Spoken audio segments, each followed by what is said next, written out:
muted this whole time! I was yapping! Mabulusai! How's everyone doing? Happy Monday! I was about to say, I don't usually stream on Mondays, but because I did miss a stream this weekend, I figured it would be best I stream today. Yeah, we're gonna be reacting like Pokopia because I've been having brain worms. Oh, by the way, chat, I did play some Pokopia offline. Okay, don't get mad at me. I actually didn't get too far, but I did play some offline. So I don't plan on playing Pokopia like, I guess the entire time I'm playing Pokopia on stream. It's probably just gonna be one of those like throw on cozy games. Let's just get through it. But yeah, I had a day today. I am like 70% sure I bombed my pre-calc exam. So I'm kind of upset about it. To be fair, okay, so there's 30 of us in the class. We had an hour and 25 minutes to finish the exam. 1 out of 30 of us finished it. The other 29 of us did not finish the exam. So that should tell you everything you need to know about how that exam went. Yeah, so, unfortunato. Honestly, can I have that test? I don't have the exam on me right now. I probably won't be getting it for another 2 weeks. But I'm pretty sure I bombed it because the answers that I had did not make any sense. So, wonderful, great. This is for a class that the entire grade is exams. So I have like 3 more after this. So as long as I do okay on those ones, I should be fine. I should be okay. I aced my first exam. I was not one of the 29. No. I was not one of the 29. So, unfortunate. It sucks because I actually, this entire weekend, I didn't even get to like do anything relaxing because the entire time I studied. I actually had to pass up on like hanging out with my friends and like going out on Saturday night and having fun, and I was like, yeah, sorry guys, I have to study. You know how heart-wrenching it is to like not to study for so long and still not feel prepared? Yeah, that sucks. Unfortunately, because I go to tutoring, unfortunately my tutor was not available today because I wanted to go see her before I went in for the exam, just to go for like one last review, but she was not available, unfortunately. So I might be cooked. If not, I mean, it's not the end of the world. It's not the end of the world. I know my professor, he's like, I don't really care too much about if you get the exact answer. I more so care that you took the proper steps to get to an answer.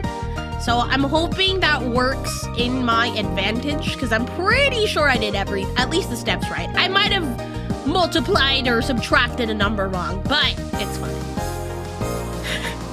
Yeah. So someone had asked, like, you should probably just drop the class, but unfortunately I'm not in a position right now to drop. Because I need to pass this class in order to move forward with other classes. So if I fail this class, that means I have to retake it again and I can't move forward. So there's a lot of pressure on me to do well. But yeah, it is what it is. I think I might get an average grade, hopefully. And I'm hoping that if everyone else did poorly, that he curves. I'm not going to count on it though. They're legally required to have you retry if a massive chunk failed or not finished. Is that really a thing? Is that really a thing? College, how far? I still have some time. I still have some time. I still have a lot of time. But not a lot, but I have time. So yeah, that's what's been going on. I'm feeling a lot better.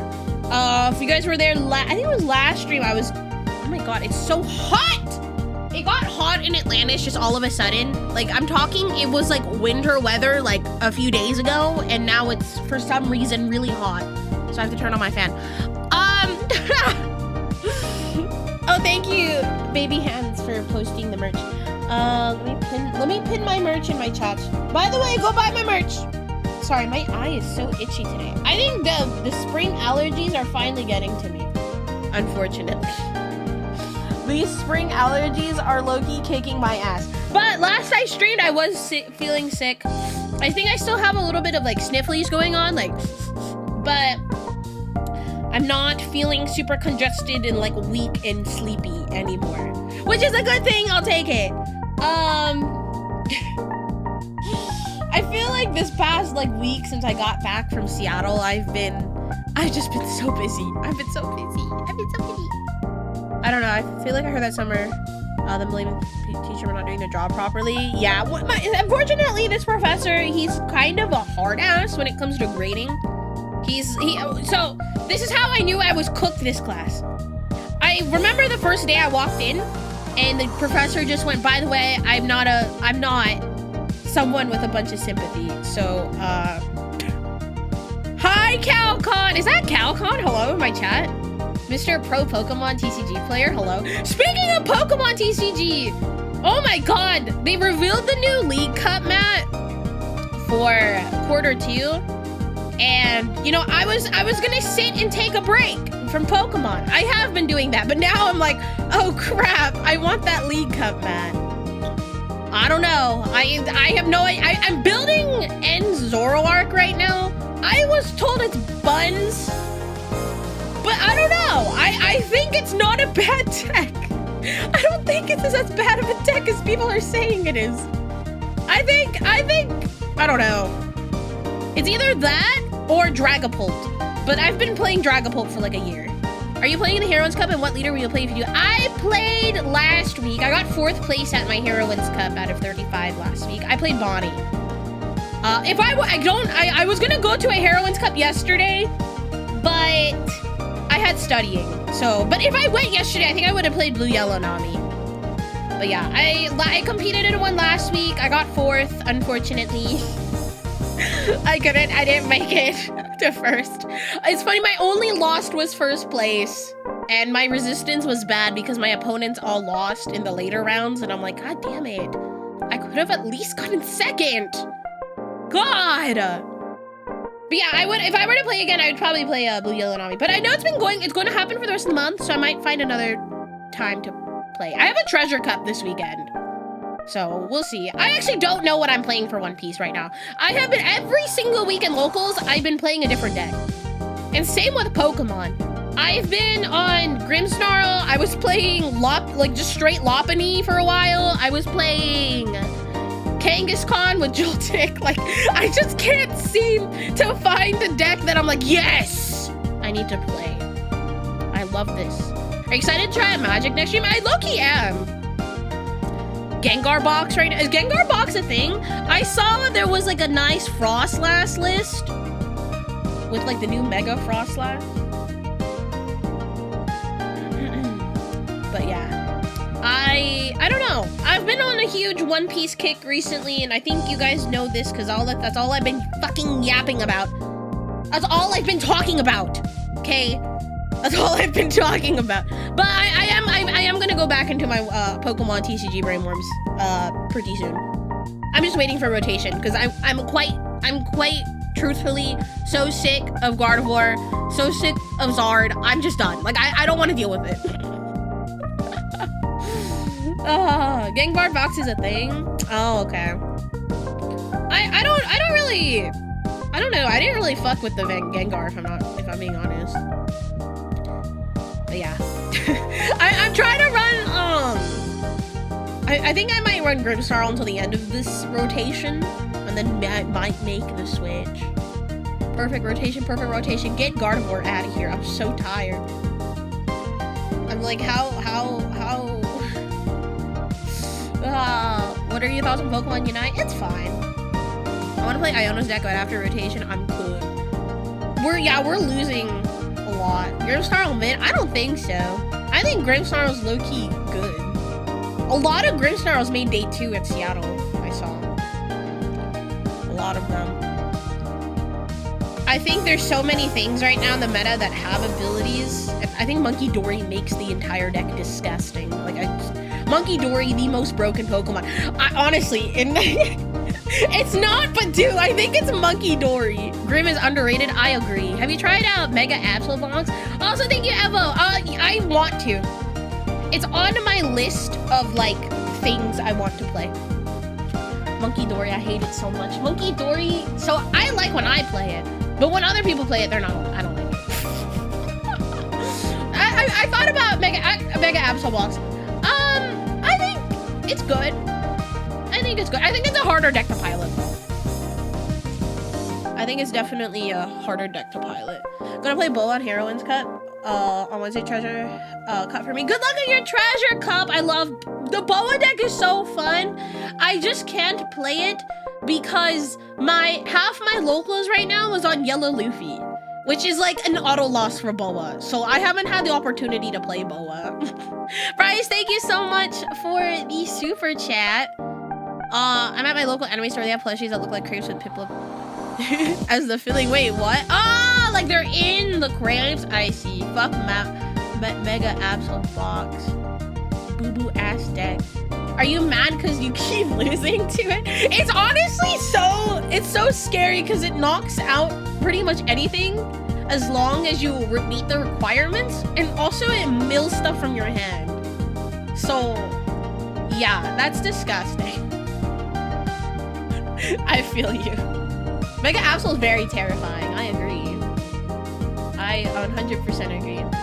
But yeah, we might go back to doing a little more Pokemon TCG Live at some point. I've just been taking a break. I've been so burnt out from Pokemon, which is why I've been judging more than I've been playing, admittedly. So yeah. But yeah, Perfect Order I think is happening this weekend?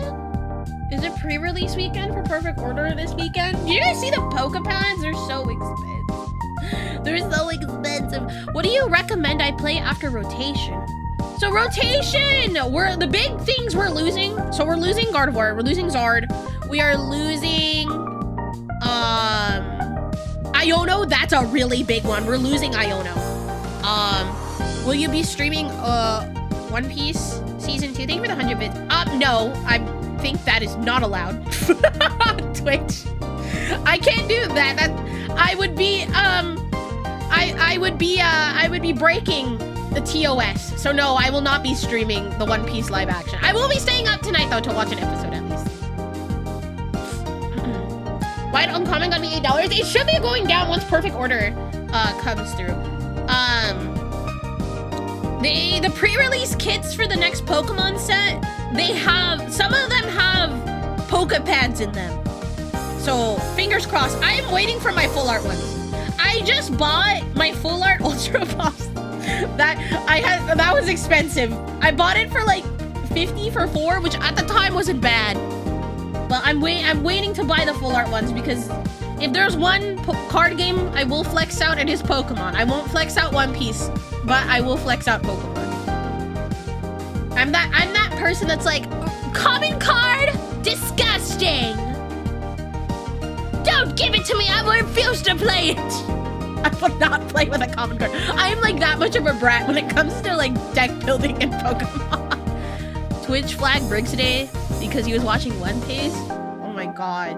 Briggs is on I love Briggs, but he's playing with fire, man. That you should not be doing that. My wallet can't take it anymore. Dude, living is so expensive. Living is so expensive. I feel you. I can recommend Cartoon. Try Primal. Ooh. Primal. I have so many things on my watch list, Chad. It's actually ridiculous. I had to take a break from One Piece. I've had like Invincible on the watch list for years now. I keep telling myself like I'm gonna try watching Invincible this month. Like this is the month I'm gonna try watching it, and I just don't get it. I just don't get through it to doing it. But yeah. I'm trying to think. There was like something else I wanted to talk about, but it's like leaving my brain right now. My brain's fried, okay? I did a lot of math. Maybe not correct math, but I did a lot of math today. I hate college. Imagine going to college. Could it be me? Me. Yeah, and I've also been working on like a lot of personal projects as well, so it's just been very busy. Very, very busy. We have like 4 hours and like 20 minutes left on the timer. Guys, oh, that's what I was gonna talk about. So we're very dangerously close to the sub goal where I have to do a YouTube video with my mom. And I feel like at this point, I need to just start considering that that's going to happen. Like it's a matter of when. It's not if, it's when it's going to happen. So a few days ago, I called my mom because I didn't want to like, just ask her out of the blue. I just wanted to just like let her know. So here's the thing with my mother. She knows what I do, but from her understanding, okay? Because I've tried explaining it to my mother, but she just doesn't get it. So the way I explain it to her is like, I stream and I do social media. That is my freelance job. So she doesn't know what streaming means. I mean, she does, but she doesn't like get it. So I called her the other day and I was just like, hey mom, so you know how I do this social media job and I stream, right? So I had like this thing going on where if my viewers hit a certain goal, I have to do a YouTube video with you. And first of all, she got really mad. She's like, why would you do that? And cause she was scared, cause she thought I was gonna get like an actual camera and both of us sit in front of the camera and we stream or whatever. She thought it would have to show her face, and I had to explain to my mom, I'm like, mom, no. Remember how I said, like, I don't show my face online and stuff, and I have, like, an avatar? Yeah, so you're gonna have one, too, and we're not gonna use our real names. So, it's all good. So then my mom got excited. She was just like, oh my god, really? I would love to be in a YouTube video. So once we hit the sub goal officially, I'm gonna release a marshmallow. If you guys don't know what that is, it's a website that does like Q&A stuff. And I'll have you guys send questions for my mom to answer. And then I'll pick a few and then we'll do a YouTube video together. So we're gonna probably do a Q&A. Do I have a 2D model for my mom? No, because that's expensive. So yeah, we're gonna be using the PNGs I have for her, because I have PNGs of my mom, of Mother Rhea. So yeah, it'll I have to I feel like now it's just like we're so dangerously close to the goal. I have to start planning for it, so that way there isn't too much time between when we hit the goal. Can't wait. Oh my goodness. My mom, so this is my mother. She's so gorgeous, isn't she? She's wonderful. She's beautiful. She's so lovely. I love my mom, but yeah, she thought she was gonna get on camera. I'm like, no mom, I don't even show my face online. Like, you're gonna have a little picture that represents you, but it's not gonna look exactly like you. She's like, oh, okay. So she's excited. She wanted me to send her my YouTube channel, so I don't know if she went through it yet. I mean, she's known, but she hasn't. Okay, here's the thing: my mom's really good about like not prying into stuff, so she knows like I don't want to talk about something. She's for the most part respectful about it. Yeah. Got excited. One of the cutest things I've heard for a while. Yeah, you guys are probably, if we're 70 subs away. There's like a slight chance we hit it today. If not, maybe by the end of this week. Or maybe not. Maybe not. Maybe not. And if it's not, that's fine. That's less for me to worry about. Can't wait for my mom to become more popular than you. I think you guys might like my mom. Here's the thing, my mom talks a lot. Like she's loud. You guys think I'm loud? You haven't met my mother. she's like, she talks too much and she's loud and she says stuff. She has no filter. Okay, sometimes she's like too honest, and I had to remind my mom like, hey, filter. That's mean, Mom. Don't say that. Like okay, for example, so when I sometimes go out for lunch with my mom, so let's say we go to like a restaurant, and this has happened so many times where I'm like, oh man, they forgot to like take this out of my order, but that's fine. That's okay. And like, I'll be like, it's fine, Mom. And then my mom's like, no, waiter, hello. You got my daughter's order wrong? And I'm sitting here like telling my mom like, Mom, it's fine. I'll just take it out myself. It's okay. She's like, you need to bring this back to the kitchen. You need to fix this. You need to fix this now. We're paying customers. Like, she's low-key kind of a Karen. Oh, is the music too loud on YouTube? Got it. I'll lower it. I'll lower it on Twitch too. But yeah, she's like, my mom sometimes has like no social awareness, so she'll start doing that. It comes from a good place. Like, I'm not like, ah. Does she embarrass you a lot? Yes. So yeah, well, once we hit the sub goal officially, I'll put out a Q&A and I'll arrange a time for me and my mom. I told her we just need an hour, so hopefully it's just an hour of recording. But I wonder. I already know she's gonna like, we're gonna film, right? We're gonna film at my desk, and she's really like, Sai, your desk is so messy. No, she asked for no pickles. No, literally that happened because I like pickles, but I don't like eating them in sandwiches. So a lot of the time when I'm like going out to like eat and I get like a burger or like a sandwich or something, I would ask for them to like either take out the pickles or put them on the side. So there was one time I'm like, damn, they forgot to take out the pickles. That's fine. I'll just take it out myself, and my mom will make a huge fit about it. It comes from a good place though. It comes from a good place. My mom, I will say, I think I mentioned it a few times. Me and my mom, we've had like a pretty rough relationship like growing up, but I feel like right now, within the last few years, me and my mom's relationship has been the healthiest it could ever be, and I'm happy. So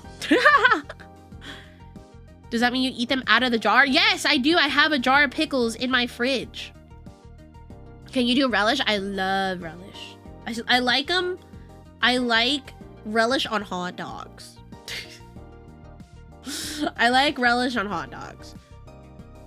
You guys, pickles are just cucumbers. Pickles are just cucumbers. I like spicy pickles though. So what I do is usually when I get like pickles and stuff, I'll put like chilies. I'll buy like a jar of pickles. I'll open it, put chilies in there, let it sit there for a few days so it gets spicy. I like my stuff spicy. That is delicious. Dude, okay. I haven't had a Costco hot dog in a while. I actually need to go renew my Costco. Like thing. Sometimes there's moments where you prefer cucumbers over pickles, and that's facts. Hear me out. Cucumbers dipped in tahini. Peak. Amazing. Delicious. I love tahini. I used to consume a dangerous amount of tahini.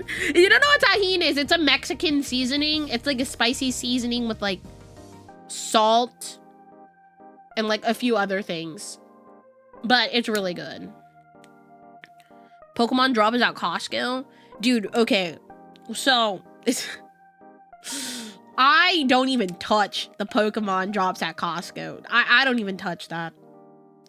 I have friends that used to go at like 3 in the morning just to line up, and I'm like, I can't. I cannot. Unfortunately, I have better things to do with my time that aren't sitting in line at Costco. Have you played Choo Choo Charles? I don't know what that is. Is it edible? It's a magical place. It's a magical place. Costco is a magical place where dreams come true. But unfortunately, I don't go to Costco a lot because it's so busy. So busy. I need to go at like, I don't know, like right when they're about to close.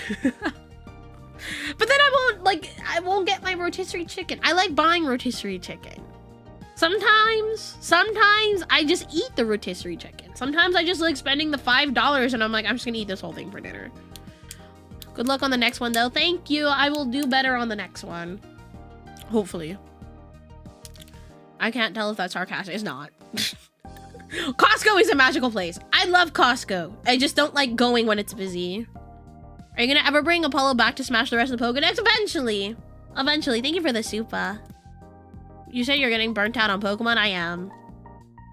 But I feel like I'm coming towards the end of my burnout, so yeah. Desi makes videos at Costco Taiwan, and I'm surprised that Costco's over in Asia. Costco is in a lot of places around the world. Hope you do some more with the movie coming up. For backrooms, I don't know. I might. I'm very squeamish with like horror stuff.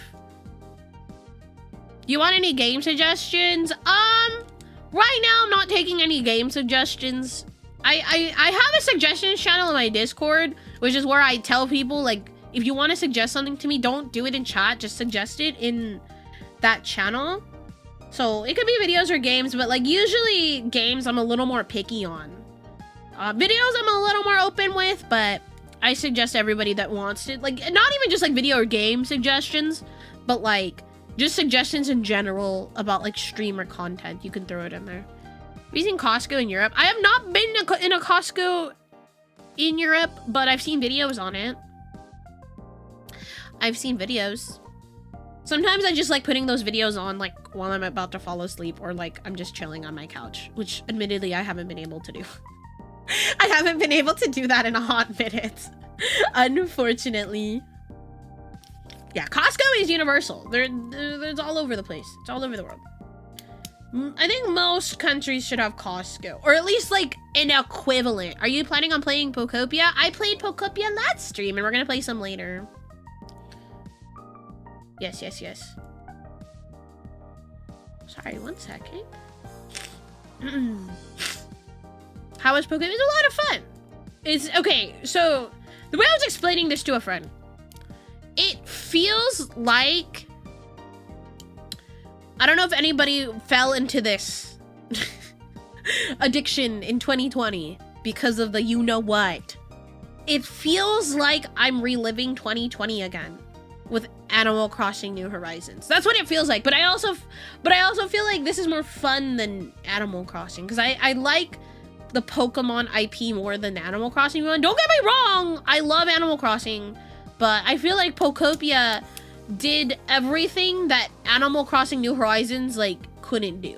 You know what I mean? Like, I felt like Animal Crossing New Horizons, it's a good game. Like, I'm not saying it's a bad game. I have like 300 plus hours on it, but I felt like it was kind of missing some stuff. Like, once you got to honestly, okay, the way I described it, it was like too customizable. Like, it was just too much of a blank slate for me, and it got boring really quick. By really quick, I mean like 3 months in for me. But for Pokopia, I feel like there's so many little worlds and options. You get to meet different Pokemon. I like the farming aspect of it too. So I like that. It feels like a mix of Animal Crossing New Horizons, a little bit of Stardew Valley, and just like Pokemon. I feel like if those three had a baby, that's what Pokopia feels like. I know people were like, well, it feels like Dragon Quest, and it's because it's made by the same people, but I've never played Dragon Quest. So thank you, Paco Power, for the 100 bits. I just watched 2 reaction videos. I love how you Mike Wazowski's face behind the timer. I didn't mean to. Honestly, half the time, I just position my VTuber model somewhere and I don't think about where I'm positioning it. So sometimes I don't, I cover stuff, and I'm sorry. Poseidon, hello. Mabusai. There's Prop Hunt too. Yeah, that's what it feels like. I really enjoy the game. Did you guys see that it, like, you can't even buy like physical quote unquote physical copies of Pokopia like anywhere in the United States anymore? Like, you cannot buy it anywhere. You could buy like the digital one, which is what I did because I couldn't get my hands on a physical one. But I think that's bonkers. Like, I don't think we've seen a game sell out like that in a while. And people are buying Switch 2s just to play the game, which is crazy, which is insane. I feel like if that should tell you how good of a game it is. However, asterisk. I don't think it's a game for everybody. I don't think it's like, if you don't like farming sims, it's not really a farming sim. It's more like a life sim. If you're not a big fan of Animal Crossing, you don't like builder games and stuff like that, I don't think you'll like it. So I think there are some people that are like, well, I don't like this game because it's not meant for you, you know? It's not meant for like people. I think people who are buying a game that are like expecting a Pokemon game out of it, and they're like getting upset that it's like Minecraft or like 2 Animal Crossing, I feel like you didn't read the box or you didn't watch the trailer. Because I've seen those people like, this is not fun. Who could play a game like this? This is so boring. It's not for your demographic! Dragon Quest is a good game. I've heard great things about Dragon Quest. I'm very picky with games. Thank you for the hydrate check. I've been yapping so much. Midnight Castle, thank you for the 5 months. Good night, Virus. I'm personally still waiting for a reason to buy a Switch 2 and TBS. I don't know if that's ever going to happen. I will say we are coming into an era where Nintendo is probably going to stop supporting the Switch. They're probably going to stop supporting the Switch. I feel like a lot of the newer games that are going to come out within the next 2-3 years is going to be on the Switch 2, unfortunately. Like Winds and Waves is going to be on Switch 2. Glad to see the timer is above 4 hours. Crying. Why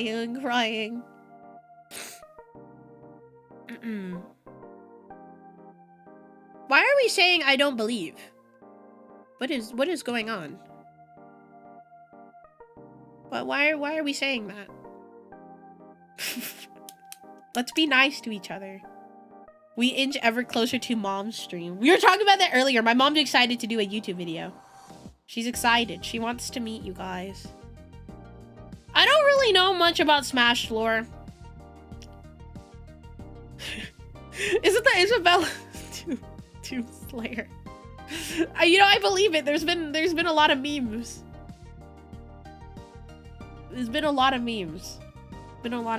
Let me just preface this. Be nice to each other in chat or my mods will bonk you.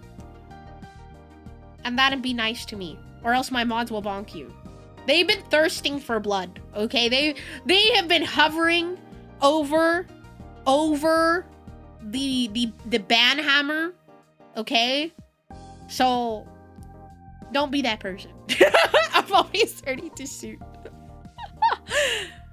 Pokemon, it's just that this style of game in Pokemon just fits very well. I'm shocked that I'm shocked that it took a while for Pokemon to like do a game like this, but I'm happy.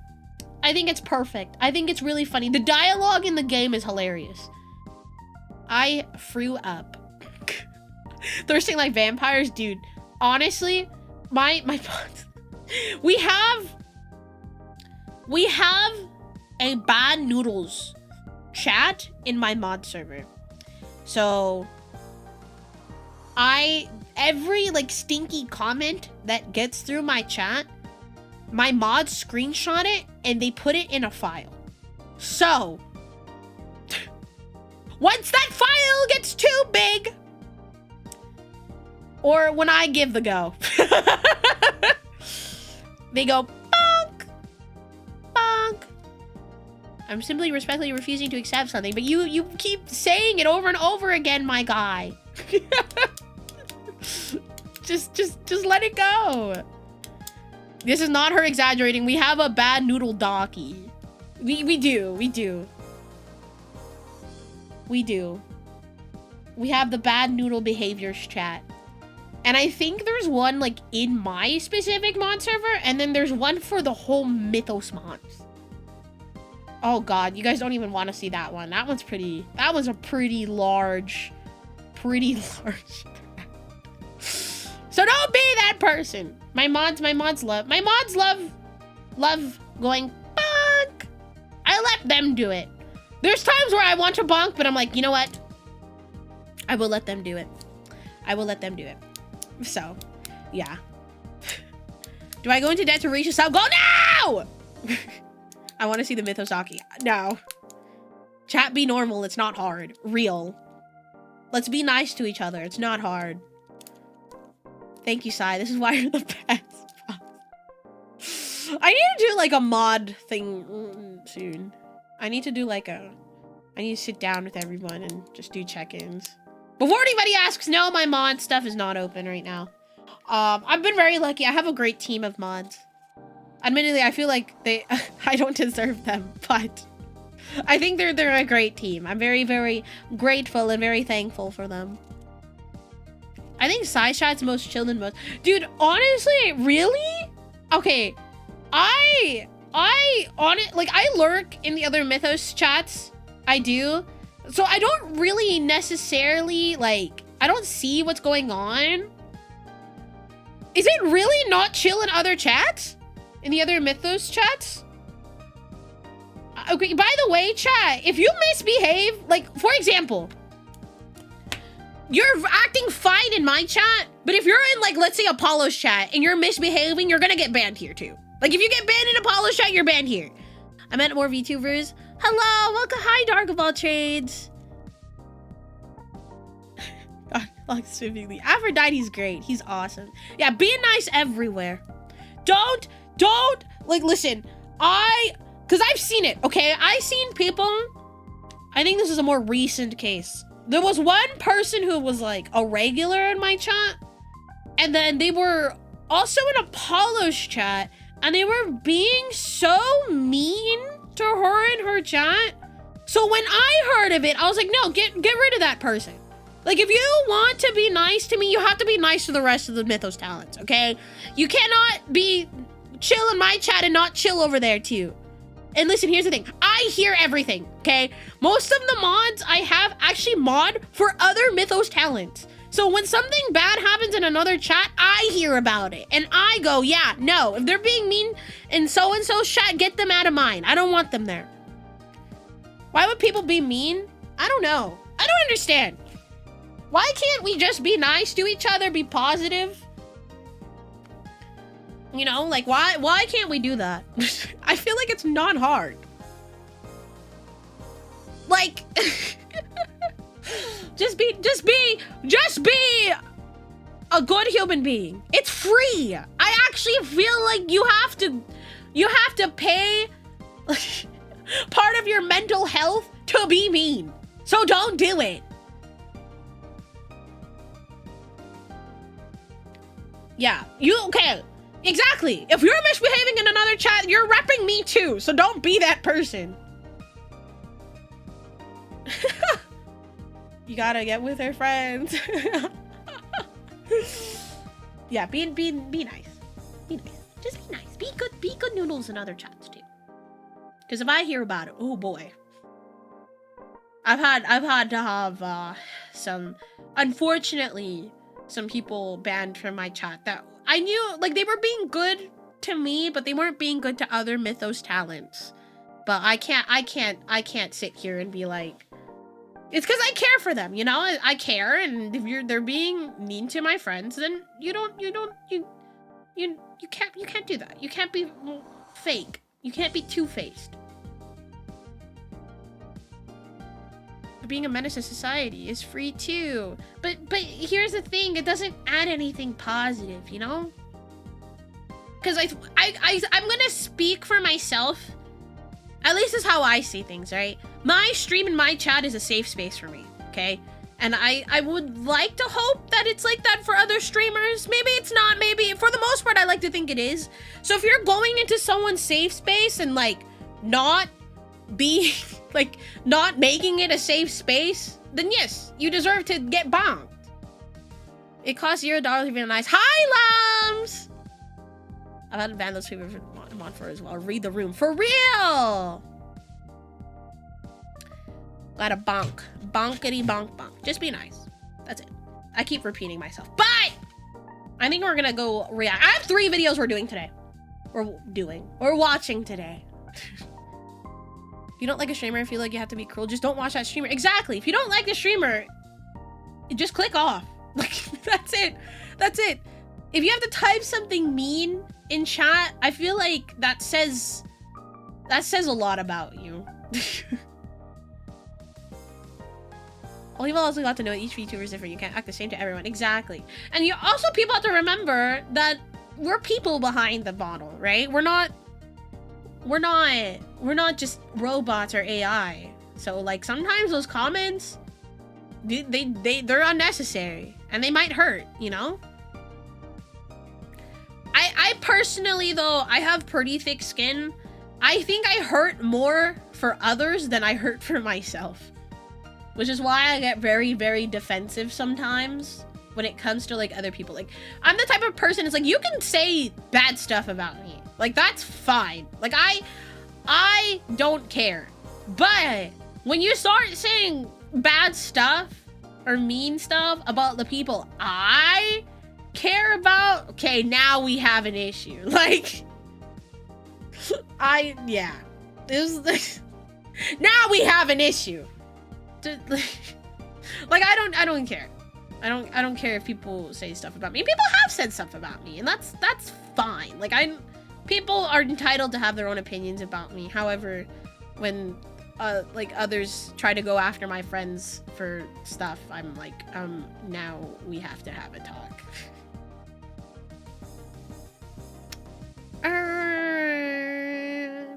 Do we do full screen today?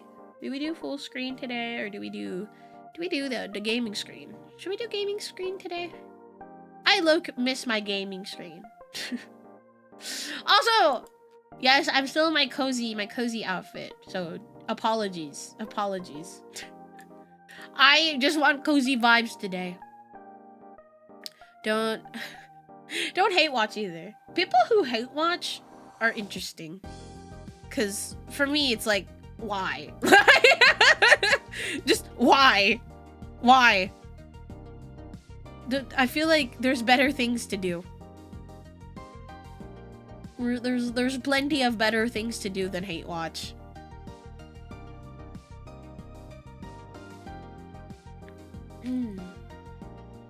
Okay. Are we chilling like a villain? I'm gonna turn off the music. Turning off the music. Turning off. Hi. Boop. Hi, YouTube. Hi, YouTube! We're so back with some React! We got some videos today. You could probably tell why I chose this video, and it's because I love my wife, Cynthia! We're gonna be watching all 13 Pokemon champions explained. I will die on the hill that Cynthia is the best and strongest champion, and you can fight me on that, okay? Yes, it's my Gen 4 bias speaking, but listen, okay? There's no other champion that has given me PTSD like her. I hear her, like, battle music, her champion battle music, straight PTSD, okay? There's no other champion that scared me like her. So anyways, all 13 Pokemon champions explained. The champions of Pokemon are usually some of the most important characters in the games. So often they have some of the most interesting backstories, personalities, and I love N. motives, but this can sometimes make them fairly complex characters, at least by Pokemon standards. Each one comes with their own philosophy, and many of them also have complex and interesting teams. So today, we're explaining all of them, and we'll be going in chronological order. I think Leon is overhated, by the way. You probably already know who our first champion is. It's Blue, Mr. or Gary, Blue. or Buttface. It's our rival. Blue makes a pretty good champion and Man, I hate Gary.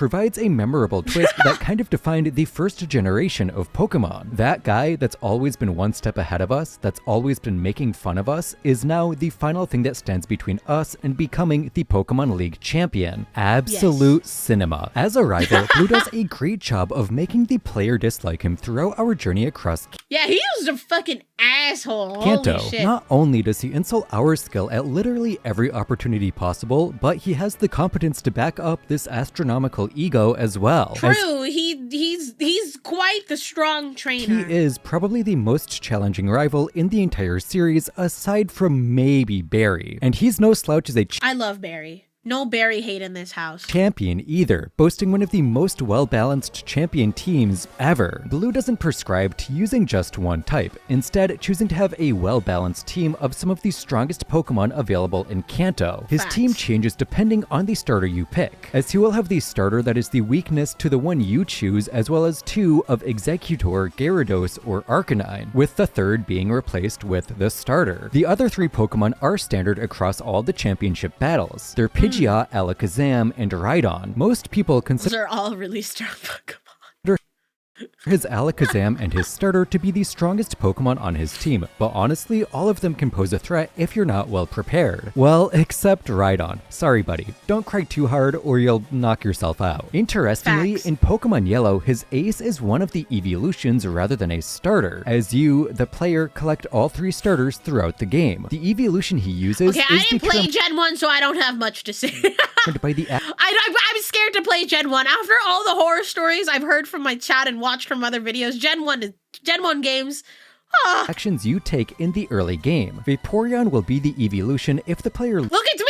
I made a cameo. loses to Blue in Oak's lab. Flareon will be chosen if the player wins, baby. but then skips or loses the battle on Route 22, and Jolteon will be chosen if the player wins in the lab and on Route 22. It's just kind of cool how they still gave variants to Blue despite the player getting all three starters. In Fire Red and Leaf Green, Blue also gets a rematch team in which he swaps out two of his Pokemon. Pidgeot is swapped out for Heracross and Rhydon is Oh my swapped out for God. Tyranitar. All his Two both very terrifying Pokemon. Pokemon also get a level boost that add 12 to 17 levels to each of them, and his ace Wonderful. will now hold a citrus berry as well. Blue does make periodic appearances across the other Pokemon games too, I low-key forgot about this. like when he appears as a gym leader Can you tell I didn't play much? Okay, I played Sun and Moon. I played like the main game and like some of the post game, but honestly, I wasn't a huge Gen 7 fan. I'm sorry, you can kill me for it. in Heart Gold Soul Silver, or when he appears as a participant in the battle tree in Alola. But the only other time we see him as a champion is at the Pokemon World Tournament, where he is a part of the Champions Tournament. Next we have Again, Gen 5, peak. Lance. Originally appearing as the 4th Kanto Elite 4 member, Lance is love promoted Lance. to champion after Red gave up the position to do whatever it was he did. We don't know the exact method by which Lance was chosen as the new champion, but he did end up there. Maybe he was He does literally have promoted champion aura, I will say. Lance as is the so final cool. Elite 4 member, or maybe he had to win against the rest. Although if that's the case, I don't really understand how he could beat Lorelei. Regardless, he is a weird Lorelai, chat, smasher pass. I already know the answer. champion. But before I talk shit on him, I should give him some credit. When first introduced to us in the Kanto games, Lance just seemed like a bit of a hotshot, big mouth dragon type trainer. He's not particularly hard, yet he boasts about his strength and valor in the short conversation we have with him. The Johto games give him the opportunity to prove I would smash the shit out of Lance. that he has the personality Oh, we were talking about Lorelai, I forgot. Yes, I would smash Lorelai. to back up his words, and boy does he, as he shows his passion and love for Pokemon very clearly when he assists us with the raid on the Mahogany Town Team Rocket base. This is one of my favorite sequences in Pokemon because it accumulates in us doing a tag team battle alongside Lance, which is one of the few He's times so we actually hot! fight with a champion. In fact, I'm pretty sure it's just him and then Steven and Emerald, who we'll talk about in a little bit. This raid really proves that the aura he farmed in the Kanto games wasn't just for show. He really does have the audacity to back up his words, which is really cool to see and makes him a fairly so cool cool. champion in my books. But when it comes to the champion battle, Lance leaves a bit to be desired. He is a dragon type trainer. I put dragon in parentheses because only half his team is dragons. He's actually course a it lot is. closer to being a flying type trainer, as all 6 of his Pokemon are flying types, but I digress. But triple On top of this, Dragonite he's is also crazy. weird because all 3 of his Dragonites are under the evolution level level of 55, with the highest one being level 50. Maybe he really was using that Team Rocket forced evolution radio signal. If he had just one Dragonite under level 55, I could kind of understand it because it's what the game called for. But 3 is an issue. I also think it's worth noting that Lance is the champion with the lowest level on his ace Pokemon. It's crazy he went from a level 63 Dragonite the gen before to a level 51 now. Where'd Honestly, that one go? I know his low level is the result of the weird level scaling present in Johto in general, but still, the man is kind of weak compared to his peers. In addition to these 3 Dragonites, he also has a Gyarados, an Aerodactyl, and a Charizard. In his rematch, he swaps out 2 of his Dragonite for 2 more pseudo-legendary Pokemon. Okay, see, I could fuck with this team. The triple Dragonite, though? Nah. In Salamence and Garchomp. And he also swaps out Aerodactyl for Altaria for some reason. Like, of all the dragon types you pick from, you somehow pick the worst. Still though, I think the rest of his team makes up. Alright. I like my Altaria. Where as long as his opponents don't have one single ice type. Next, we have one of my all-time favorites, Steven. But before we get into it's Nova's husband. Please consider subscribing. You know the deal at this point. A lot of my Steven Stone is always aura farming. viewers are unsubscribed, blah, blah, blah. Look, I'll give it to you as straight as I can. I like seeing the number go up. It's that simple. You don't have to subscribe if you don't want to, but I'd like it a lot if you did. Anyway, back to Steven. I love Steven Stone. I mean, who doesn't, He's right? a great Steven character. is another champion that plays a large role in the story, but it's a bit weird in his case. He plays the biggest role in Emerald, which is the one game in the Hoenn region where he isn't the champion. He appears Mr. periodically Wallace, throughout does he have a gun? your journey. First in Granite Cave, where I you still cannot get over the MNJTV video. I still cannot get over it. deliver a letter to him. Then again, after you surf towards Fortree. In the Oras games, this is where he and the player head to Southern Island, which is where he gives the player the Mega Bracelet and the Eon Flute, allowing the player to soar above Hoenn, which is just one of the coolest features ever put into a Pokemon game, in my opinion. Like, I barely used Fly at all in Oras because this feature was just so fun, and the music was swear to God, if Winds and Waves does not have this feature, I will crash out. so good. Full-blown crash out. After this, he gives the player the Devon Scope, and in Oras, the Mega Evolution Stone for our starter Pokemon. In Emerald only, there is an additional tag team battle in the Moss Deep Space Station, where you fight alongside Steven against Team Magma. For some reason, I remember this being in the original Ruby game as well, but I can't find any information online that backs this up, so I might have just made it up in my memory. From here on out though, Steven is a fairly standard champion. He shows up a bit during the climax of the story, gives us a TM for some reason, and then we fight him. Steven is traditionally considered a Steel-type trainer, but much like Lance, I think he's closer to being a Rock-type one. His team has a fairly good mix of Pokemon though, and it doesn't have any huge weaknesses aside from the Ground type, which is still kind of countered by Skarmory, Claydol, and Cradily. In addition to those three, he also has Armaldo, Aggron, and of course, his ace, Metagross, one of the beastly new pseudo-legendary Pokemon Fuck this Pokemon. introduced in Hoenn. In Oras, his team stays mostly identical from a Pokemon perspective. The only change is that Metagross gets its Mega Stone, making it even stronger, and some movesets Mega change Metagross, probably one of the coolest Mega Evolutions. Have you ever played this gym of mine? I have not. as well. Most notably, Aggron, Go who went Team from having Sky! 3 special moves in the original Hoenn games to a much more threatening physical moveset in Oras. After defeating Steven, we can find a Beldum at his house, which is the only way to obtain the Pokemon in Gen 3. Steven also appears in the Emerald and Oras post-games. In Oras, he plays a pretty big role in the Delta episode, as he makes multiple moves to prevent the meteor from hitting Hoenn via the Dimensional Shifter. After the device is destroyed by Zinnia,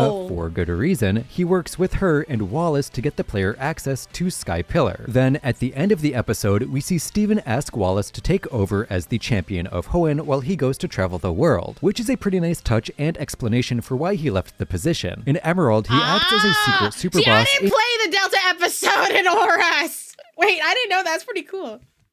In Meteor Falls, where his team is way stronger, each one being 20 levels higher than they were when he was champion. And then there's Wallace. Look, I don't have anything against Wallace. I think Wallace is a cool character. I love him.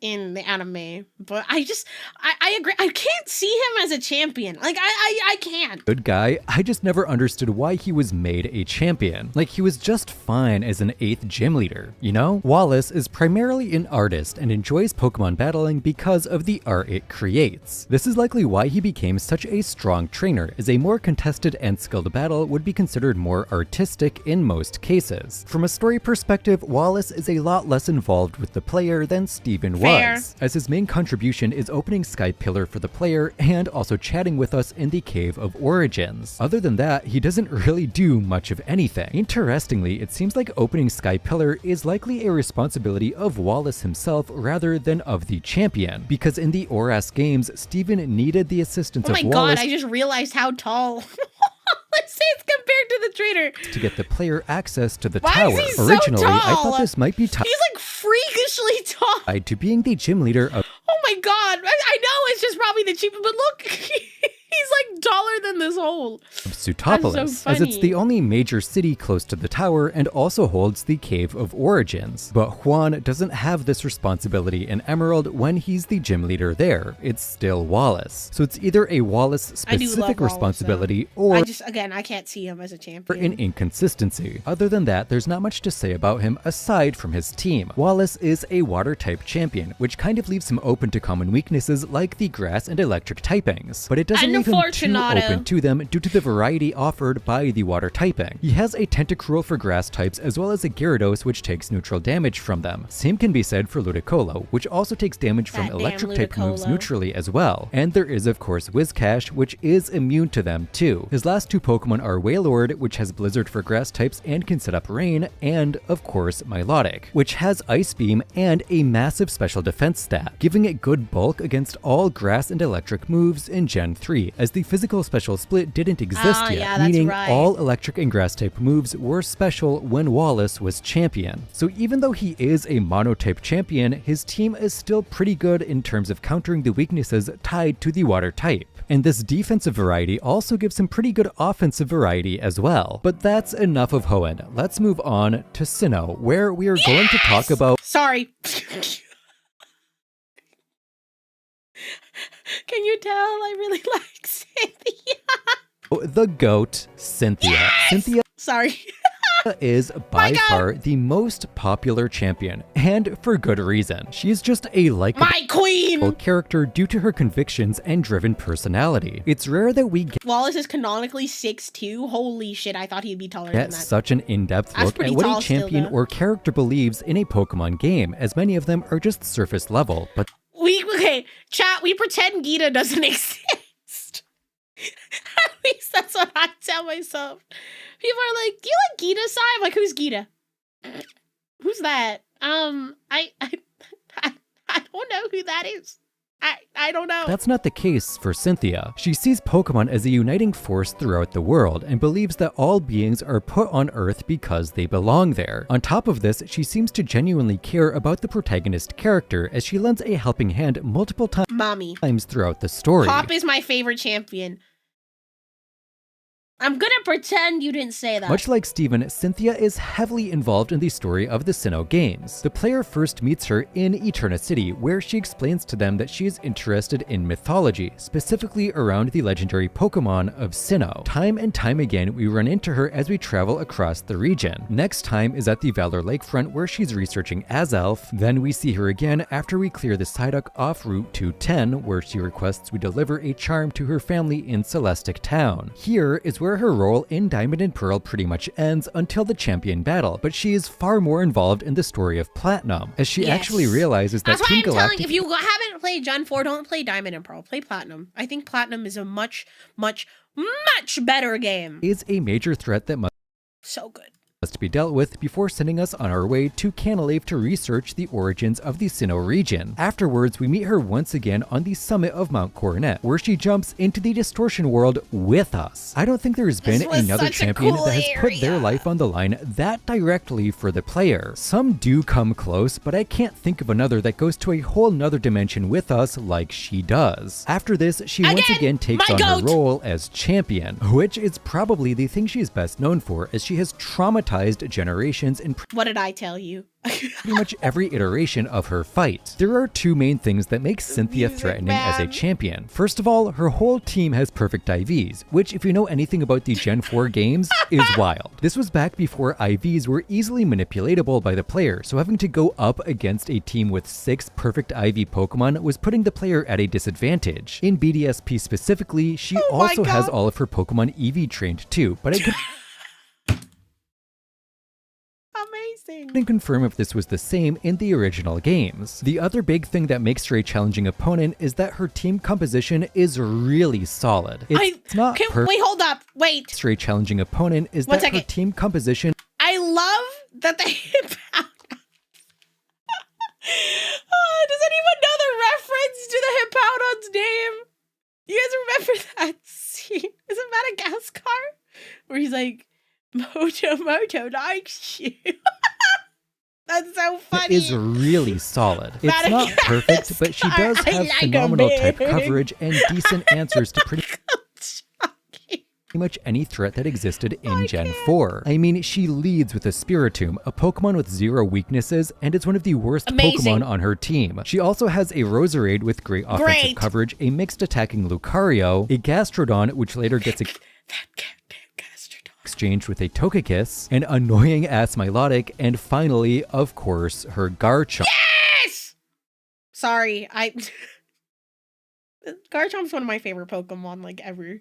Which is just such a perfect ace. And her team gets even more broken in BDSP. I don't want to delve too deeply into the intricacies of her team, but just to give you an idea, she has a Flame Orb Marvel Scale Milotic, a Wise Glasses Nasty Plot Lucario, and her Garchomp has a Yachi Berry. Cynthia's championship battle is undoubtedly one of the battles that most defines the Pokemon games. I swear I'm not being sarcastic, but she genuinely scares the shit out of me. Music, the challenge, just everything about it. It was just so... And she's hot. Oh, fantastic. And it is a major reason of why Cynthia is still such a beloved character even more than 2 decades later. Much like Blue, Cynthia also makes a number of appearances throughout the rest of the series as a trainer you can fight against. She's in the battle tree in Alola, the Pokemon World Tournament in Unova, and most notably a random house in Undella Town, which is just kind of evil. Interestingly, she might also make an appearance in— Oh my god, I forgot. Oh, I finished the main game of Legends Arceus. I thought Volo was Cynthia's descendant, but is Kogita as well? Kogita? I don't know. Maybe both of them. Legends Arceus, as a number of fans theorize that she might be Kogita. Personally, I think it's a lot She's so more likely that Kogita is just— Why have I not seen enough fan art of this character, an ancestor? But considering the close visual similarities and the myriad of other characters that are sent back in time, I don't think it's too wild of a theory. Oh, she also loves ice cream. Next, we have the Unova region, where we actually have 3 champions to talk about. Kinda. Right? See, a pivotal moment of the story in Black and White is N beating Alder before you get to him. Honestly, I have not felt... I think I say this like every single time we react to a video that has Gen 5 in it. I have not felt a Pokemon story be as good as like Gen 5 in so long. Like I feel like most of the Pokemon Gen 7's is fine. Like I like Gen 7's story a lot, but I don't think anything has gotten close to how good Gen 5 stories. Like I don't care, like I like the gameplay, right? But the story in Gen 5 Black and White's so good.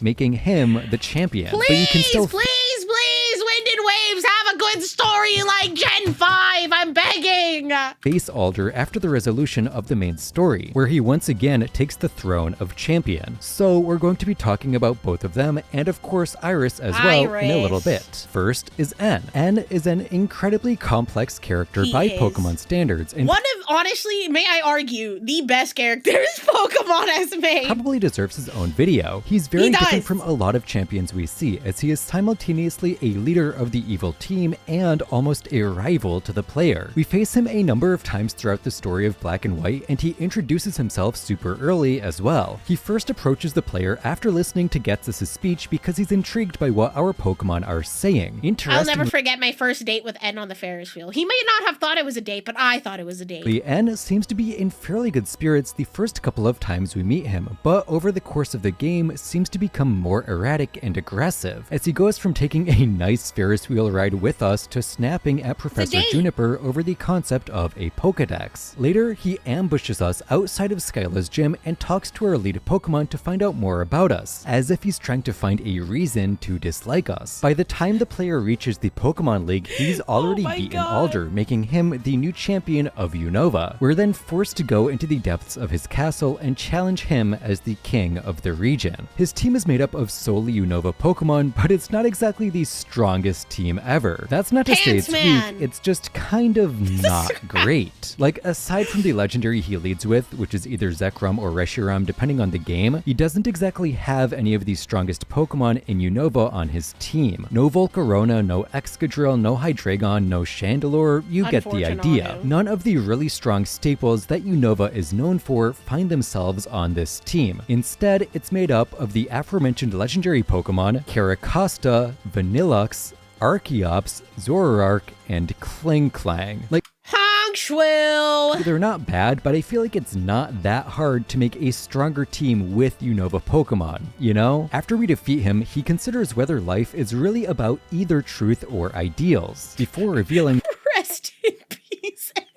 that he started questioning the beliefs taught to him by Getsus way back in Accumula Town after talking to our Pokemon. He then departs, and we don't see him again until the sequel games. N does have some cool teams in Black and White too, but since he's not a champion in this story, we're not going to go too in-depth into them. He's pretty absent from this story, but does appear right at the climax to try and stop Getsus from using Kyurem. He fails, but after Getsus is defeated, he needs to stop his dad. He confronts his father, which doesn't go all too well, but he departs shortly after without much concern for Getsus' words. After you beat the game, you'll be able to challenge him at his castle, and he'll have a fully unique weather team for each season. That isn't part of him being a champion, but I wanted to mention it because I think it's really cool. Alder, on the other hand, plays a much smaller role than N does. He's basically the old guard of Unova, symbolizing a coming change within the region. He mostly wanders the region, and as such, we see him a couple of times throughout our adventure. He helps us put a stop to Team Plasma in the Relic Castle and makes an appearance in N's castle as well. But besides that, he's fairly minimal as far as champions go. As for his team, he mostly fights with bug types, as he makes use of an X-Selgor, an Escavalier, and his ace Volcarona. But the other half of his team is not bug typed at all, as he also uses a Bouffalante, a Druddigon, and a Vanillux. The last champion for Unova is Iris, who is admittedly fairly inactive as far as champions go. It's not like she's kind of just didn't really do anything. You just show up and she's like, oh, hi, what's up? Absent, but her role in Black and White 2, where she is the champion, is fairly limited. She appears a couple of times to help the protagonists with Team Plasma, but both visits are fairly short-lived. She does a bit more in the original games, where she's the gym leader of Opelucid, as she helps the player in Castelia, and again later when the gym leaders band together to fight off Team Plasma. This was such a cool scene! I remember this. This was such a cool scene. At the Pokemon League. It felt like, dare I say, this felt like that one scene in the Avengers Endgame where everybody just shows up. This is what it felt like. This was my Avengers Endgame when I was like 8. As a trainer, Iris is primarily a dragon-type trainer, but much like Lance, she does have a couple of non-dragons on her team, like Archeops, Aggron, and Lapras. The 3 dragons she does use in her championship battle are all from Unova, with her lead being Hydreigon, her ace being Haxorus, and Druddigon also being there. In the rematch though, this Druddigon is swapped out with a Salamence, which I think is probably a prudent choice. What's kind of interesting about Iris is she actually has some great item usage in challenge mode. I know challenge mode in general is bugged, and so it's less challenging than in normal mode, but the fact she's got a Life Orb Salamence and Flying Gem Acrobatics Archeops in a Pokemon game is kind of wild to me. Anyway, there's not much else to say about Iris at this point, so let's move on to Kalos. In Kalos, there is only one champion, and it's Diantha. Honestly makes me so sad because I really like Diantha, but Again, another one of those just underwhelming.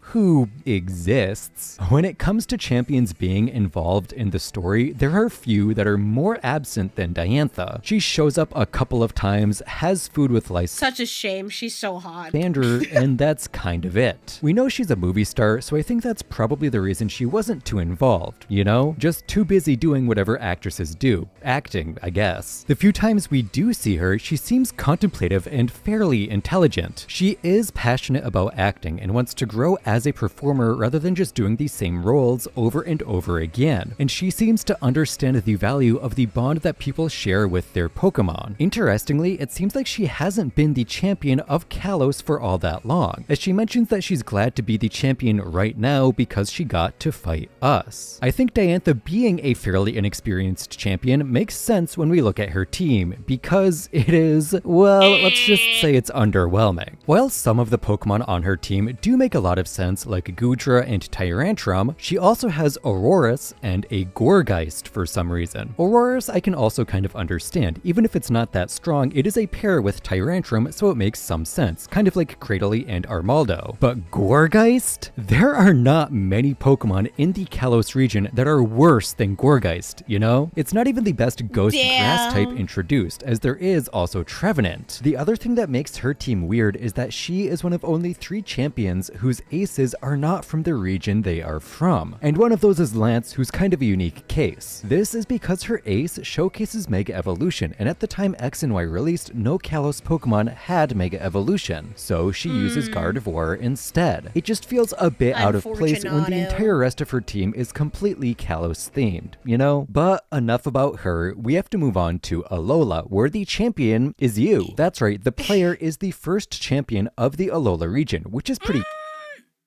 Is it? Right? Because if I'm remembering right, they built like the this is how much I remember about Gen 7. Please correct me if I'm wrong, chat. So the way I remember it is that they just built the Pokemon League. The Pokemon League's new. There's no champion, so Kukui takes the place.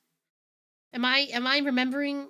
Am I misremembering? Cool, but we're not going to be talking about the player today because I don't know how you played. I don't know what Pokemon you used, what levels they were, or anything like that. But what I do know about you is that if you're still watching the video this far in, you might be interested in our Patreon. We upload 3 bonus videos a month over there. One in the style of this channel, one completely open Q&A video, and an additional video on a topic of my choosing. Tiers start at just $3 a month. So if you like these videos and want more, you should definitely check it out. There will be a link in the description down below. Instead of talking about the player, I think it would be a lot more interesting to talk about the champion challengers. See, because the player is the champion of Alola, every time you reface the Elite Four, you get a different challenger who wants your position of champion. The first time, when you get crowned as champion, you face the Pokemon Professor Kukui, who is acting as the interim champion until you take his place. The professor appears periodically throughout the stories of both Sun and Moon and the Ultra games, but he isn't a super involved champion as he's primarily a professor, and potentially the Masked Royale if you're I forgot about this. You're one of those people who thinks they're the same. As a champion, Kukui uses a fairly well-balanced team of a Lycanroc Day, Alolan Ninetales, Braviary, Magnezone, Snorlax, and the final starter Pokemon that was not chosen by you or How. The team doesn't really change in the title defense aside from everything being like 8 levels higher. Once you become the champion though, there are like 10 different people who can appear as challengers, most of which are important story-related characters like How or Gladion or even Guzma and Lusamine. But there are a few that feel random, like Ryuki, who plays no role in either the base games or the Ultra. Can I be honest? Who the fuck is this person? Who is this guy? Games. Another one is Faba from the Aether Foundation, who's also there for some reason. My favorite challenger though is Tristan, one of the youngsters from What? I did not play this far! Route 1 who has had a huge glow up and is now one of the Jesus most Christ!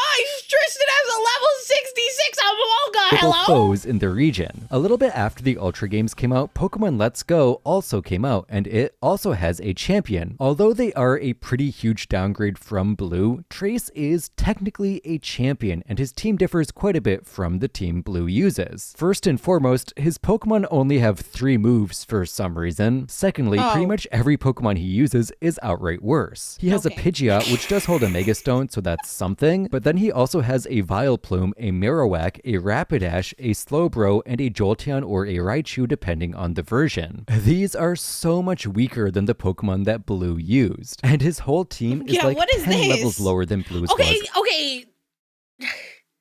I'm gonna cut Let's Go some slack, considering I feel like Let's Go was more so like a game built for like children, right? It's like a gateway game to Pokemon for children at the time.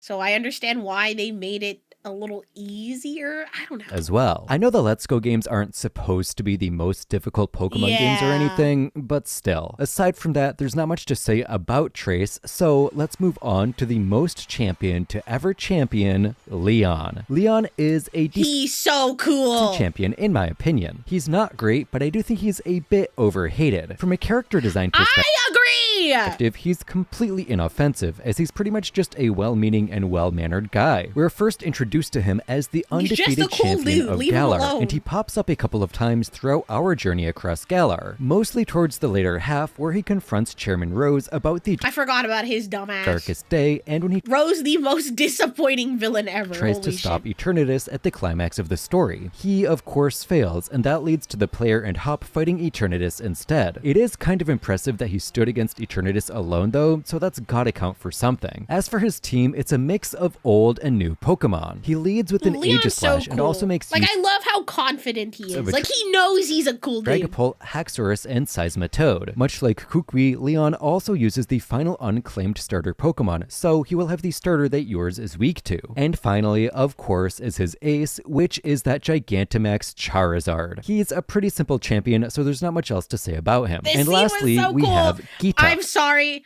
Okay, first of all, like I said earlier, we pretend Geeta doesn't exist. I think Gen 8 is overhated, and you can flame me for that. I actually really enjoyed Gen 8. Geeta is interesting because she seems to be barely interested in being a champion. No, for real. It looks like she doesn't care. The Pokemon League as a whole in Paldea is a lot more minimal than it is in the other regions, and seems to be more of an administrative requirement than anything else. That's not to say they're useless, but it doesn't feel the same as most regions. So it's almost fitting that Geeta is a more understated champion. One aspect of Geeta that is really intriguing though is that her team changes a lot between when you first face her and upon rematches. The first time, her team is kind of a joke. I mean, it has a Go-Go, an Avalugg, and a Vizula on it. Do I need to say more? The other half of her team is certainly more threatening, with Espathra leading with Lumina Crash and Reflect, King Gambit being King Gambit, and Glimora as her ace. Which does feel weird because it's so clearly a lead Pokemon, but it makes sense at that point in the story as it originates from Area 0, which we do not have access to at that point. The rematch, though, fixes a lot of these issues. Glimora is now her could not be fucked to do this,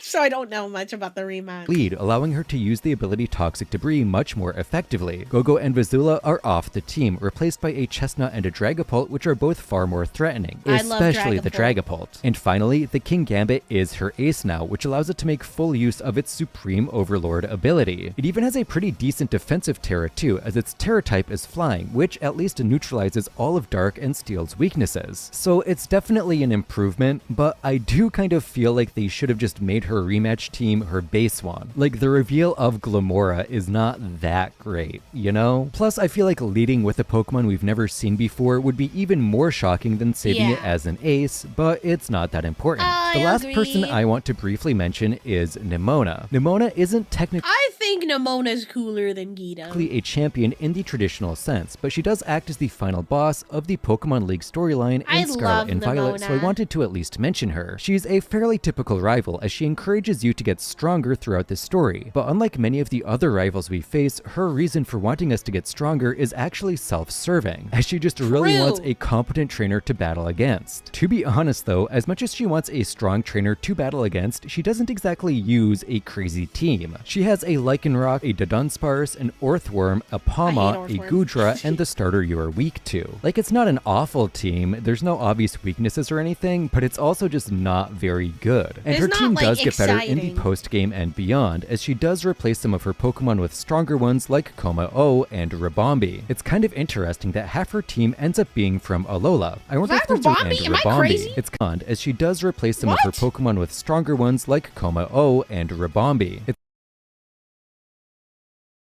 I know, chat. That does not look like a Ribombee to me.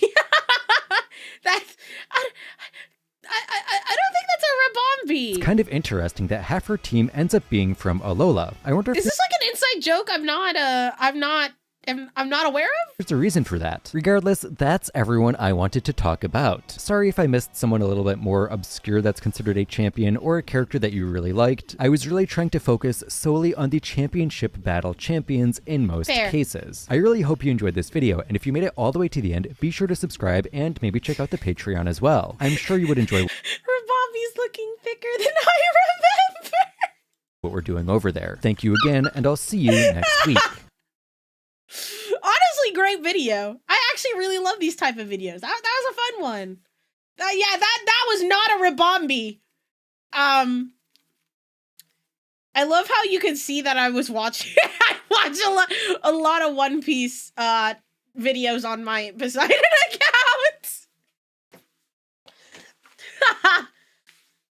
I still think it's funny that she wears an arm brace purely because she apparently sucks at throwing Pokeballs, and that's why we love Nemona.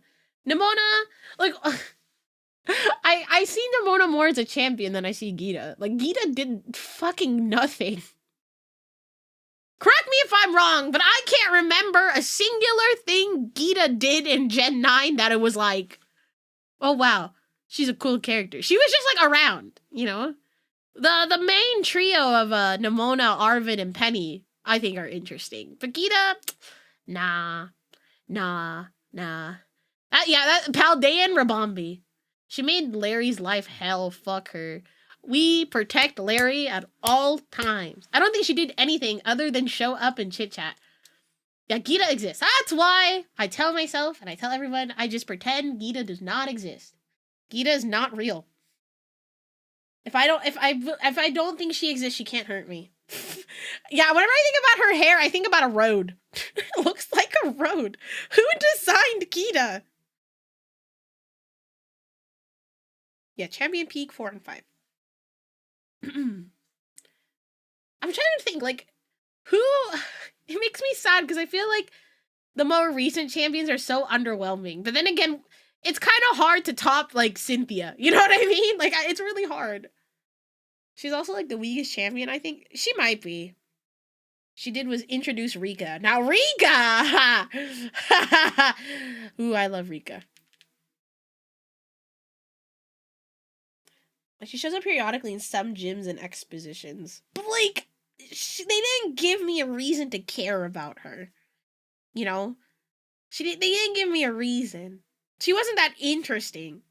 At least N, it was like, oh, yeah, his philosophies and, like, his view on Pokemon and how trainers treat Pokemon is interesting. Like, part of me almost, like, wanted to be like, you know what, N? You might be cooking a little. I don't know. Yeah, Rika. Oh, one of the best characters in Gen 9, Rika, and I'm an Iono Glazer forever. I love Iono. Anyways, next video. We have an Amazed Dragon video. I think, was this one recommended? I don't remember someone recommended this to me.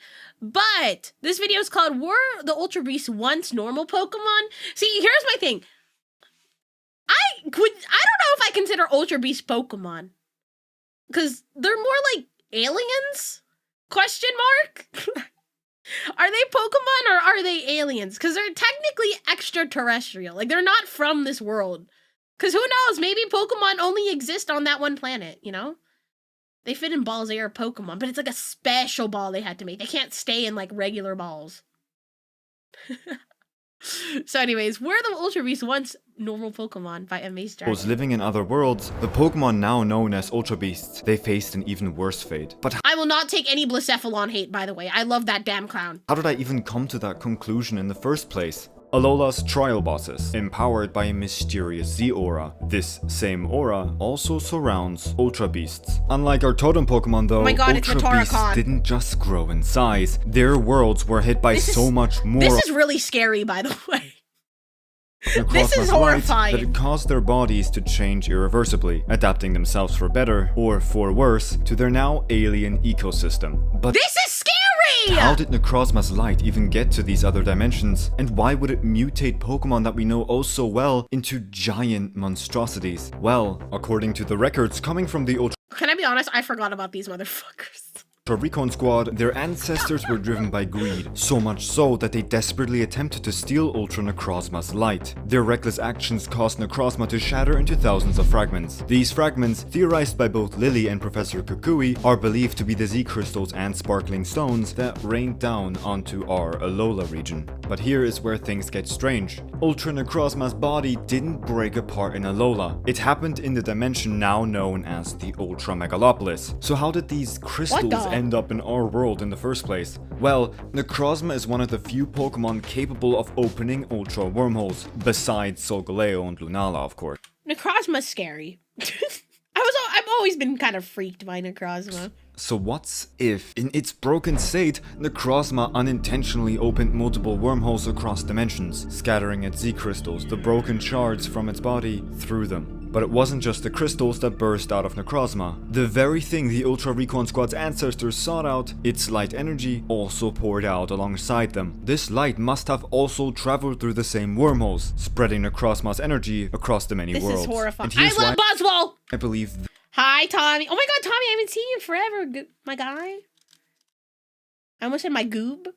that's Why was I gonna say that? exactly what happened. In the games, the Ultra Recon Squad confirms that the Z-power surrounding Totem Pokemon is the very same light that once filled Necrozma. This idea is further backed up by Necrozma's ability to temporarily return to its original Ultra form. But what Wonderful. exactly is this light energy that comes from Necrozma? It's actually a lesser known form of something much more fundamental. Infinity energy, the life force that powers all living beings in the Pokemon world. We can see this Insane. connection clearly in Ultra Necrozma's signature Z move, the light that burns the sky. In order to unleash this Thank you for the attack, 100 it bits. draws Would you energy be from a directly parallel dimension still considered a person? Yes, it would still be. It seemed they two would still be Pokemon. Oh, I see. from its trainer, showing that guess. this light is rooted in the same energy that binds trainer and Pokemon together. This connection is no coincidence. Z-moves, just like Mega Evolution, require a strong bond between Pokemon and trainer. And added onto that whole fact, Mega Evolution also releases large amounts of infinity energy. Necrozma's Pokédex entry adds even more weight to this theory. It reads this: the light pouring from its body affects living things and nature, impacting them in various ways. Infinity What? energy is also known to alter life itself, extending lifespans and increasing size. I mean, just look at AZ, who used a large Everybody, if you haven't played Legends EA, close your ears. Rest in peace, my goat, AZ. amount of life energy harvested from Pokemon 3,000 years ago. But how do I know that our worlds must have once looked the same? Well, in Ultra Space you can find something known as the Ultra Wilds, which are dimensions Bro is you so can big. access Bro is tall. through an assortment of differently colored wormholes. What's interesting about this is that there are multiple different versions, or in a sense, copies of these worlds. Even ours functions on a very similar level. If you're playing Pokemon Moon, you can travel to Pokemon Sun, and if you're playing Pokemon Sun, you can travel to Pokemon Moon. These worlds each contain Pokemon that are exactly the same as ours, even being able to be caught by normal Pokeballs. And the Ultra Beasts? Well, they are too able to be captured by us, even if it is slightly more difficult than normal. Now then, I'll be going through every single one of their worlds, and for each of the Ultra Beasts AZ living there, died? I'm going If I told you yes, would you be sad? to argue what Pokemon they originally mutated from, why they look the way they do now, and at the same time, I'll also give you the information behind each of their world's ecosystems. The Ultra Beast known as Buzzwole is also commonly referred to as the Swollen Pokemon, and rightfully so, with witnesses reporting it to be able to pulverize a dump truck with a single punch. It also Don't allows mess us to with listen to its Buzzwole. workout playlist while we're here, which I always appreciate. He's Buzzwole's just a big bug. home dimension is the Ultra Jungle, a vast humid rainforest teeming with twisting trees that eerily resemble muscular figures flexing their torsos and arms. The unstable That's so environment is funny. constantly reshaped by volcanic activity and rivers that snake through the jungle. In the back of the accessible area lies an active volcano that can erupt, summoning Buzzwole in the process. But Necrozma's radiation didn't just affect the plant life. I believe that Cutiefly had to adapt itself into what we now know as Buzzwole. What? You think Cutiefly turned into Buzzwole? What? In order to survive Wait, okay, hold up! He might be cooking, in this chat! extremely hostile dimension that was showered in Necrozma's light. Look, I know it sounds strange, but hear me does. out. Let's start Okay. with Buzzwole's location in Pokemon Sun. There you can find it within Melemele Meadow, a place known for its abundant population of Cutiefly. Sure, this could be a coincidence, but the more you look, the more it lines up. Coincidence? Bio- I think not! Biologically, Buzzwole is clearly based on a mosquito. Mosquitoes take up nutrients by feeding on blood. But here's the thing. Oh my god, what the fuck was that clip with the Snorlax? Only female mosquitoes do this. Male mosquitoes actually feed on nectar, just like Cutiefly. And you know what animal Cutiefly is based on? Well, that's actually the bee fly, which shares an order with the mosquito, specifically the Diptera order, otherwise known as true flies. My theory is that Cutiefly had to take on the traits of its distant cousin, the female mosquito, while also retaining the male gender's physical durability. I mean, think about the ecosystem. In the Ultra Jungle, plant life has exploded into towering giants, making nectar sources scarce or unreachable. So Cutiefly species would have needed a new way to survive. Feeding on nectar wasn't enough anymore. Absorbing life energy directly from other creatures became a brutal necessity. Here's another small similarity between the two. What the Both fuck? Cutiefly and Buzzwole are drawn to energy, just in different forms. Cutiefly seeks out the emotional aura of living things, while Buzzwole is attracted to displays of raw physical strength. And that's also why he jumps from the active Interesting. volcano to greet you. He sensed your aura from all the way back there, almost as if it were a strengthened version of the already sensitive aura detection capabilities that Cutiefly has. Pheromosa has the codename of UB Beauty and is a bug Oh my god, it's Matara!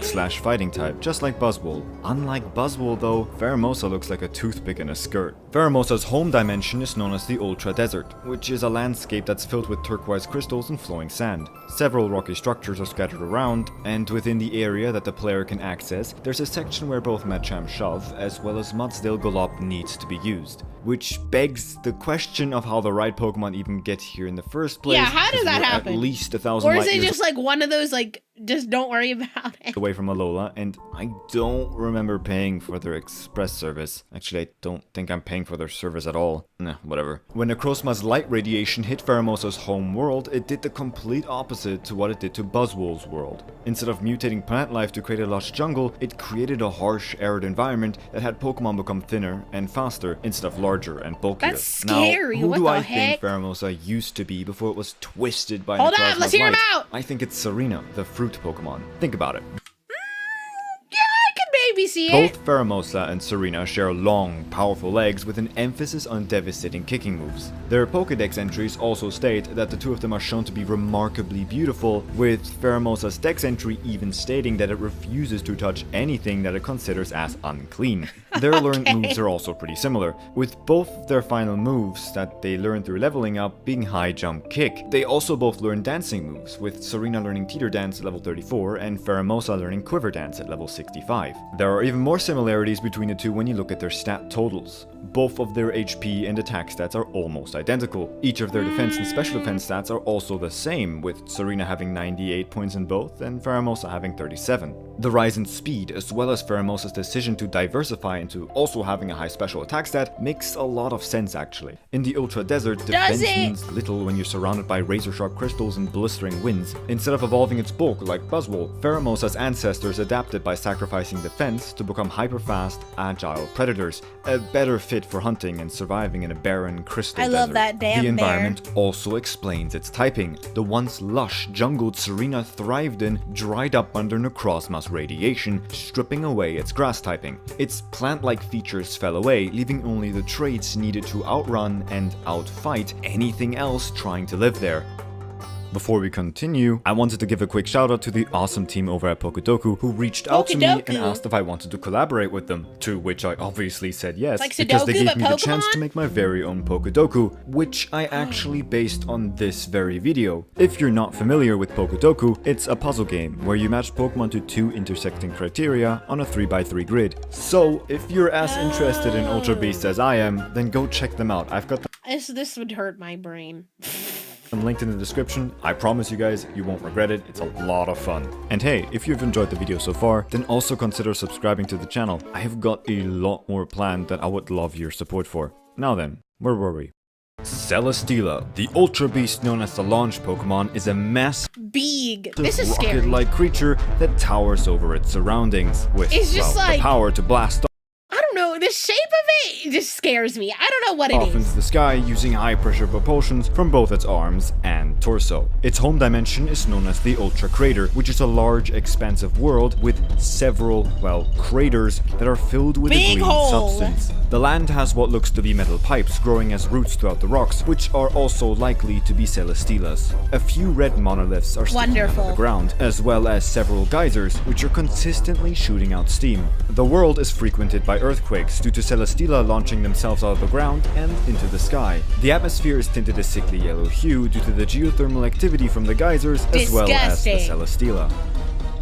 This time, I want to argue for something slightly different than a mutation, and this idea actually originates from one of the Ruin Maniac Files videos on the connection between Celesteela and Claydol. In Pokemon Moon, Celesteela is it appears in the Claydol? Haina Desert, the same desert where Baltoy, Claydol's pre-evolution, can be found as an SOS encounter. The Haina Desert is also found right beside Blush Mountain, the volcano where Alola's geothermal power plant resides on, and the Ultra Crater's whole thing is geothermal vents and geysers, so I think you know what I'm getting at, right? Anyway, here's one of No. Claydol's Pokédex entries that I would like for you to have a look at. It states that this Pokemon came to life due to being exposed to a mysterious ray of light. What's if this light was that of Necrozma's radiation seeping through the Ultra wormholes? And what's if this exact thing happened in another world, a world which received much more of Necrozma's powers? That's what I think created the Celesteela. Not a mutation, but a different input in its creation process. This is also further backed up What by their the- similar body structures. We know that Necrozma's light energy causes Pokemon to grow in size, and with more of Necrozma's light comes more growth. So while these two Pokemon might have the same outline, having 2 floating arms, a pointy head, and a large round torso, each of these features is ever so more pronounced in Celesteela.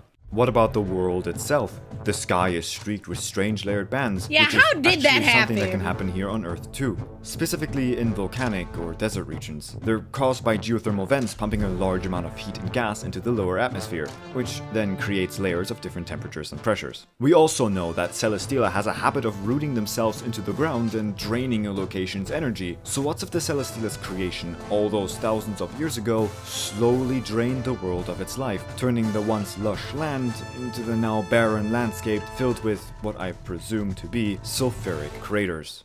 Hau'oli City is Disgusting. also known as the city that's overflowing with gentle joy. My favorite place here What has was that? got to be its famous Malasada shop. Well, I guess it would be more What the accurate to fuck? say that it was my favorite, before the city was destroyed at least. The Ultra Ruins is situated on what seems to be a toppled skyscraper. As you travel through this dimension, you can see various pieces of debris scattered around you. There's the big Okay. gate from the beachfront's entrance, the red fences that were painted by Lima, the chipped wall where you were first introduced to the Pokefinder, the city hall's welcome sign, and even the Malasada shop. I did not get this far in the game. Now they all lie in ruin. This place is none other than Hau'oli City, or to be more accurate, its post-apocalyptic counterpart, the home of the Ultra Beast known as Guzzlord. Are Just let him eat, man. Guzzlord He's is just known hungry. as the Junkivore Pokemon, and it's definitely the Ultra Beast with the most evidence I love Guzzlord. behind it being a different He's just Pokemon. he's just a hungry guy, all right. Being Zygarde. I do want to say What that I've the done a fuck? video on their connection before, but I still A cancer. decided to include it here since Okay. not only I, but also the comment section on that video have added quite a bit more to their connection. Plus, I need to connect it all to Necrozma's Light, which is the whole point of this video, isn't it? Right after you exit the Ultra Wormhole, you can find a man standing near the entrance in what seems to be a protective Guzzlord-themed hazmat suit, which is super reassuring since we're walking around in nothing but a shirt, but I'm sure Wonderful. we'll be fine. The suited man will Are you also sure about provide us that? with tidbits of information on some of the debris found here, such as the working filtration machine that cleans their drinking water, and the electronic beachfront display, which appears to be the only thing left of the color blue in this world. But the most interesting thing is the poster that advertises a new power plant. The truth behind the power plant actually gets even more confusing when we look at another one of the man's statements. Cyclone, He says thank that you the so people much who built the for power the plant in the first place 11 don't want to talk months. about it anymore, as if something happened to it, something bad. This all leads to only one possible explanation. The power plant exploded, polluting Alola and possibly the rest of the world. In my original Rip. video, I argued that Zygarde was so overwhelmed by this large quantity of pollution that it needed to evolve rapidly in order to cleanse it all. This rapid evolution then caused its cells to become cancers, splitting off from the original Zygarde, each becoming a Guzzlord You know, my head canon is that he was just really hungry. whose goal was still to cleanse I think he was just hungry. the world, but now instead of healing it, it consumed it. That's still true, of course, but nowadays I think there's more to this whole story. Remember how I said that Z-Power is just a different version of Infinity Energy? Well, this Infinity Energy was also once used to power the ultimate weapon, so what's to say that the Z-Power couldn't be harnessed in the same way? I think that this version of Alola received just the right amount of Necrozma's power that allowed it to advance their technology faster than ours ever could have. But this very fact was also their downfall. In the process of trying to harness this Z-Power, their power plant exploded, irradiating the area with a large amount of Necrozma's light. Zygarde's mutation was thus not only caused by a faster rate of natural evolution, but also by the extreme amounts of Z-Power it was exposed to during this process. Now that that's out of the way, let's go over the other facts that Yeah, connect the two. I do feel like it's a big reach. I don't know. Theory, he just had munchies. Start with Zygarde's and Guzzlord's physical similarities. Their torsos both have 2 eyes and a jagged mouth, with Guzzlord's mouth being a pried open version of it. Their eyes are of similar shape as well, with Zygarde's being white and Guzzlord's being blue. Thirdly, the back arms of Zygarde actually open up in a similar fashion to that of Guzzlord's own arms. Their 2 shiny variants are also both the exact same color. Finally, their HP stats are both very high, with Guzzlord beating out 100% I feel like we're Zygarde really by 7 whole reaching. points. There's also the area Zygarde is found in the Ultra games, Resolution Cave. This is the same location that Guzzlord is found in both Pokemon Sun as well as Moon.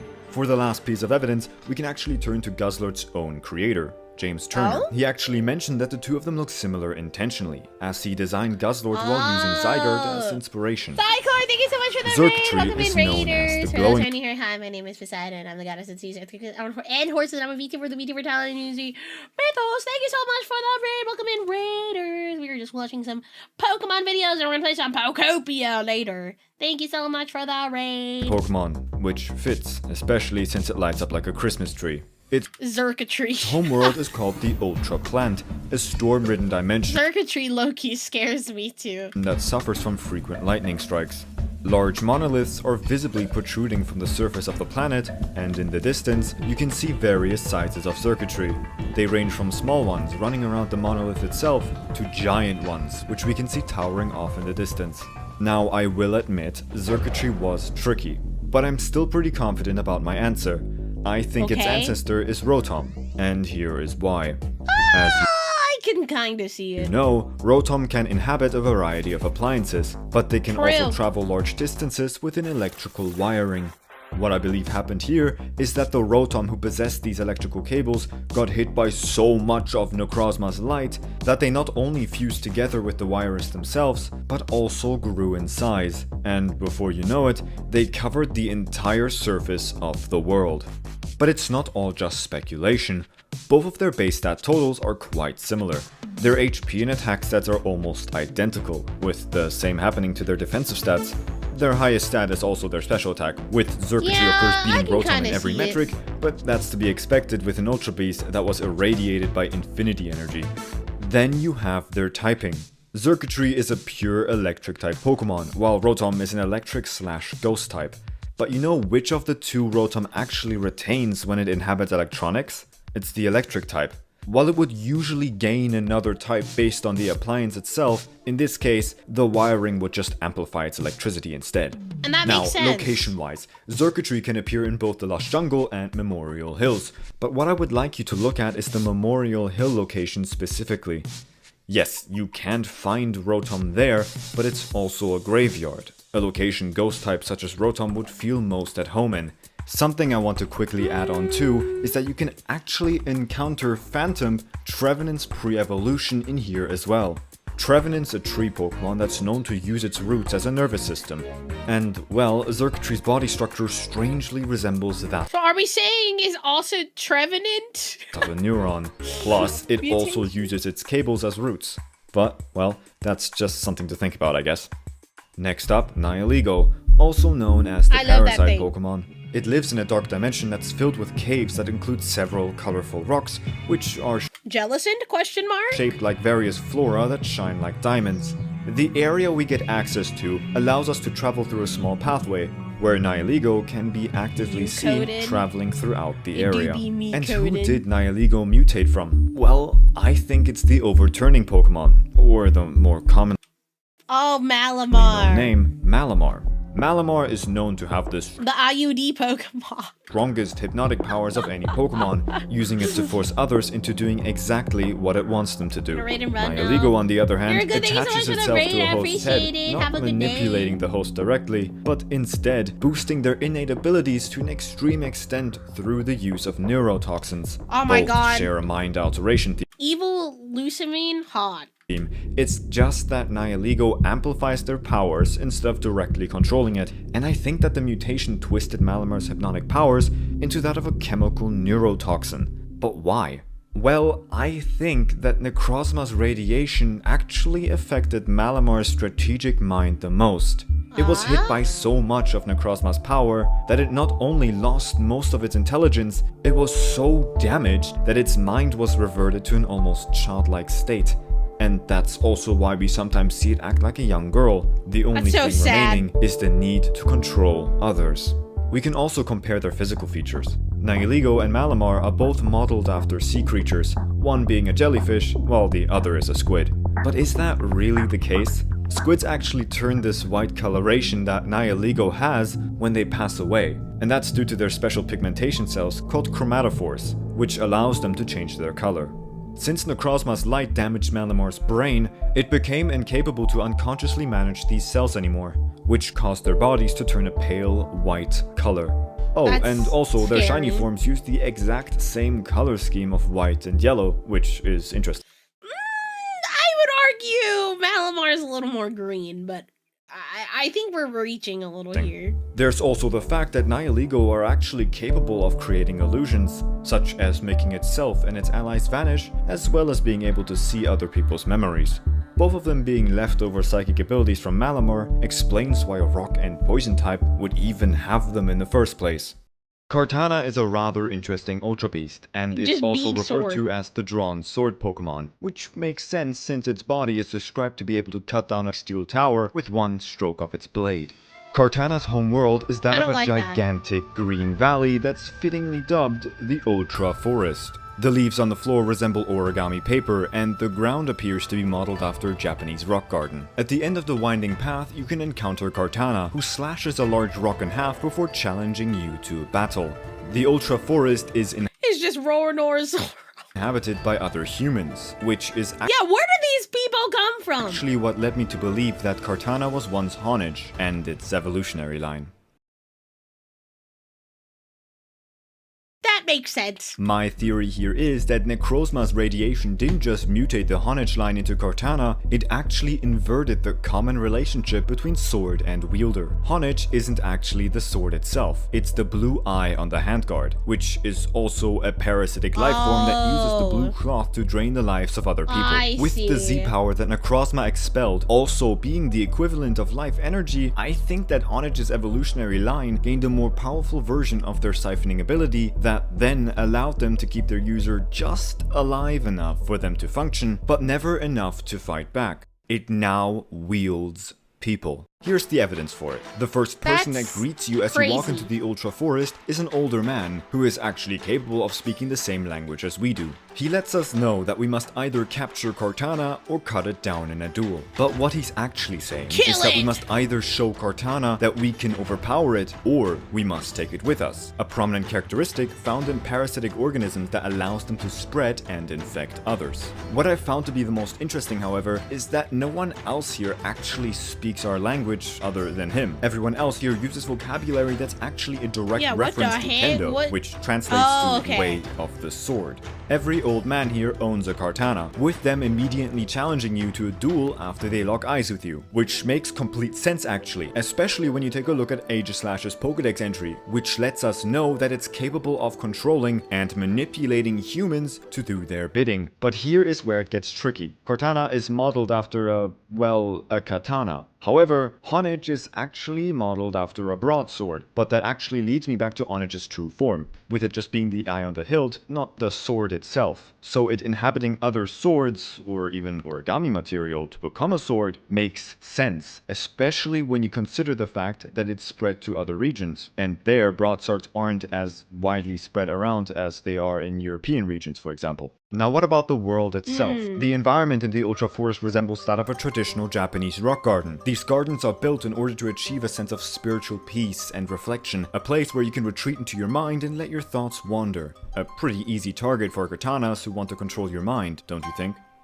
Poipole is actually the only Ultra Beast known to be able to the Poipole Naganadel line. evolve into another, that being Naganadel. Its home world is none other than the Ultra Megalopolis, which, as stated in the beginning of the video, is the place where Necrozma lost its light. This one is rather tricky, especially since we don't actually know all too much about the Ultra Megalopolis' environment. But what we can see is, well, nothing. In that I mean there isn't any light to see things with. So while on one hand we could argue that Ultra Necrozma's light actually affected this world as well, I would like to disagree here. Right after it broke, Necrozma stole all of the light in the Ultra Megalopolis, which would, ironically enough, hinder its light radiation from affecting the people and Pokemon living here. With that in mind, I'd like you to take a look at Nidoran, the Poison Pin Pokemon, and then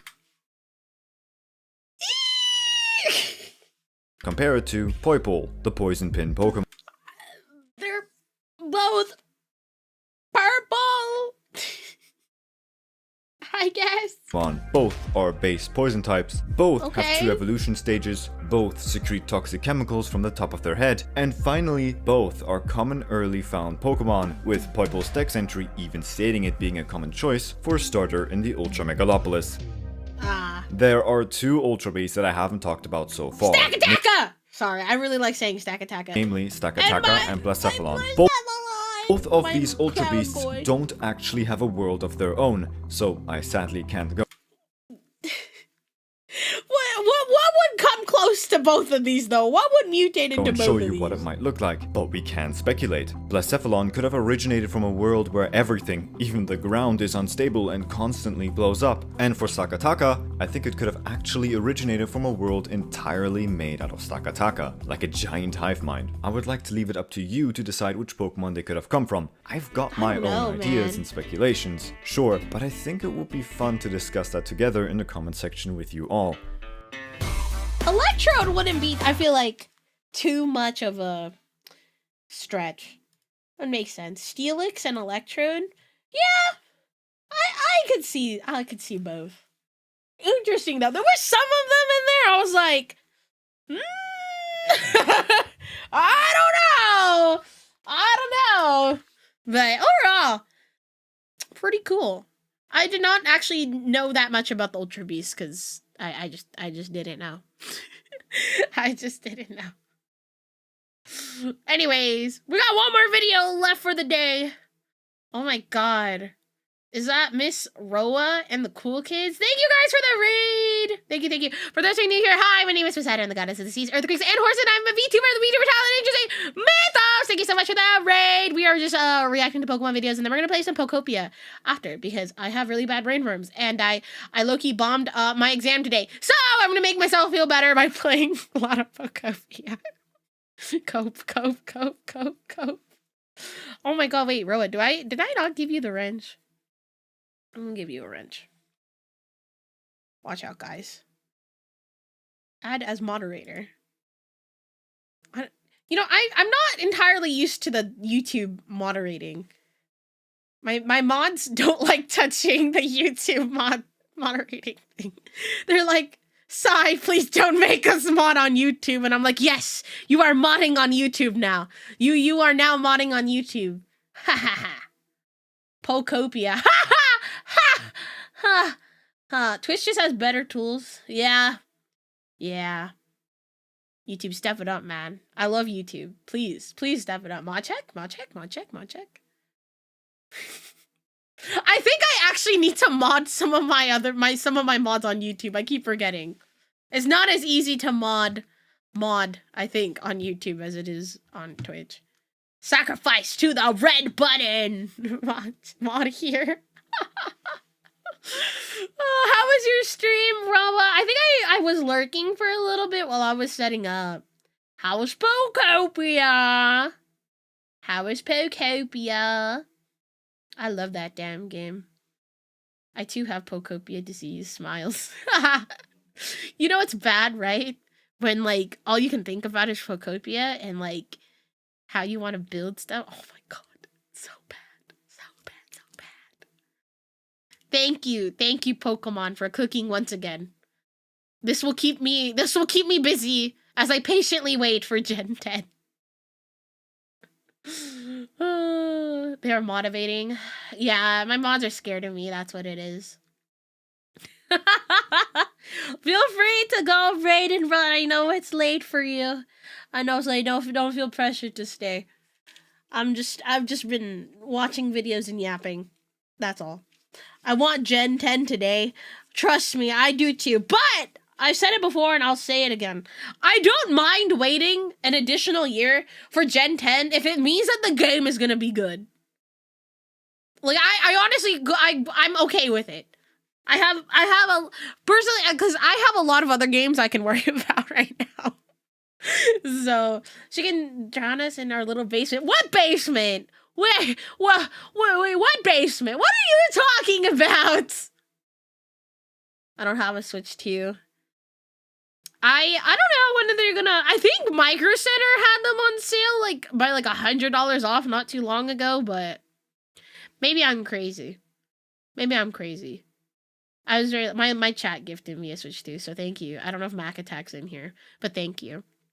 I traded 12 hours of just straight playing Yu-Gi-Oh for Switch 2, which I think's worth 12 hours of Yu-Gi-Oh for a Switch 2. You got it, buddy. I wanted to kill myself after. Yeah, I love Micro Center's a great place. I've been to Micro Center a handful of times. It's honestly a very magical place. Thank you, Siegfried, for the 27 months. I appreciate it. Thank you. Jokes aside, I love you so much, P-Doc. Thank you. Hello, Shinkamu. I almost said Shinkum. I don't think I'm supposed to say your name like that. Apparently, you can game share Pokemon Switch 1. Can you really? Okay, I don't understand how game share works. So can, like, someone explain to me how it works? Because I genuinely don't know. I think, because one of my friends took my Switch for, like, a day to game share, like, Mario Kart or something, and I didn't get to see how it worked. So I genuinely don't know how that works. Switch 2 Lite? mean, it's possible. I don't know. Oh, what the heck? Anyways. We got our last video for the night before we play some Pokopia. We got to finish our night with Mr. Wolfie VGC. I love his videos. Wolfie's videos are always so fun to watch. Anyways, we are watching the worst evolutions in Pokemon. Am I prepared to get my feelings hurt? I don't know. My feelings might get the hurt. entire franchise. After all, if evolving your Pokemon made them worse, Look, guys, it's Rabombi. then you wouldn't go through the trouble People who just clicked on this video, like, what the fuck are you talking about, Poseidon? in the first place. But not all evolutions are created equal. And sometimes, the absolute garbage Pokemon you just spent an entire week trying to evolve simply wasn't worth the effort. Now, obviously, not All right.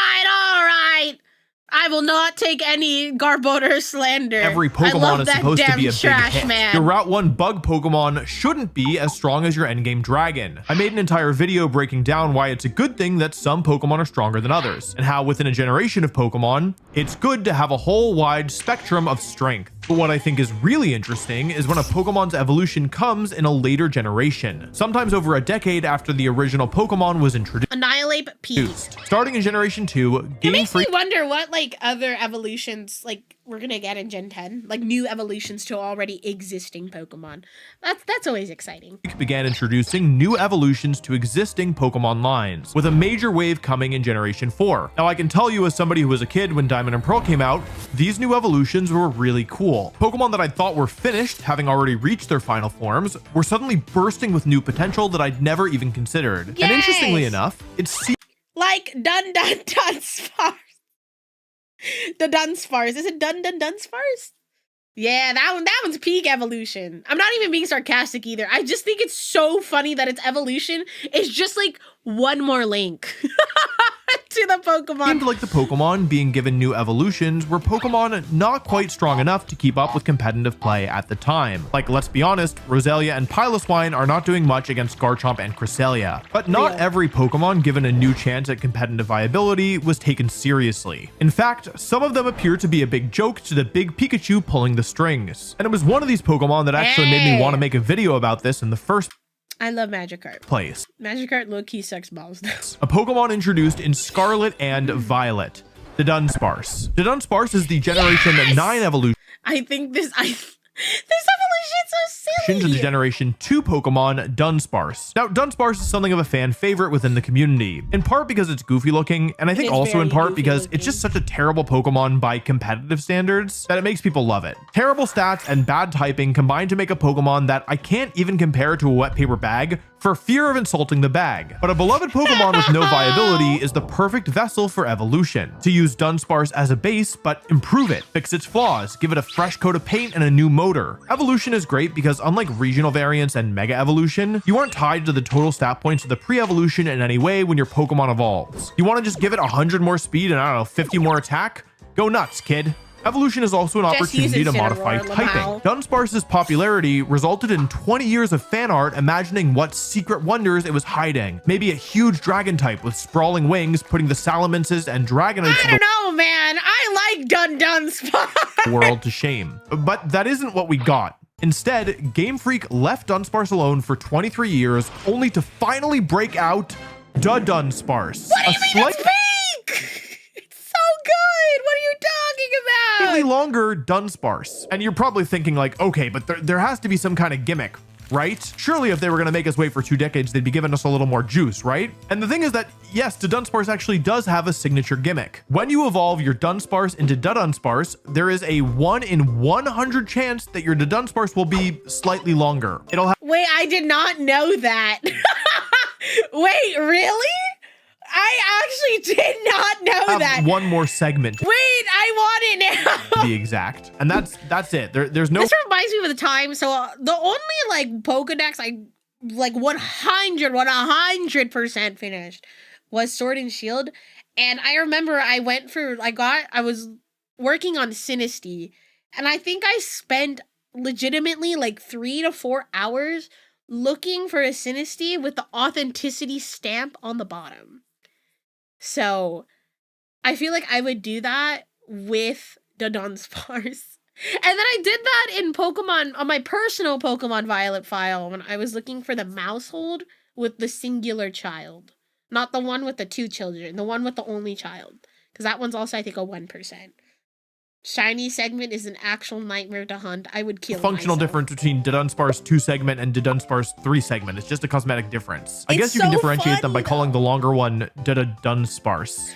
Dudunsparce is a pure normal type Pokemon with stats that are better than its pre-evolution, but not by enough to justify using it. They gave it a signature move called Hyper Drill, which is in theory good because it ignores protecting moves, but the problem is that Dudunsparce isn't actually strong enough to pressure opponents to protect in the first place. Now, to be clear, Dudunsparce is definitely more usable than Dunsparce. Like, you can use it, it just won't be very good. The main problem is that the stats just aren't good enough to keep up with the modern world, to be honest. Like, if you really wanted to use it, you could use, I don't know, it's not touching that damn Flutter Mane. The ability Serene Grace, which doubles the effect of secondary moves, and it gets the move Rock Slide, which, you know, has a high chance to flinch, but Dudunsparce is really slow. But it does learn Tailwind, so maybe you could do something with that. I don't know. It's not a very good strategy, but it is really frustrating to play against. So if you want to try and make your opponents turn their Switch 1 into a Switch 2 the traditional way, you could use it, I guess. Also, in case you weren't aware, you also have a 1 in 100 chance to get a 3-segment subscribe button if you subscribe on this video specifically. This also gives you a 100% chance of getting recommended other great videos in the future. It's actually not 100%. I don't know how YouTube's algorithm works. Sometimes it won't recommend videos, but you have a higher chance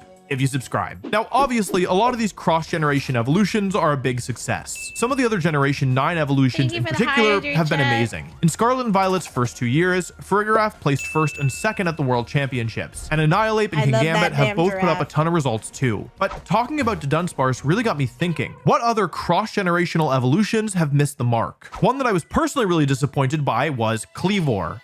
Kleavor! That's what I think Kleavor's. I low-key forgot about him. I'm sorry. Sounds like. Scizor is one of my favorite Pokemon. I actually used it to win US Nationals back in the day. And so when I heard that Scyther was getting a new evolution and that it was getting a signature move that could do something that no other Pokemon in the game could match, I was excited. However, when I finally tried Kleavor for myself, I was disappointed. Kleavor is a bug and rock type Pokemon. Can I just say, by the way, that every time I say a line like that, I feel like the frickin' Pokédex. Kleavor is a bug and rock type Pokemon. Are you getting that, or is that just me? Anyway, bug and rock are 2 of the single worst types in the game. But surprisingly, when you put them together, it's actually not as bad as you might think. Bug cancels out 3 of rock's weaknesses to fighting, grass, and ground, and rock resists the flying and fire type moves that bug is weak to, resulting in only 3 weaknesses total, which is pretty good. And the stats are pretty well distributed, but there is a problem. While Kleavor doesn't have any glaring weaknesses in its stats, it also doesn't really have any huge strengths. It's not blazingly fast, supremely strong, or absurdly tanky. It's a pretty well-rounded jack of all trades. However, this isn't factoring in its ability Sharpness, which gives certain moves a massive power boost. Kleavor's unfortunate weakness lies in its signature move, Stone Axe. This move should be ridiculous.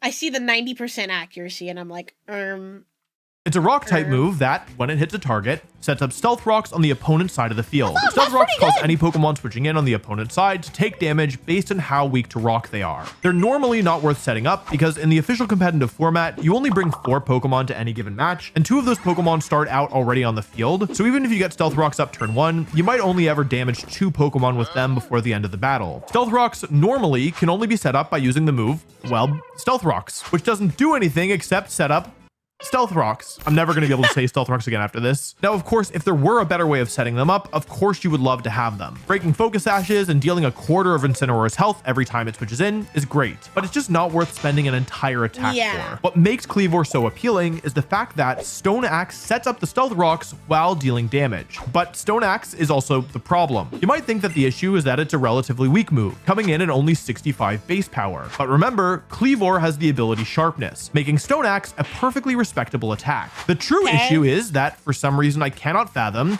Stone Axe has only 90% accuracy. If it's not 100, it's 50%. This might not sound like a huge deal, but remember, Kleavor isn't so strong that landing a hit is going to pick up a KO most of the time. And it's also not so bulky that it can afford to take hits without doing anything back. 90% accuracy sounds pretty good, but Kleavor just can't afford to miss 1 out of every 10 attacks. And without a reliable rock type move, competitive players just couldn't justify the rock and bug typing or the awkwardly distributed base stats. And poor Kleavor got left in the ancient past of Hisui. A Pokemon from the ancient past of the franchise that's always felt like a disappointment competitively is Blossom. Now, I really love Blossom's design, so before you type an angry comment, I'm on your side. I think it's an incredibly designed Pokemon. I love Blossom, but yeah, no, Pokemon. But also, because the design is so great, I think I feel extra let down that it's just such a garbage Pokemon competitively. Now, to be fair, Blossom is from Johto. And if you look at a lot of the Johto Pokemon, it's pretty clear that they weren't designing with competitive play in mind. But even ignoring the fact that Blossom has stats worse than Magmar, there's another issue. The typing. It's pretty rare for a Pokemon to go from a dual type pre-evolution to a single type evolution, but that's exactly what happened to poor Blossom. From a grass and poison type Gloom to a pure grass type Dancer. At least the design is cute. Blossom did get given a little treat in the form of After You, which is a move that forces the target to move immediately after the user. This would in theory allow it to pair with strong sun-setting attackers like Torkoal or Groudon, activating Blossom's chlorophyll ability and allowing its buddy to fire off a super fast eruption or precipice blades before the opponent can move. There's only one problem.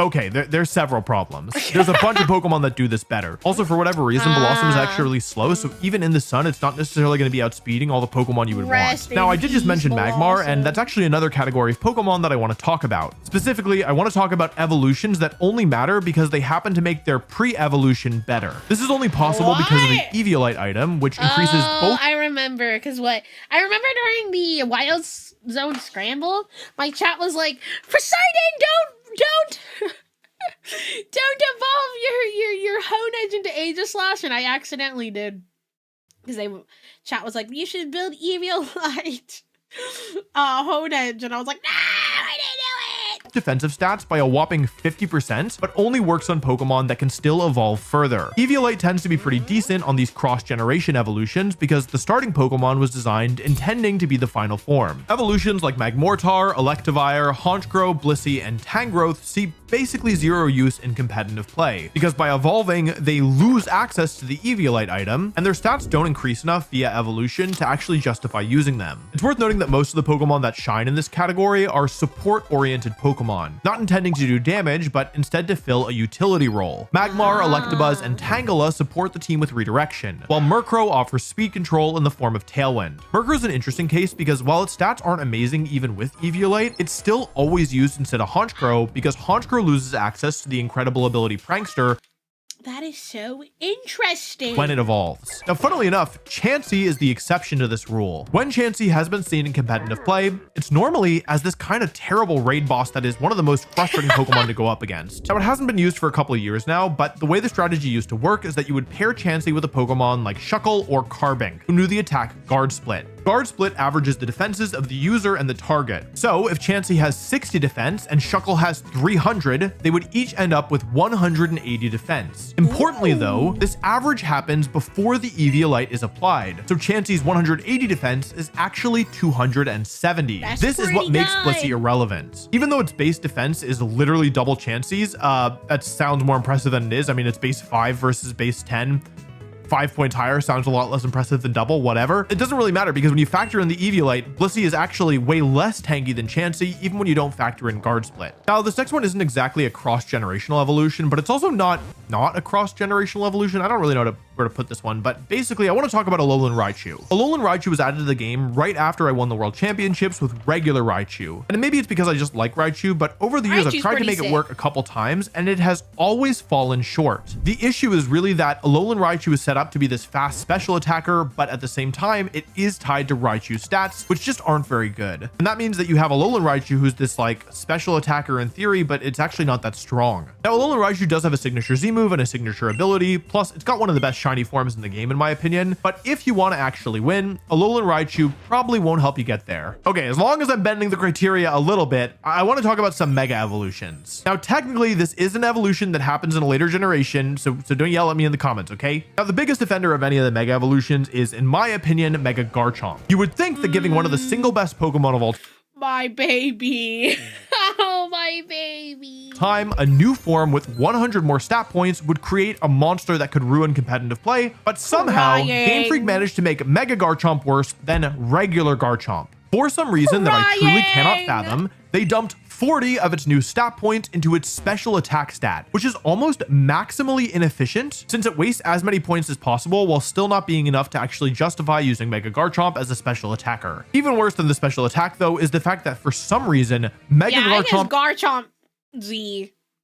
was their second chance. actually gets slower, losing 10 of its speed points. This puts it from 102 base speed before Mega Evolution to 92 after. Now 10 points might not sound like a lot, but back in the day, the general rule for if a Pokemon was fast was if it had more than 100 base speed. Garchomp at 102 is fast. Mega Garchomp at 92, not so much. And there were a lot of good Mega Evolutions sitting exactly at that base 100 mark, including Mega Kangaskhan and Mega Charizard Y. So for Garchomp to go from outspeeding those Pokemon to underspeeding them, not a good look. To add insult to injury, Mega Garchomp's ability is also a downgrade. It gains Sand Force, which does absolutely nothing unless the sand is up. Regular Garchomp has two I do like Mega Garchomp's design. It's just arguably better abilities in Rough Skin, which does good passive damage, especially against the most popular Mega and Kangaskhan, and Sand Veil, which also only activates in sand, but gives all moves targeting Garchomp a chance to miss, which will normally have a bigger impact than the power boost from Sand Force. Putting everything together and keeping in mind that you need to give up both your item and your Mega Evolution if you want to use Mega Garchomp, it's not a mystery why it never saw any play. Now, okay,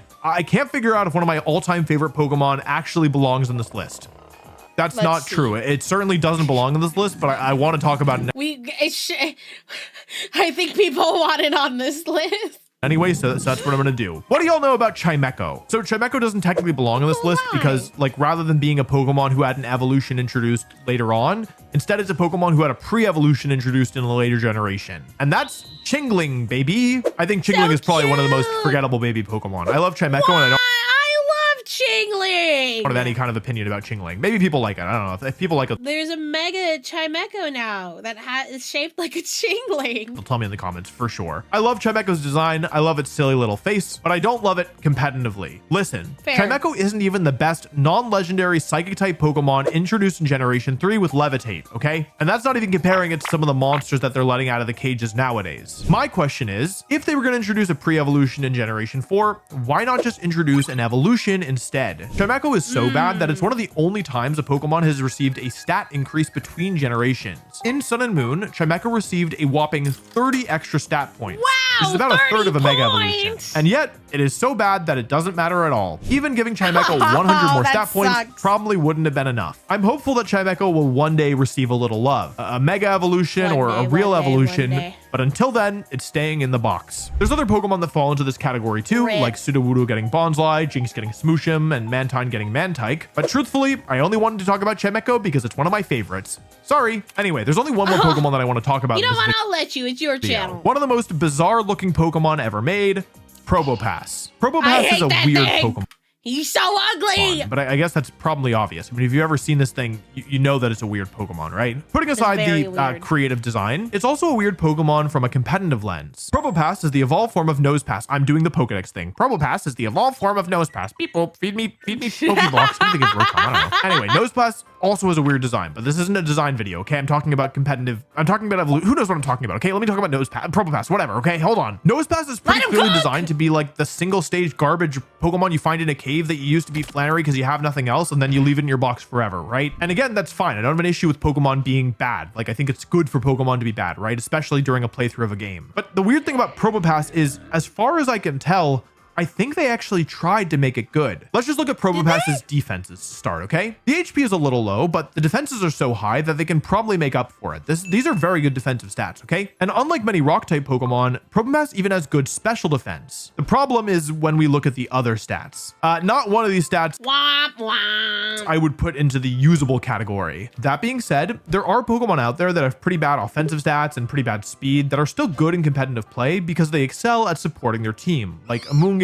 or Cresselia. And on the one hand, Probopass was given an audition for this role because, unlike Nosepass, who is a pure rock type, Probopass gains the best defensive type in the game in Steel. But the problem is, Steel just happens to be one of the worst types to pair with Rock. Steel and Rock combine for 2 double weaknesses, to fighting and ground, plus a regular weakness to water. Now, it's not the end of the world, but it's also not great to have a double weakness. But even this could have been forgiven if not for the move pool. Apart from Wide Guard, none of Probopass's moves are all that useful, useful when it comes to supporting your team. Yes, it can Thunder Wave, but it's too slow to really make good use of it. Same with Gravity. It can set up an Iron defense, but that doesn't help when it's still taking twice as much damage from fighting and ground moves, even after doubling its defense. It gets Helping Hand, which I won't pretend to understand. Are those things hands? Are they supposed to be hands? I thought they were just like floating magnet rock things. Anyway, it doesn't even matter because the truth is that Helping Hand is given to almost every Pokemon in the game. It's not like a reason to use Probopass. But in a way, I guess it is fitting that Probopass gets Helping Hand, because if there's one Pokemon on this list that needs a little help, it might be Probopass. Or actually, the Dunsparce. I vote the Dunsparce. Game Freak will presumably continue to give older Pokemon new evolutions in upcoming Pokemon games. Only time will tell whether they'll create absolute monstrosities or complete disappointments. Realistically, probably both. All I hope is that they're half as cute as Chimecho. Thanks for watching. If you like this video, you might like this other one I made talking about what the worst starter Pokemon of all time is. Man, I like the Dunsparce. Mega Dunsparce when. That would be really funny. That would be hilarious. Anyways, I had a fun time reacting, chat. I really did. It was a fun time. However, I think we all know what time it is. Give me one moment while I get this set up. But it's Pokopia time. It's gaming time. It is time. It is time, chat. Give me one moment. I had another game open in here that I should not have opened, so please give me a minute. Yay. We're gonna do some more reacting tomorrow. So if you came here for the reacting portion, I would love if you could stay. But if for some reason you can't, which that's okay. We will be reacting again tomorrow. Yes. Okay. Uno momento por favor. Mega Dunsparce was cut from ZA. I'm tired of it. I'll stay for it. Appreciate it. Winds and Waves being probably SEA inspired. Amazing. Thank you, Game Freak. What is that? Oh. I just saw an ant on my desk. I really hope that does not mean anything. I really hope that does not mean anything. That was the only ant I saw. It is getting warmer now, so it's ant season. So I'm not looking forward to that. Okay. We're good. Let me plug stuff in. Plugging it in. Yeah, thank you. No backseating or spoilers, please. I've been okay, I'm not gonna call out anybody specifically, but I will say I have been noticing it's been a thing recently where people in chat would be like, well, I know something, or they'll be like, you should be doing this, and it's like I haven't even gotten to that part of the game yet. I'm like, guys, relax, I'm not even there yet. Please, let me enjoy the game as is. I beg. Okay. Matt, can we change the category on Twitch, please? Thank you. Let me plug in my Joy-Cons. Pokopia!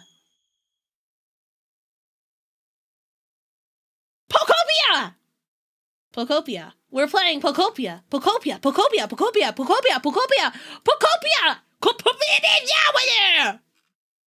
Is it better to squish or let the I squish them. I also have like ant traps, so they'll like eat whatever's in the trap, bring it back to their colony, and it kills all of them.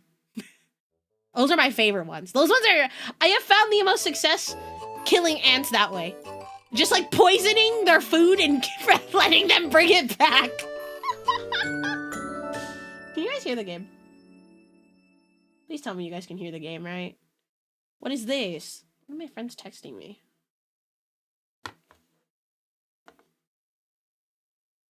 My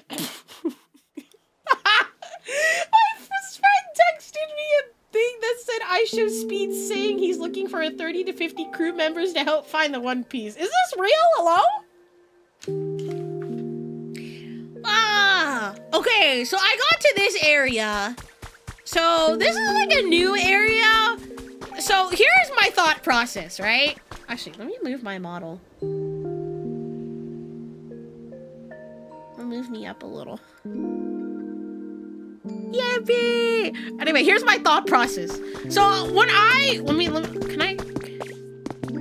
I'm so happy. I didn't know you could jump in this game until like recently. But I was like, damn. The first area, right? I was like, this is gonna be a lot of work, chat. This is a lot of work. Surely, right? Surely this is it, right? And then you go in here. I walked in here and I'm like, there's no fucking way. There's also this area I have to fix up. This is so much work. But it's okay. I will enjoy every single moment. Finder of the One Piece. Unfortunately, I cannot say where the One Piece is at. My lips are sealed. My lips are sealed and I cannot leak. Anyways, oh, oops. I forgot what I was doing. I'm not gonna lie, last I played this was a few nights ago, and I don't remember. Was this team initiation? I don't know. Oh, okay, you know what? Make a salad. Oh, that's right! Okay, I have to... What? Make a salad. I forgot. That little guy... He needs a cutting board. But where can I find said cutting board? Okay, Oda did say that the One Piece is not like the power of friendship. It's like an actual thing. Today's stamp. Okay. I think I should be able to get the stamps. But yeah, the fact there's like this other area with like other stuff, it's like, there's so much to do. There's so much to do. Okay. Is there a cutting board recipe? We have beans. That's not a cutting board. How do I make a cutting board? Where? I have no idea where this cutting board's at. Use a cutting board to make a salad. Am I supposed to do this first? But this is telling me it's urgent. I can't stop thinking about the building covered in sand. Maybe if I ask him again, he'll tell me. Cause okay, so we were in here and this guy's stuck. And we need to find Dartrix. Oh, okay, we have to spawn a Dartrix first. Oh, yeah, okay, I remember what I did now. Okay, I think I made like a little habitat over here, and then Dartrix should be able to tell me, right, how to move forward. Please tell, oh, I see something. Please let it be Dartrix, and I believe this is a farming area. We'll restore this. Hello? Bum.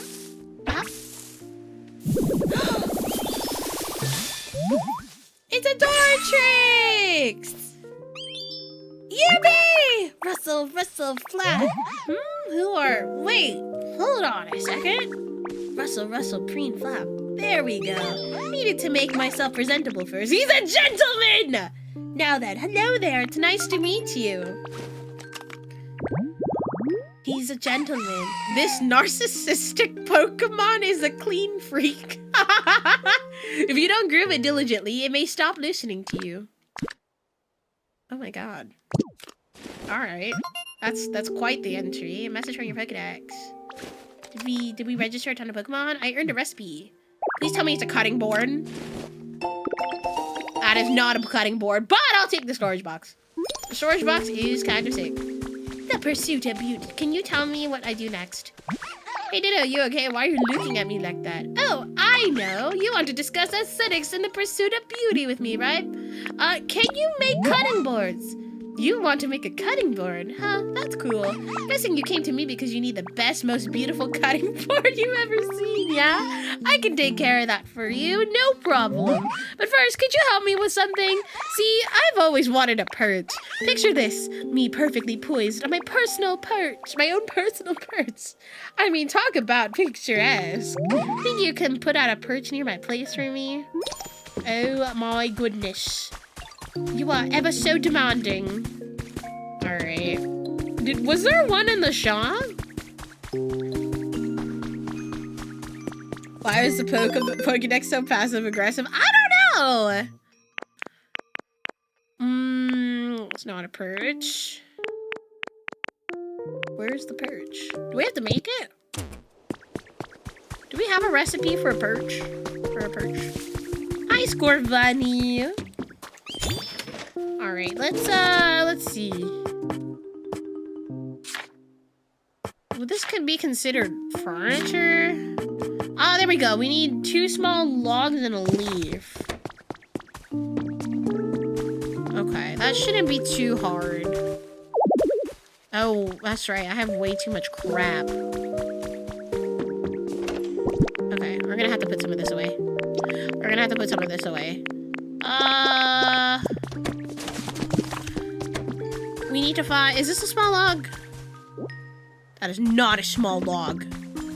That's a sturdy stick. Okay, it's not lumber. I feel stupid. Small log. Do I need to cut something down? Let's go grab this first. What is this? Tell me it's a cool recipe. Tell me it's a cool recipe. Oh, keep smashing A. What is it? Argyle print. That's a funky looking rock. Inspect. Too hairy. Look at this cute photo of Rio. I took it when Growly, who just moved in next door, came over to play. Doesn't she look happy lately? She's been spending every free minute playing with Growly. At this rate, she'll probably forget all about you. Just kidding, but if you're worried about that, maybe you should finally visit next summer break. What the fuck? Okay, there's some lumber right there. Oh! That was a hole. I look at flower seeds. Alright. We need to find... small log. There we go. Pointy tree seeds. Okay, we just need to cut down trees, which I don't like doing, but it's okay. I think we can replant them. How is it going? Going good, how are you? We're just chilling. I can't cut that one down. Oh, maybe I can cut these ones down. I'm assuming this was originally... Oh, there was a water source here. Wah! I'm stuck! I'm stuck! Okay. Let's get this. What treasures could possibly be awaiting me in this block? Oh, it's a CD. Too much stuff! What am I carrying? Hold on. We have too much crap. Drop? Okay, game corner. Okay. Well, I think that... Ooh. Help, Ditto, I'm stuck! I think we should cut these down. What happens if I headbutt it? Okay, nothing.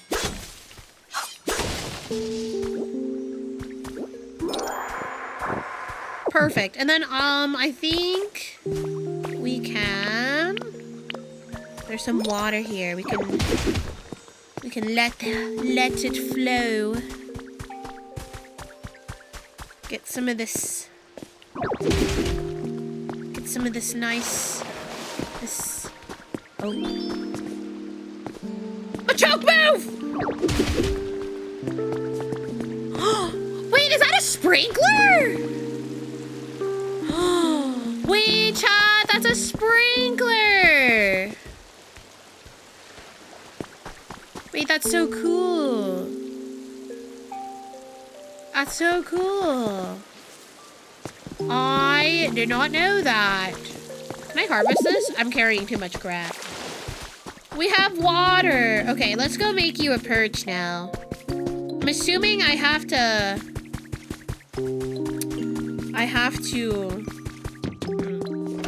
put it near your home.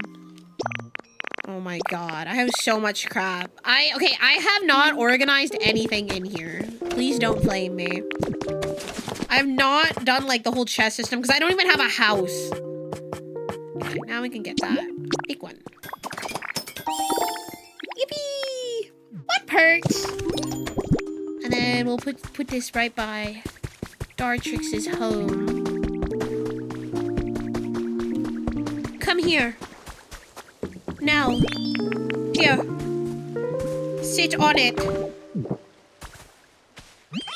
Hey, I see you put a perch by my place. It's perfect. I can tell you paid attention to my preferences when you put it together. Thanks. As promised, I'll tell you how to make a cutting board. The trick is cutting your lumber with daring delicacy. Allow me to demonstrate and watch with these wings closer. Dot, dot, dot. Anyways, I should do it. Not that I've ever made one myself before. Yay! Hello, everyone. First time chatter here. Welcome in. My beautiful claw-craft cutting boards are sure to create cuisine of equal beauty. Oh, and if you need any lumber to make one, bring me a small log or two and I'll cut them nicely for you. Ooh, nice. We can get lumber from him too. Okay, I hope I have enough crap to make a cutting board. That's not a cutting board. Uh-oh, we need lumber. We do need lumber. Which we do need these guys for. Okay. Alright, Dartrix. Oh, he's all eepy. I'm sorry. I'm gonna have to... Oh, your photo op. We take picture of him eeping. He's eeping! Photo op snagged. Alright. Is there anything I can't get enough of? It's gotta be stuff like this birch. Look at this. Please make this into lumber for me. Thank you. Make me some lumber. Sure. Let's get some lumber. Let's get some 10 pieces of lumber. Uh-oh. Oh, that's right. He does take a bit. Okay. Well, we'll come back. Meanwhile, I think I should put some stuff away. I don't know what I want to take with me and what I don't. Part of me kind of wants to abandon this area for now until, like, I have the other area situated, but I'm already here. I'm not entirely sure. Are you ready now? You're like flapping around like you're ready.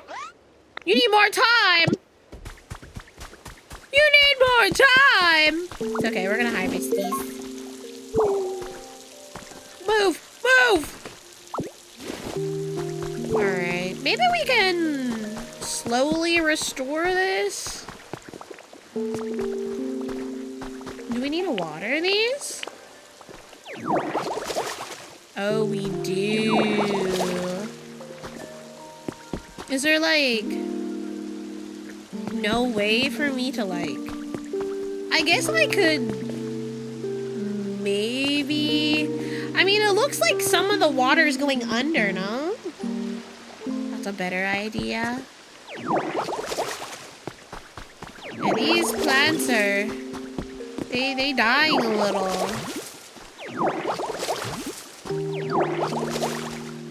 We don't want that.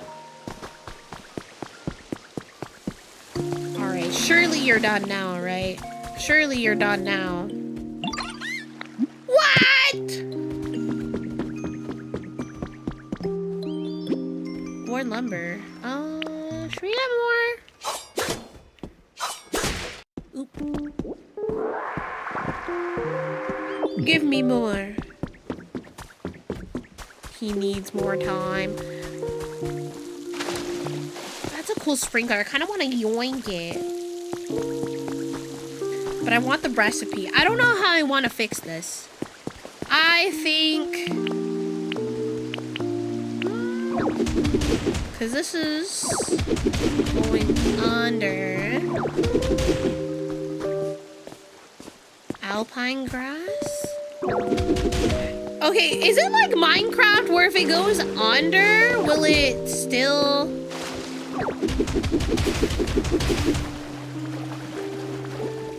like make the grass wet? Or maybe because this is not tilled yet.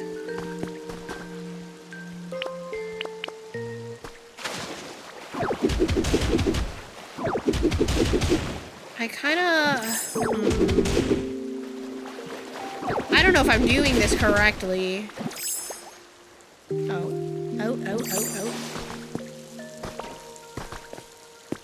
Okay.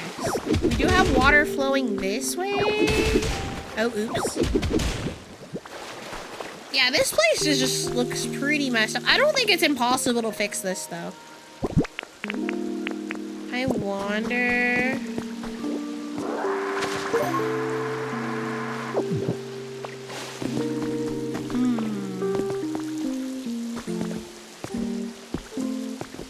Because this area...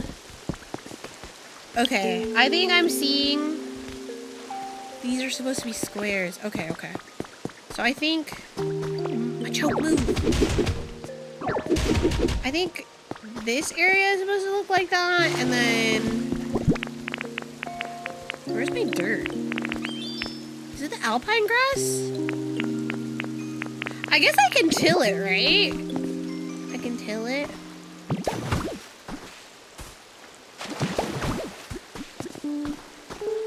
Oh. There.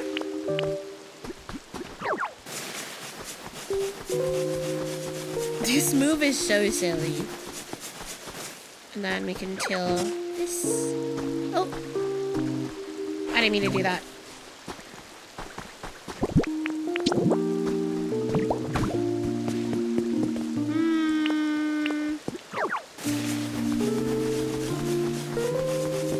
What is that? Is that stone? What is that? Oh, I think that's meant to be for the sprinkler. We don't have one. How many subs are you from the goal? We're about... Oh my god, can someone do math for me? I'm like, my brain cannot math right now. Can someone do math for me? Yeah, I think this is what's supposed to be where the sprinkler goes. 6, 7? Is it actually 6, it's 7? Wait, I think it is actually 67. I think it is actually. Okay, I see what the vision was here. I see it. So, I think this was supposed to be here. I don't think the water was supposed to be flowing like this. I think this was supposed to be sprinklers.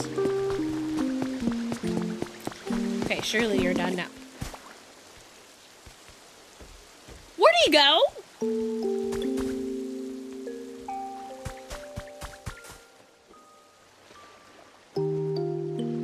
Dartrix? Did I get robbed? Dartrix, hello? Did he just run off? You asshole. Where did you go? Oh, there you are. Oh, thank God. Oh, are you done now? What if he was just like, yeah, actually, I couldn't do it. Sorry. What if he was like that? He was just like, I don't know. I couldn't get the job done. All right. Cutting board time. And then we gotta find stuff to make into salad. I heard you're gonna make a salad. Salads are supposed to have a bunch of leaves, right? That sounds so cool. Wish I could have some too. You can have some. Really? Yay, let me help out too. Then we can make a salad together. Oh, nice. Okay, so we can put this. Let's just do this here. And then I think we need leaves. I only have 4 leaves.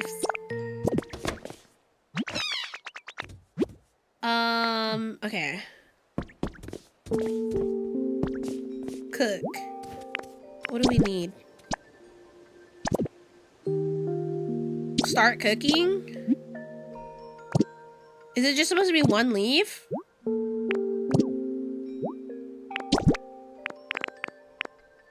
It's supposed to be 1?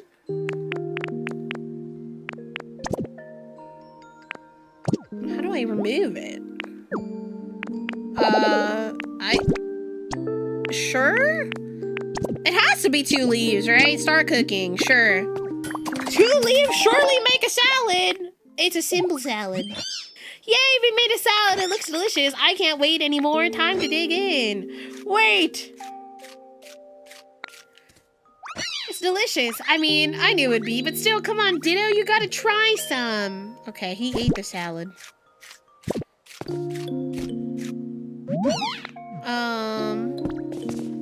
You ate it. Where's the salad? Is it? Oh, here it is. Okay. We're supposed to eat it. Oh, that healed all my pee-pee. Wow! We leveled up our leafage! The food you ate powered up leafage.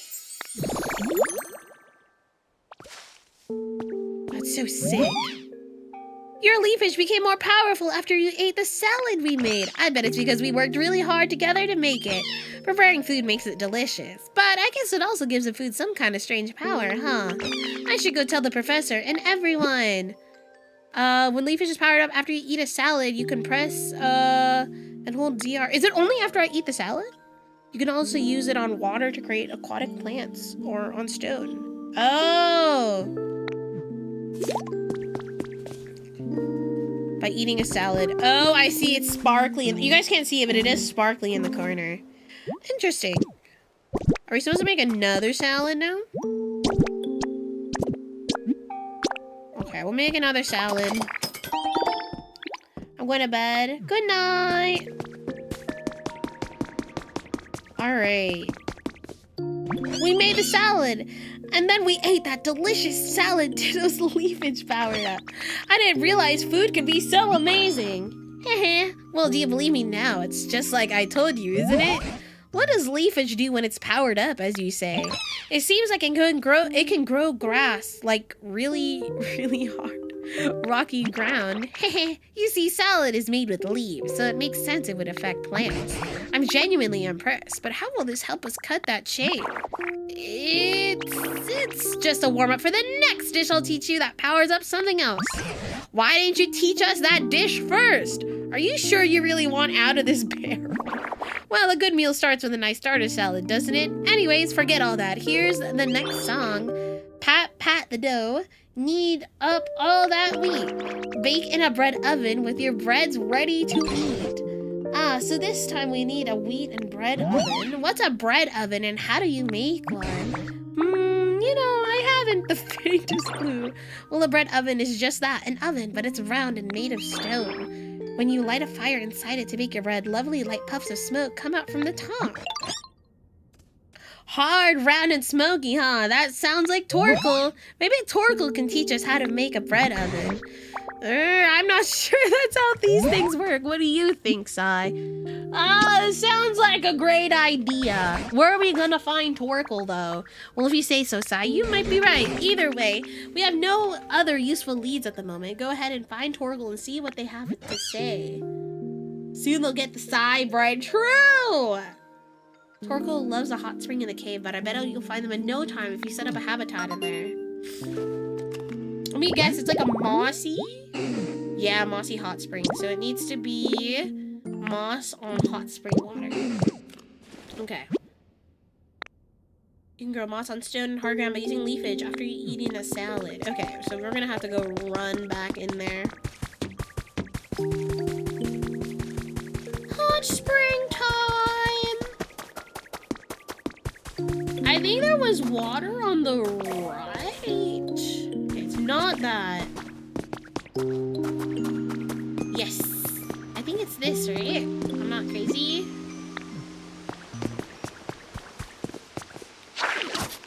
This has to be it. Oh. Was this look correcting? Oh, wait. This spawns Larvitar. Wait a minute. Hold up. Was I even supposed to do this? Oh.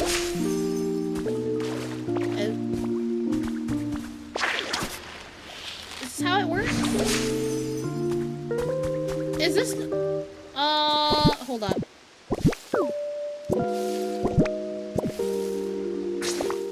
No, I need the wheat. I need the wheat. The wheat needs to stay. Oh, there's someone in here. There's someone in here. There's someone in here. Hello?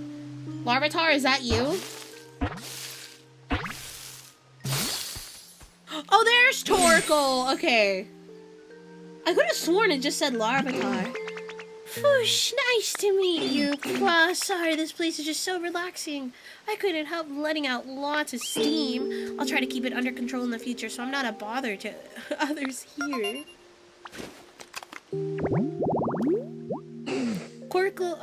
Coal is a source of Torkoal's energy. Large amounts of coal can be found in mountains where they live.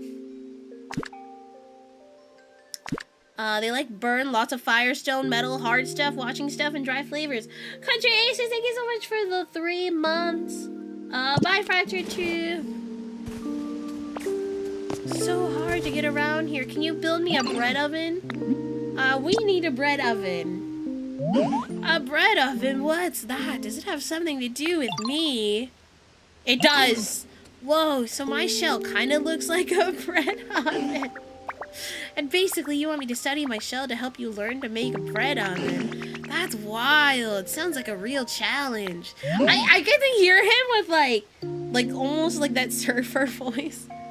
But can I ask you for a little help first? Sometimes I really feel like going outside, you know? But the floor of this cave is bumpy and uneven and kind of hard to walk around on. Do you think you could make a nice path for me so I can get to the Pokemon Center? Brother, I hate to break it to you, but there kind of is no Pokemon Center.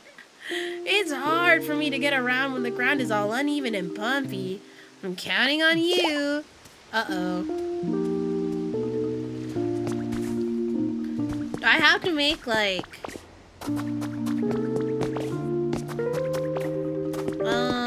Oh, I see. I think we have to patch some of this up. I think that's what it wants us to do. I think it wants us to, like, patch some of this up. Yeah, I'm like, is it stairs or does it like want me to patch it up? Okay.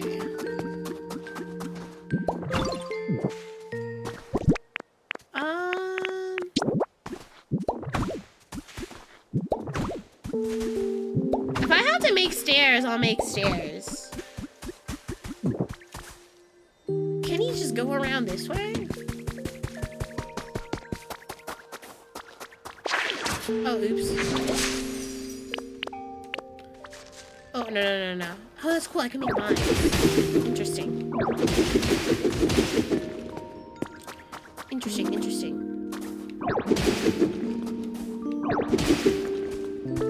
Then we'll just go like that. Give me all that. Alright. Please tell me I don't have to make stairs. Oh, he's just chilling in there. Hi. Hello. I need you to follow me. It's all good to go. Okay. Let's see. Can he climb? Can he go? Oh, I just can't. Oh, no. I think I have to make stairs, chat. Oh my god. Okay, we're gonna have to make stairs. This is like Slowpoke all over again. I did like the little slowpoke part and it was so cute, but I'm like, slowpoke, you're taking forever. You're taking forever. Turtles are bad at jumping. It's okay. It's all good. We're gonna build him some stairs. Oh my god, it is hot in my office.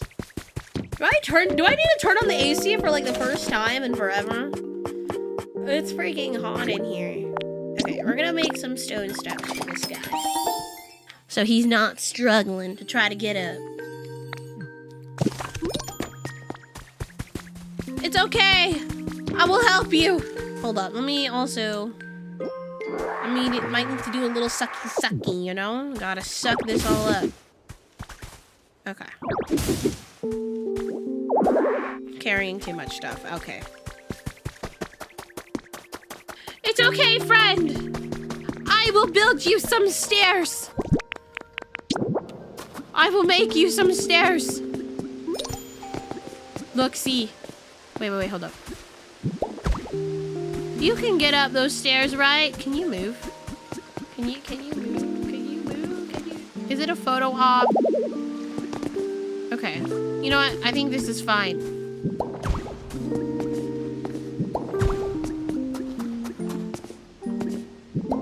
Oh my god. Do I need more stairs? Wait, there's a workbench right there. Torkel's an old man. He is just an old man. Okay. He should be able to get up here now. I hope. Can we do this? Can we do like a nice corner stair? Okay, can you get up now? Yes. It's okay, this time for sure. All right, let's use the stairs. He's using the stairs. You can do it. I believe. He's a little zooted. He's just a little zooted.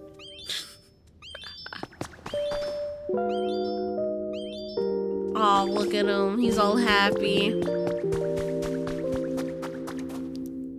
Please tell me. Please. He's taking so long. This bit's so tiring. Wait, what's so tiring?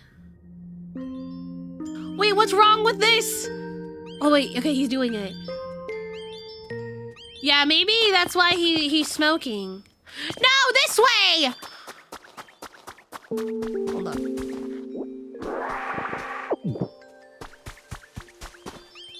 It's okay. You can do it. I believe. I believe. Any day now. Any day now. Any day now.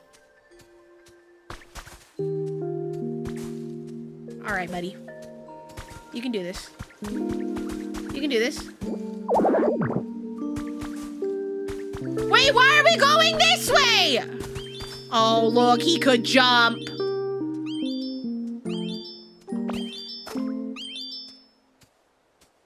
He could jump there, but he couldn't jump earlier?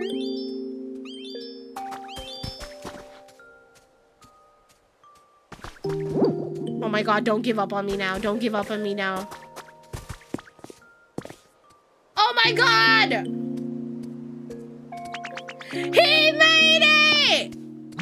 Yay, I made it! That was a really easy walk. Thank you for all your hard work. So, what did you need again? A bread oven. Oh yeah, but I don't know what to say that would help. I guess I'll tell you everything I can remember since I was a little kid. It'll be a really long story, I think. So, when I was little, I really loved coal. I thought other Pokemon would like me more if I let out more smoke, so... Oh my god. So yeah, that's my story. I hope it helped.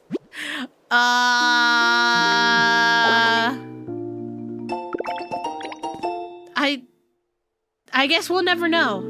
We'll never know where that story was supposed to take us. Well, anyways, I guess I'll go out for a little walk and see some sights while I'm out here. Oh yeah, you need to light a fire to use that bread oven you want to make, right? You'll probably need a Pokemon who's good with fire to help you out. I'm pretty good with fire myself, so I could help you if you can't find anyone else. Okay. So now, we can make an oven? I thought this was an oven, but it's not an oven. Okay. Ah! I'm hiccuping. Let's do that. Now we can make a bread oven. What Gen 10 starter are you picking? Pombon! For now. I need to probably see the other evolutions first before I make a final decision. But it's looking like it's Pombon. Okay. Let's see. Can Score Bunny do it for me? Score Bunny, you're pretty fast. Follow me. Alright, Score Bunny, I'm gonna need you to light this shit on fire. Thank you. Okay, let's cook. This is like Minecraft. 3 bread, 3 wheats equals 1 bread. It's Rin from the enemy meeting greet. I ran the IT. It was cool to work with you. I can't wait to do it again next COD. Thank you so much. Thank you, Luminar, for having me. I've fallen victim to the Brout memes. The Brout memes are so funny. Wait, hold up. What am I supposed to do? Was I supposed to... Oh, wait. Did Score Bunny eat it? Oh, wait. Am I supposed to talk to Tangrowth first? Look at this. Oh, wait. Why did I click that? Look at this. And then I can give him the bread. It's for you. Oh, wait. No!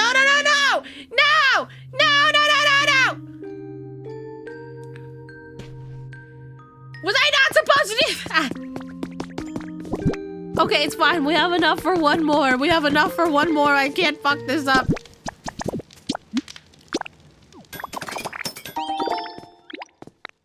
Oh, wait. Am I supposed to eat it? Powers cut when I eat it. Okay, I'm gonna eat it.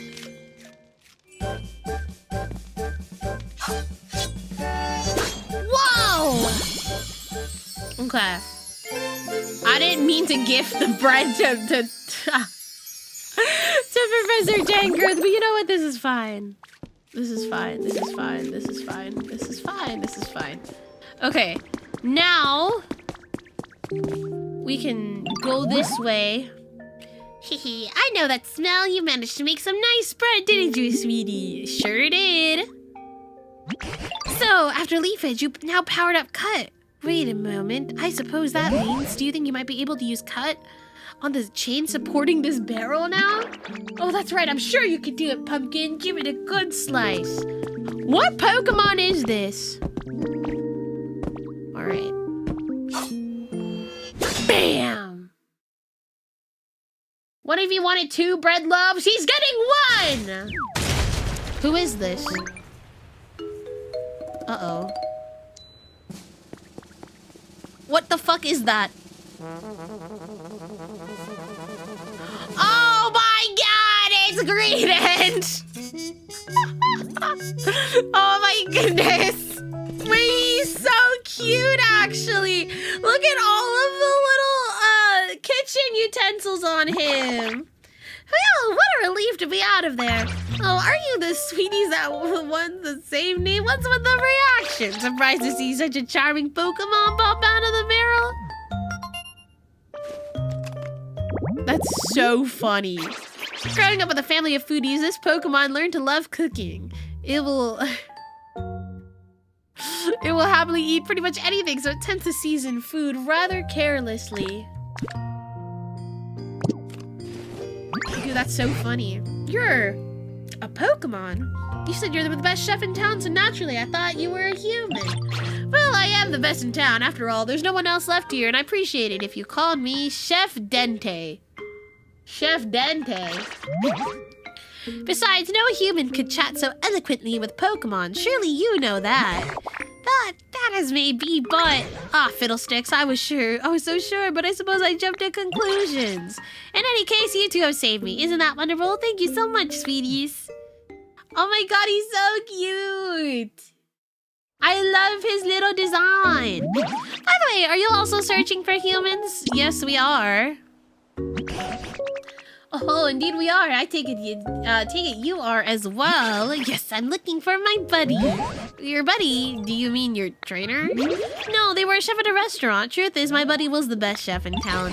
Oh, so that's why you know so much about cooking. Do you remember anything else about the humans? What was your buddy like before they disappeared? All I know is that when I woke up a bit ago, the town was in the state it is now. I have no idea what's going on or what happened. But this place was already in decline before...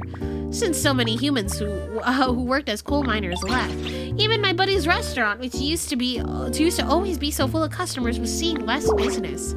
I know they were worrying about that. But that wouldn't be enough to make your buddy just up and leave you behind, would it? They don't sound like that kind of person to me. Of course it wouldn't. When I woke up, it wasn't just my buddy who was gone. Every single human had disappeared. And for the town itself, just look at the state of it. Gone. Completely to ruin. I'm sure something really disastrous must have happened. I hate to be the bearer of bad news, but humans have disappeared from all other towns as well. And for a very long time now, I've been pondering what we can do to get them to come back. Oh, I've just had the most wonderful idea. May I tell you? Uh-oh. What is your idea? My idea is to bring life back to this town to make it just as lively as the good old days. With excellent restaurants to eat, cheerful music playing, if we can restore this town to the energetic place it used to be, maybe humans will come back. Look at him. He's so cute. You really love this town, didn't you? Well, what do you say, Sai? Shall we do as Chef Dente suggests? Chef Dente's name better be AR. That's a huge missed opportunity. Are you ready and willing to restore this town to this bright, lively place it was once together? Oh my god, I saw the work on the other town! Do you really mean it, Pumpkin? Oh, thank you so much, I'll be in your debt! Well then, it's just a question of how to get started. You could make a bunch of habitats to attract lots of Pokemon to this town. Or build houses for Pokemon to live in. I'm sure there are plenty of other things you could do to help too. Oh yes, you'll be busy. Alright, you know, I also hate to to leave, but I still have the other town I need to work on. I still have... Oh no, the Yannis are settling in. Oh my god, the Yannis are settling in. I still have this town to work on. Ooh, those are valuable, supposedly. Pokopia, thank you so much for the raid. Welcome in, raiders. For those who are new here, hi, my name is Poseidon. I'm the goddess of the seas, earthquakes, and horses. And I put the sea in TCG. And I also like Pokemon. Thank you so much for the raid. Oh my god! Another raid! Saint Cisco, thank you so much for the raid! For those who are new here, hi, my name is Poseidon. I'm the goddess of the seas, earthquakes, and horses, and I'm a VTuber with a VTuber talent agency, Mythos. Thank you guys both for the raids. Were you guys streaming together? Or was it just like pure coincidence that you guys raided at the same time? Thank you so much. We're winding down for the day. Playing some Pokopia. Oh, you guys were? Oh, that's awesome. Thank you so much for the raid. I hope you had a wonderful stream. How was your stream? Ooh, the rain is greening up this area. That makes me so happy. We still have this area to work on. I was putting up some roads. I was fixing up some roads over here. I don't know if you guys can see. I'm not done yet. But, ooh, it looks like a house I made is done. Hello, there you are, Ditto. Pokemon cards all night, hell yeah. This game is huge. I thought it was gonna be a really tiny sidebar. It's really big. No, this game is fucking massive. Thank you guys for the follows, by the way. The leaf gen's all done. You gotta check it out. It's super awesome. I think I built this for Charmander. He said he wanted a home. It's funny because Charmander's like, I specifically want a leaf den. I specifically want this. Yeah, woohoo. Okay. All right, let's, yeah, it's raining, which is nice. I like when it rains. I want this place to be green. All right, let's claim these. All right, let's go find Charmander.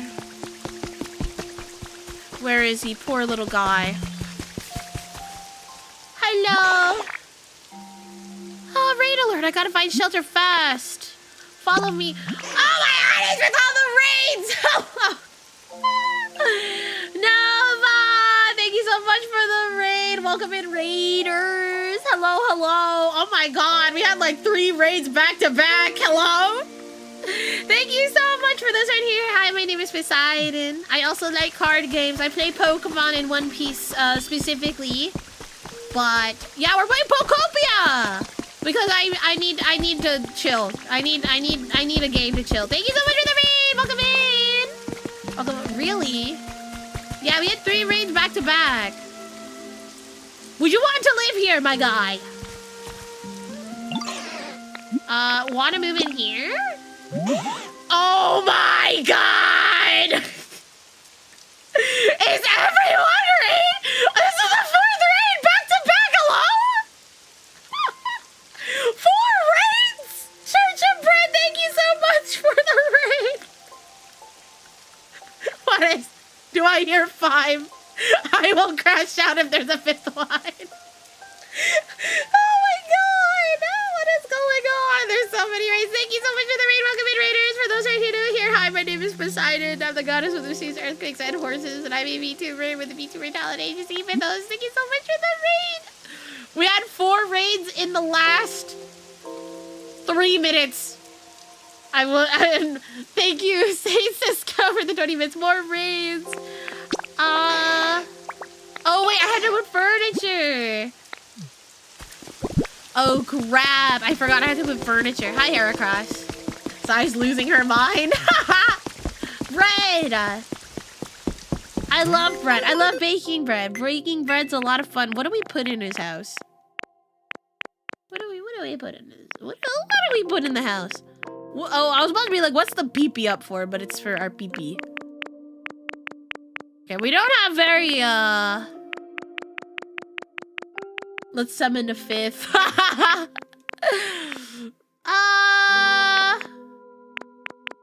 We can... You know, I think he'd like this.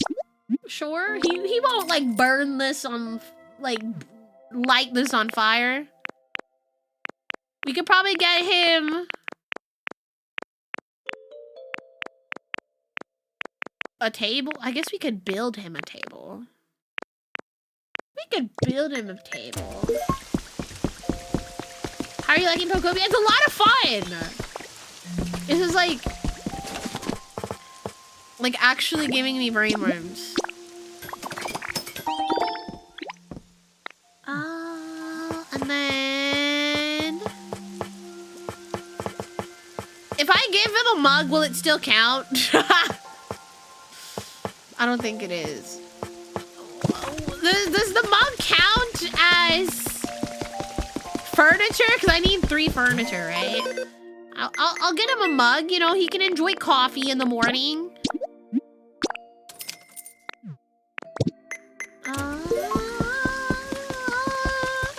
We'll make this place cozy for you. Just crawl in there. Okay, now we can put down. He can eat right here. Oh, yeah, we can put it right there. Oh, no. I don't... Do I want to give you one on industrial chair? Then we got the table. can give him like a bedside table, and then we can put the mug on the table. Do you want to move in here now? All right, want to move in? For real? I can live here? Yeah, you sure you can? Sure, thanks a bunch. Wow. He lives here now. He gets some cool furniture. I gave him a home. Got a minute? What's up? I never get bored when I'm with you, Sai. Here, I want to give you something to show my thanks. Oh, it's a log. Thank you. Okay. I want to make better lights. I think the lights I have are low-key buns. Where is this? I've lost so many hours to this game. Oh my goodness, tell me about it. I want to make... First of all, I want to fix this area. I think I want to put like maybe 2 houses on this side. Do you have a favorite Pokemon? I am a huge Pancham fan. Pancham fan. I like pandas. Pandas are my thing. I love pandas. This is my house. As you can see, there's nothing in it. There's nothing in it. So,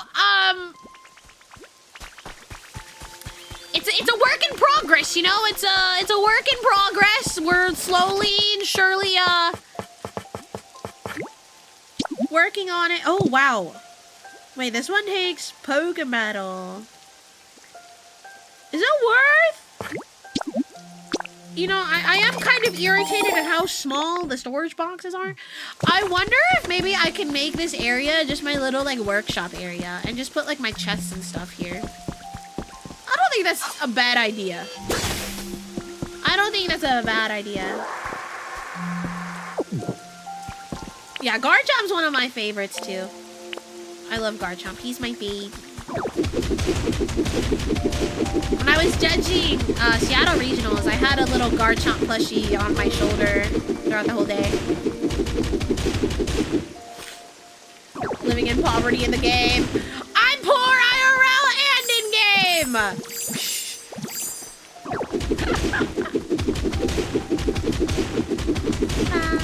Okay. We can probably cut down this tree after I get the fruit. Yeah, I think I want to make this area like a little workshop area because I'm always seeming to like just come over here. I guess I can move it anywhere, but I think this area will do for now.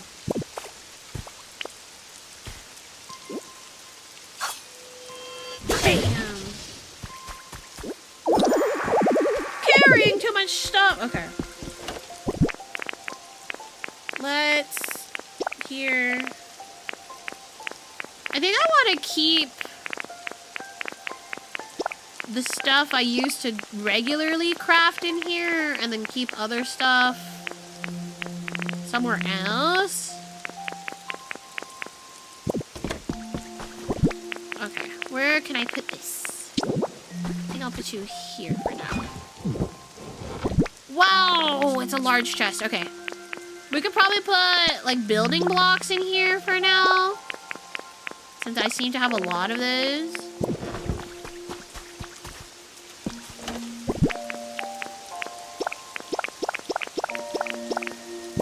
We have a lot of blocks.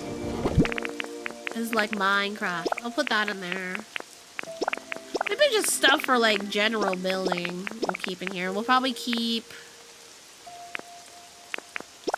plants in like another area and then furniture in another box. I think I kind of want to make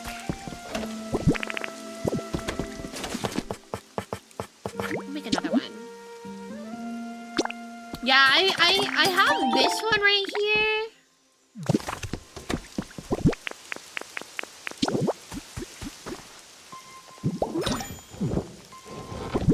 Okay, we'll put plant-related stuff in here.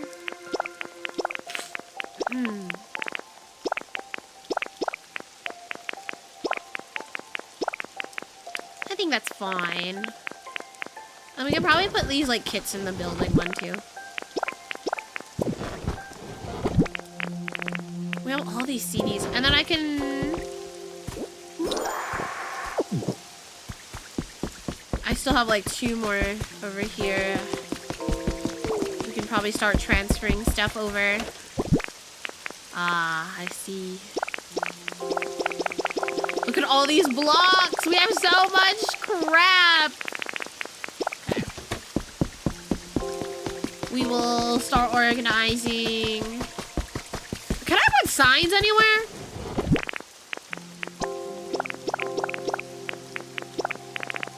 It's nice there's like an organize option too. Okay. This is fine in there. I guess I'll put the honey in there since it's technically that.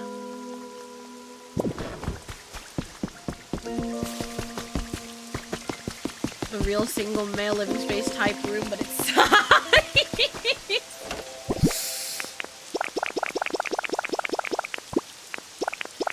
I could not. I need furniture. I need a nice looking place. Minimalist but nice. Like nothing too crazy. Okay, we can probably put that in there. We have a lot of just random crap. It was like random stuff. Should I put my furniture in here too?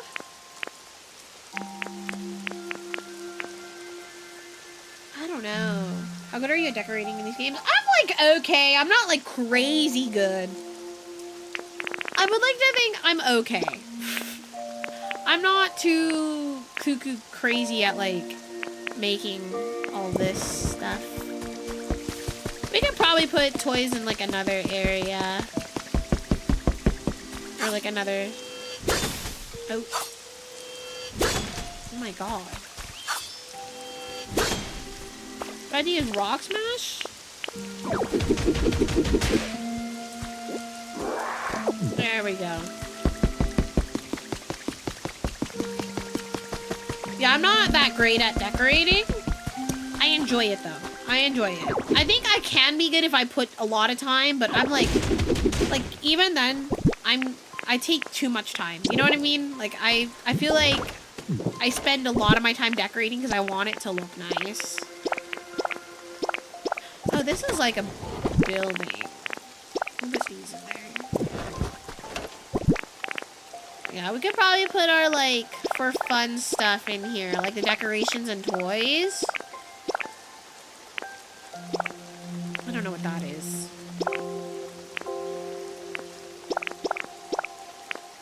Oh, I can't fit anymore.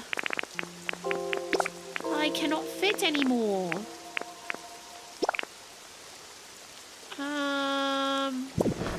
Okay, we could probably bring these to Tangrid. We have a bunch of relics.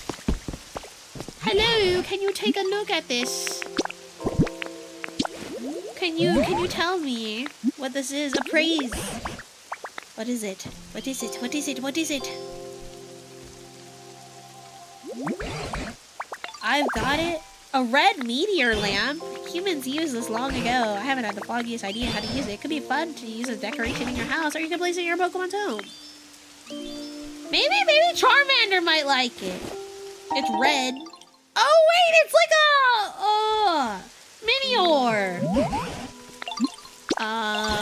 Let's see, what else? I have these things. What is it? A sticky barb. What is a sticky barb?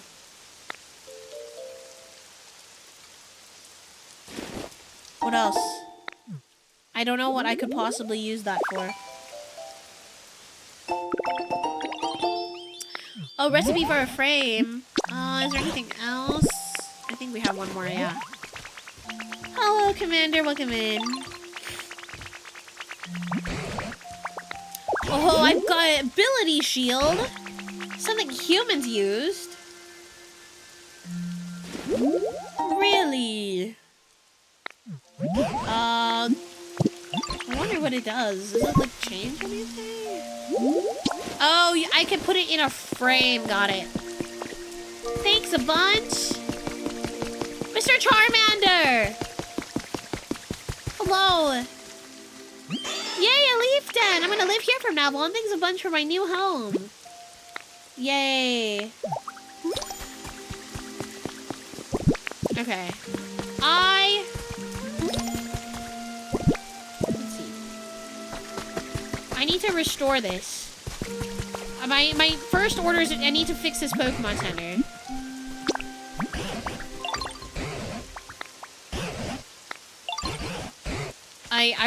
I want to continue improving. You're free to do as you please. Okay. We need to fix up this Pokemon Center. Is there anything else in here? Okay.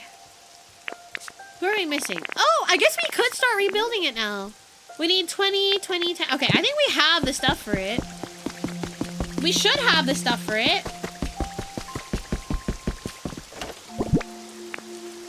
Yes. Yes, yes. I can't remember what I exactly needed. I'm just gonna bring it all. We need to bring all the squad over here. We need to fix up this Pokemon Center. Okay, we need... Oh my god, we need a lot. Was it you I needed? Can I get everyone to follow me? Girls, why don't you help, huh? Wait, hold up. What did it just say? Make a request to all. Okay, we got Hoot Hoot here. We need Hitmonchan. Follow me. Wake up! Wake up! Wake up! Follow. Oh, oh. Oh, he wants food. Follow me. Okay, we need, I think these two I need Onyx. Oh, oops. Okay. We need Squirtle, Goomy, Bulbasaur, Scizor. So there's Squirtle. I need you guys. I need you three. Come this way. Good night, Brian. Follow me. I will follow. Oh, follow me. Can we try running in circles? Running in circles? What does that do? Oh, wait. I think I needed these three, and I need Scizor and Onyx. But I don't know where Onyx is at. Is he back in the cave? I got something. What did you get me? Wow. He got me a rock. He got me a rock. Follow me. I love it. It's a rock. Check. Oh, I keep clicking that. All right, gang. We just need one more guy. And I might know where he's at. I think he might be chilling in the cave. Because it's raining.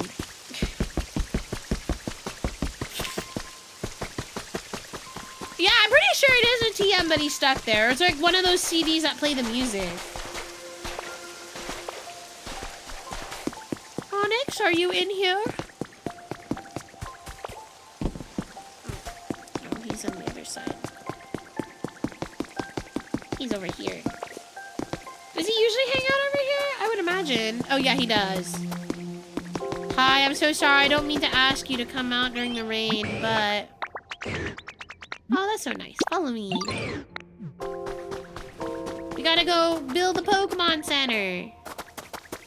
Like the words of SpongeBob, it's not just a boulder. It's a rock. Yippee! Oh no! Is it because it's raining? No! I don't want you to... Oh, is it just, it's too big? Golden, thank you so much for the 25 months! appreciate it. Can you come out this way? Or is this just too... I think maybe it's too... Are you still sick? I am for the most part okay now. But I am still feeling a little... Oh, there we go. Awesome. Sniffly. Come on. Can you come out during the rain? Okay, I think he should be fine. I think he should be okay. I love how Ditto rhymes. Me too. So cute. I like that the rain's making everything green again. Oh, wait, I need to make this bigger.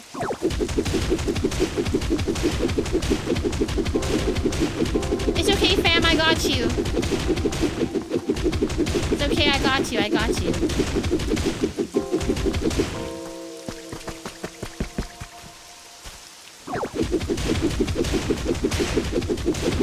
Onyx is taking quad damage. I'm sorry, I don't mean to make you wait in the rain, Onyx.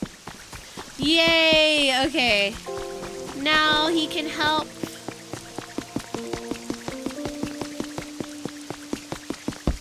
Okay, I think we got the whole gang now.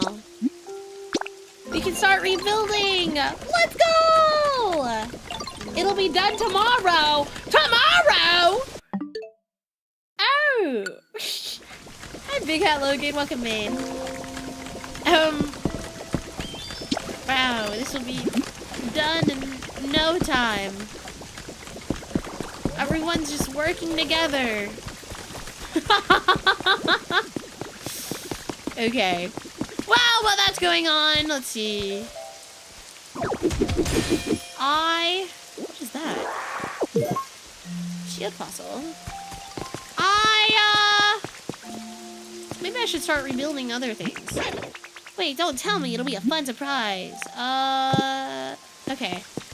I think I kind of want to do this area a little more.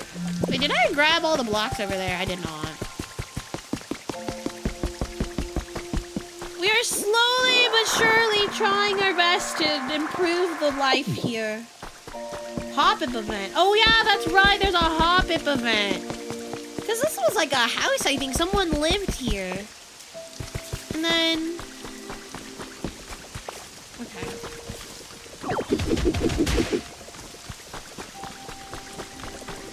We can grab that.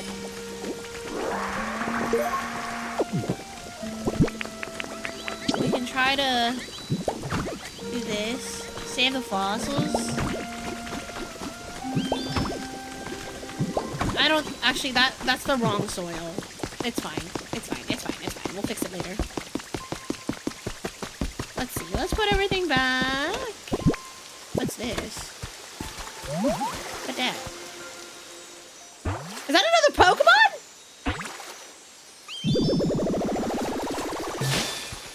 Ah! It's Sliggoo! Oh, you're a Pokemon. Nice to meet you, but I gotta say, you don't smell like your average Pokemon. It's like a berry smell, or even a leafy smell. It's all sorts of smells all mixed together. Oh, it's making me hungry. Wait, I didn't know you could get Sliggoo. So cute. It makes me wonder, because I don't know, like, all the Pokemon that are in this game.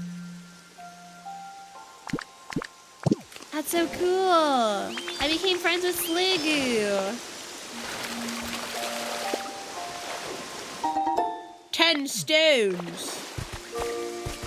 Max Lord, you must give me the stone. Please someone tell me they know what I'm talking about. This is awful. I kind of regret not making more of these. Okay. Let's see. Can we make more of those? We can. Oh, we need more lumber. Do you think? It says lower.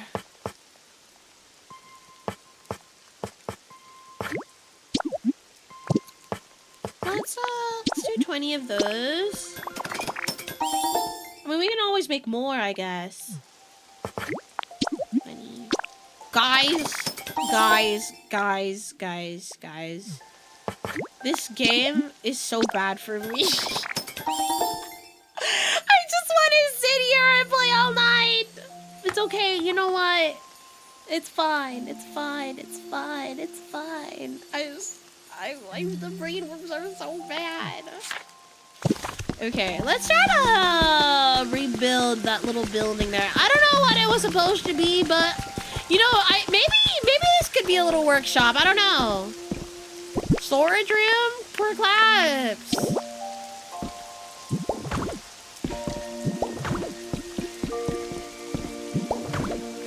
I don't know. I don't know what I want here. This could be...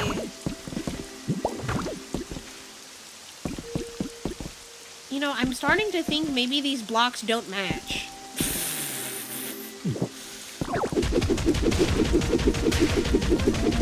Chat, I don't think these blocks match.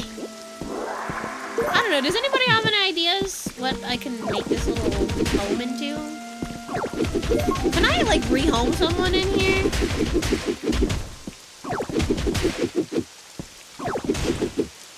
I was up until 6 a.m. playing the other night, dude. So, during the pandemic, I played, like, disgusting. Like, I'm talking to you, like, disgusting amount of Animal Crossing. I'm so sad because I actually deleted that island. I had, like, every single villager. I don't know if anybody played Animal Crossing at the time, but there was a new villager that they had added into the game, right? They had added a new villager named Raymond. And you know how, like, I don't know if anybody remembers this, but you could, like, trade, I believe you could, like, trade villagers to people. Like, if there was a villager that you didn't want, but, like, your friend wanted, you could, like, give them that villager. So I remember at the time, there was people... Oh, that's ugly. That's so ugly. So there were people that would sell Raymond for money. And this poor guy. Wait, let me see if I can find a picture of Raymond. This poor guy, he was like getting pimped out. Everybody, I remember at the time, people were drawing so much like human version of Raymond. And they would make porn, unfortunately, of this poor fucking Animal Crossing character. And there was like I remember very specifically, there was like this one outfit everybody would want to draw him in, and it was like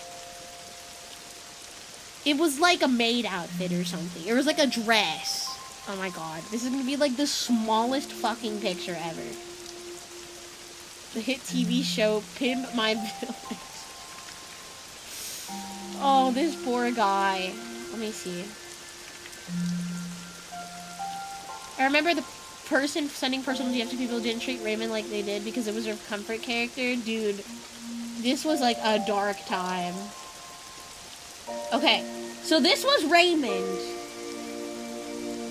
He was like a cat. He had like heterochromia, 2 different eye colors. He was like, had glasses, and he just looked like a gentleman, and people would sell him for real money. This wasn't even like fake money or anything. No, people were selling him on forums. $20 if you want Raymond in your village. I think I've seen people charge way more than that, but I think I built this house wrong. You know, I just wasted all that lumber. It's fine. I don't know. Do I have a... maybe I can buy some recipes. You know what? I think it's a good idea. Maybe I need to buy the recipes in here. I have a lot of gold. It was the maid dress. I sadly remember vividly. Damn, those were dark times, chat. Those are dark, dark times. Can I only buy this once? Oh, yeah, I can only buy it once. Darn. Relocation kit. Oh, you can move people. Community box recipe. Okay, I'm gonna buy all these recipes. I think it's a really good idea. I buy... Oh, these are relocation kits. Okay, we should buy recipes. I made a lot of money on those transactions. Were you the one selling Animal Crossing villagers? Anyways, I had like a really nice town. And I ended up starting over because I was just like, ah, man, you know, it'd be nice to start fresh. And I honestly, ever since then, haven't touched the game. Reminds me of Dwight from The Office when he left people thinking passing Dwight around in a fade outfit. Damn, those were dark times, chat. Those were dark times. Dude, I remember, so I was still living with my mom at the time, and my room in my mom's house was super dark. So I remember during the pandemic, I like blacked out my room, like no light was going into my room. And I put up like a bunch of fairy lights and made it super cozy because like in my head, I was like, oh my goodness. Wasteland house recipe set. Connect walls, a floor, and a door to make a proper block house. What is... Oh, okay. But it was a time. I honestly took that time for granted. I think back and I'm like, damn. Life was so much simpler back then. And the world returned to normal, which is fine. I'm glad the world is now normal. However, I do miss when... Okay, so this was what I was supposed to be building. Instead of whatever the fuck I was building. Okay. I might need to go bring some lumber to Scyther. I might need to bring some small logs. Scyther, are you like super busy? I don't want to go all the way to Dartrix. Ah, he's busy! It's fine. It's fine. It's fine. I wonder what it would look like with this. Eat. You're good. Good night, baby hands. Ooh, I don't know. Actually, I don't think I hate it. It does give a nice contrast. Or, okay, hold up. See, this is what I mean. I take forever to build. Okay, we're gonna destroy this. I wonder if I could just make the sides like that. It is a wooden pillar after all. Oh no, I'm hungry. Okay, do I have anything else to eat? Animal Crossing in 2020 was a fun time. However, I am glad those days are over. Oh. I remember very vividly that being like a tough time for me. Because as much as I love staying home, okay, I think being cooped up for as long as I was did not help with like depression. But it was also a time because I got my office job at that time, or I got an office job right before COVID. So then I was working from home, which was really nice. But you remember where people were drawing Raven as a femboy, dude? Those were the days, man. Those were the days. How big do I want this house? Can I move someone in here? Wow, Rima! Thank you so much for the raid. Hi, Rima. Hello. Thank you so much for the raid. We're playing Pokopia Clop Clop raid. Oh my gosh, I didn't know you streamed this late. Hi, Rima.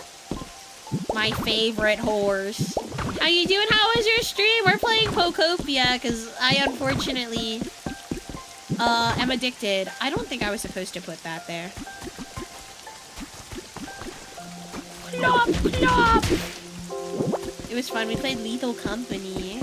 Oh my god, I have not heard of that game in forever. Look-y, I miss the days of the VTuber Lethal Company.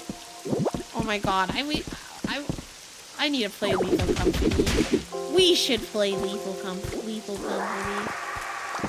so very much into OC. That's great. I, unfortunately, have a disease, and it's called Pokemon. I still play the TCG. Do you guys know Rima used to play Pokemon TCG? She had like this Blissey deck. It was pretty sick. Was very brave during Lethal. I am unfortunately not a brave person. I am very squeamish and I get scared. I'm I want to play it again. It's actually a good time to get, or I mean like in a month, rotation's happening, so we're getting a new meta. We're back in the Mega Pokemon meta.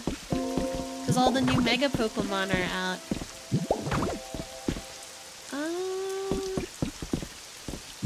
Please tell me there's double doors in this game. Please tell me there's double doors. Not the Pokemons. Pokemon is great. What do you mean? I'm still trying to get used to this building system. It feels unnatural to me, but it could honestly just be me not... I want to put windows here. Can I make windows? Chat, see, this is why I don't play games like this, because, like... oh my god. Oh my god. Oh my god. I'm brain worms. I'm gonna be stuck here forever. Can I parkour this? I can. Oh, it stopped raining. Oh, it's so beautiful here now. Most of it is green. Yay. Okay. Unfortunately, this is fun. I could do this all day. Are you sure about that? Who said that? I can't even tell who said that. I don't know if you could do that all day, buddy, but you know what? Good for you. Okay. I could have sworn there was a door. Oh, wow. We're out of lumber. Ah! We wasted all the lumber. Oh my god, chat. We have to go. We have to go. We have to... Does this look ugly? Chat, I don't know how I feel about this. This makes it look so awkward. I wonder... if I...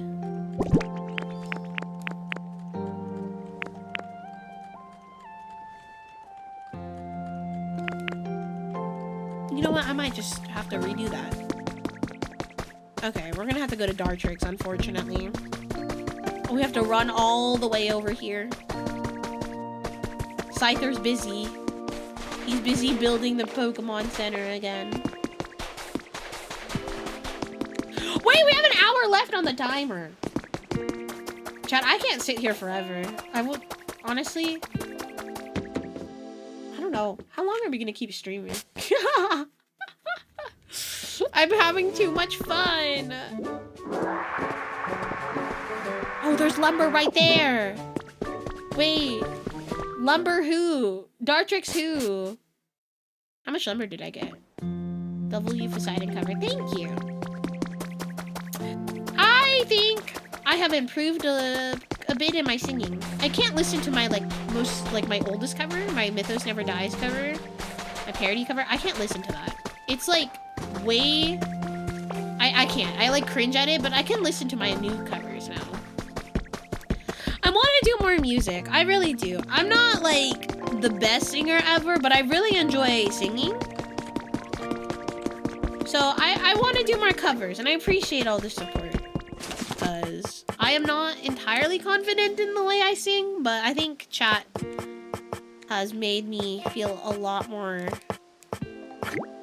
comfortable singing. Yeah, I was unfortunately not one of those naturally gifted Filipinos that could sing. I was not blessed with the stereotypical Filipino genes of having really good vocal cords. I feel like I had to work like extra hard to be at least decent. Okay. Oh, wait, I only needed one door? Oh my god.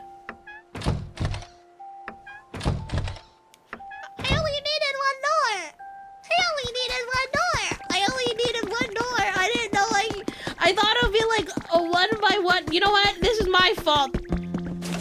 I should really read. Oh no.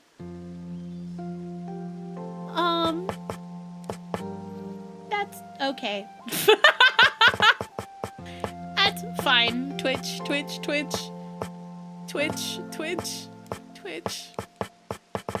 Okay. Okay. See, I don't want this house to be ugly. But this house looks ugly right now, and it's making me so mad. Wait, okay, maybe if I stack. Oh.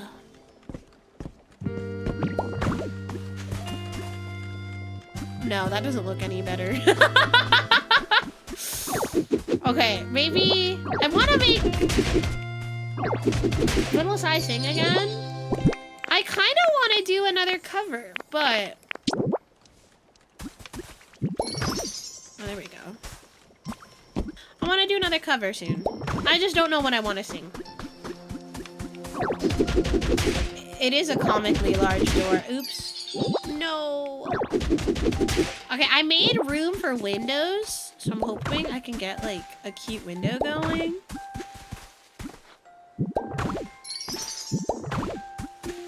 Okay. Karaoke stream. Would you guys even want to like show up to a karaoke stream?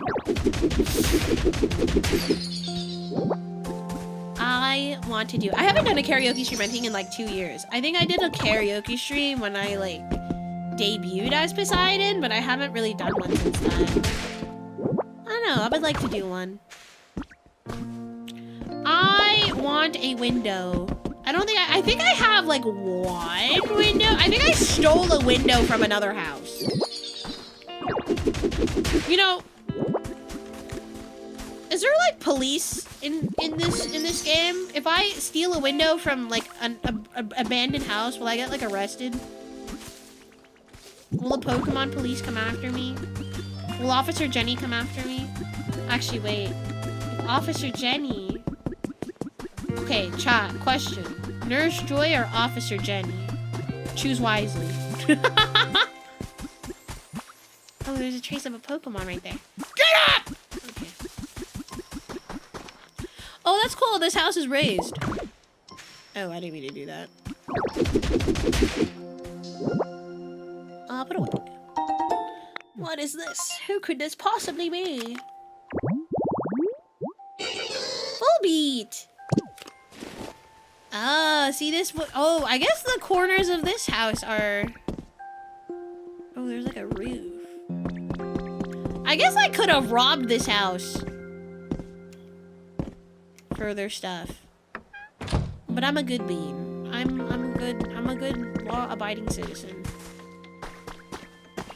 Oh wait, what the heck? Have I been down here? I don't know. Both? Both seems good. Both at the same time.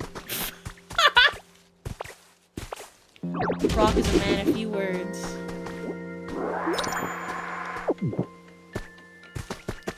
I don't know. Maybe I'll go back on the pillars, but you know, it would have been cool if I did have this house raised, but I think it would have looked weird. But I guess I can move someone in here. Maybe I'll move Timber in there. You still can. I am the law. You're right. I am the law. I choose what happens in here.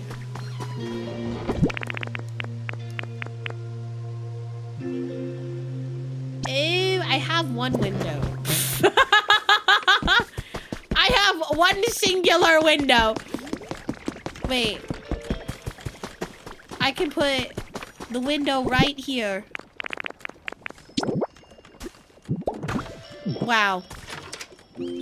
Wonderful. I wish I had a recipe for that. I would like windows. Do I even have enough to finish this house?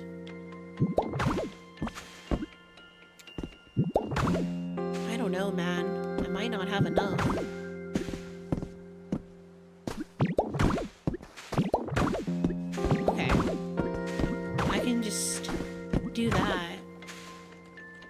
Wait, am I cooking? Wait, chat, I think I'm cooking. Wait, I think I'm cooking. This house looks so plain. How can I make it look nice? See, I'm not good at designing stuff like this. You know, I appreciate that I can, like, see the angles. I appreciate that. I don't know, someone's gonna have to move in here.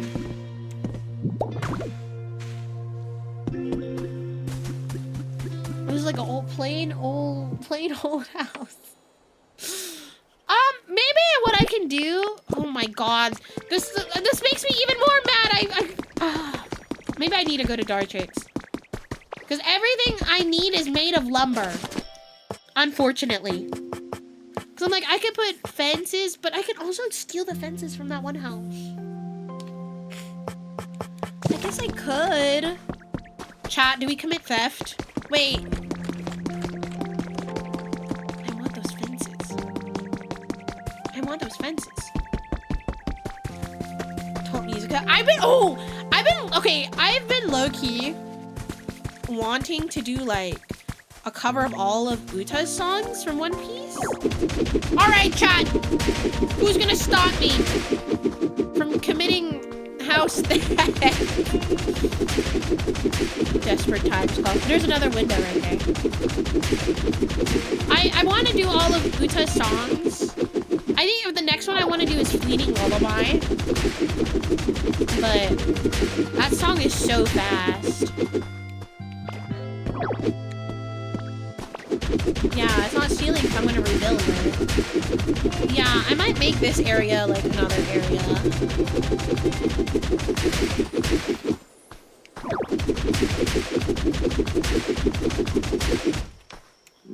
Oh no. Hungry.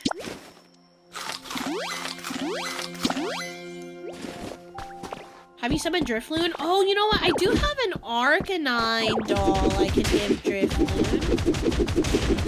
Yeah, I think I tuned in. I did tune into one of PM7's streams for Pokopia not too long ago. I think it was like the other day. Maybe I need to go over there and take some materials. I keep forgetting that's an option. Also, chat, if you have Nintendo Switch Online, don't forget to go grab your Pokopia icons. If you don't know where that is, you can go right here. And you can go get them under missions and rewards. You can also check like other games. Like sometimes they have other rewards. So like right now it's Super Mario Advance, Super Mario Brothers 2, but Pokopia has them. So I bought everything because I have a ton of points. But you can get like these cute icons, and you can. I got this really cute one. So it's really cute. It's really cute. So if you have Nintendo Switch Online, then you should go claim your icons because they are limited time. So once they're gone, they're gone. You can't get them anymore.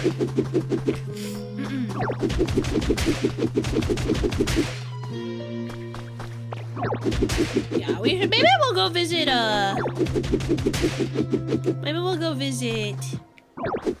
Drifloon. Have Drifloon take us to the promised land. Oh. Come on.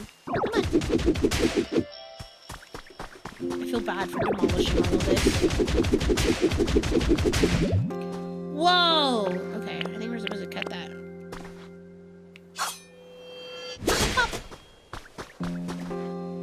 Okay, then we can go here.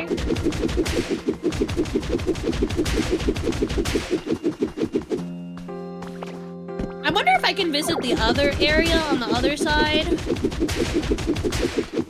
Should I go try visiting that other area? Oh, I didn't check on my beans. I planted some beans. Oh my god, chat, this game. Please tell me there's like a better rock smash somewhere. This is gonna take forever. Come on! Oh no, I can't reach. I'm too short. In this game, it's harder than I realize. Pokemon's older than most people in this chat. Oh my god, don't say that! No! Chat, we're old. Chat, we're old. Chat, we're old. Oh my god, we're old. Unfortunately. I can't reach. I can't reach. It's gonna annoy me that I can't reach that. There's gonna be a floating... Oh wait, can I climb this? Maybe not. Wait, if I climb this, I climb this, and I climb this... Oh.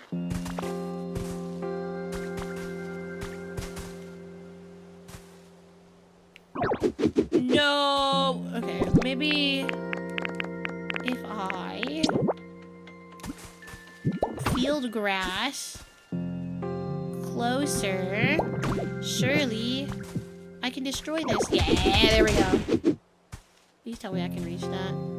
I can! Okay, I did see a trace of another Pokemon up here. Ooh. Found a trace! Oh! Ivysaur! What was that?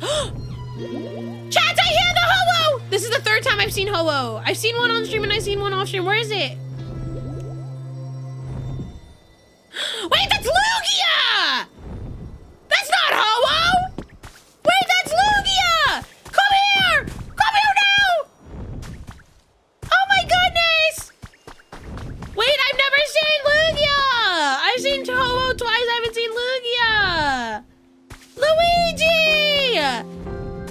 Please don't drop something in the middle of the ocean. Oh my god, he's gonna drop it in the middle of the ocean.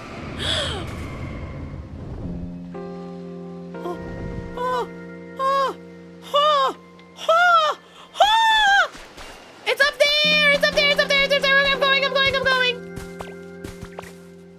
Forward!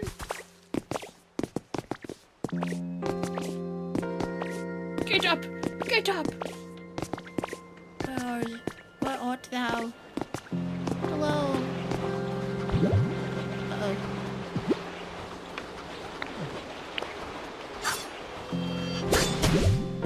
Oh, this is so cool! Silver feather! I've never seen that one before. I've seen the Ho-Oh a few times. To be exact, twice. But I haven't seen Lugia before. That's pretty cool.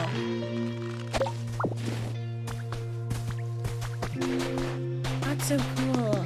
Now I see both of them. Okay, if I were to take a lucky guess, I would assume that these feathers are used for like a recipe of some sort. Question mark, perhaps? Like a good recipe? Like a good item? Yeah, I heard the noise and I was like, are you a ditto larping as a human? Yes, I am. Oh, no. Okay. Oh. Oh, is it because I placed it on the outside? Oh, okay. That's why. It's because I placed it on the outside. Okay. Where do I want to place it? Do I want to... I do like when it's looking out. Okay. And then we'll place this here, and then hopefully we'll find a recipe for windows.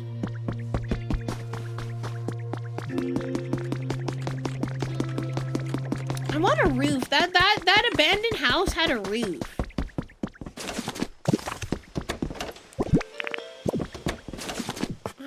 That house had a roof. But I don't think we have access to a roof yet. You know what? Actually, my ADHD is taking me everywhere right now. My ADHD is taking me everywhere. My beans! Oh. What is it? Good recipe. Oh, I got a recipe for a whiteboard. Can I harvest my beans? Yay!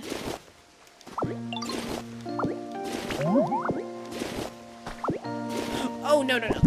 I didn't mean to grab that. I did not mean to grab that. That was not meant to be grabbed. I meant to grab the bean.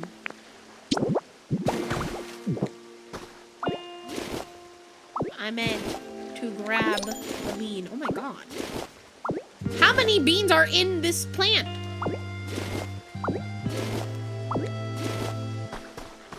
Can it be? Bro, if they come out with a Switch to Pokopia version, GG, dude. I would be so sad. I think I would legitimately see if I could trade my Switch, dude. Oh, there was another abandoned house over here. Oh, what is this? Oh, I can change my appearance. I don't know. I like my ninja outfit. I think my ninja outfit is pretty sick. I like my Koga outfit. Who could this be? Noctowl! Oh, if I put a thing there. I don't think it'll let me in this area, but we can try.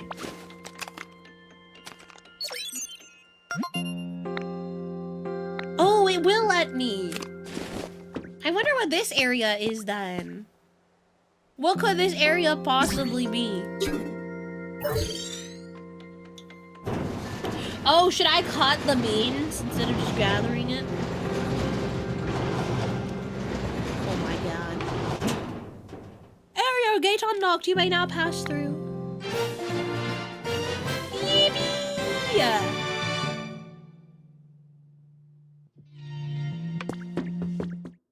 What area could this possibly be?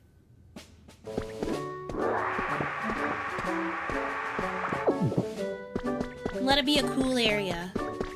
Like a forest or something. Professor Tanguelf! Sorry, wait for me! Uh-oh. I'm sorry, I didn't mean to leave you behind, my guy. My deepest apologies.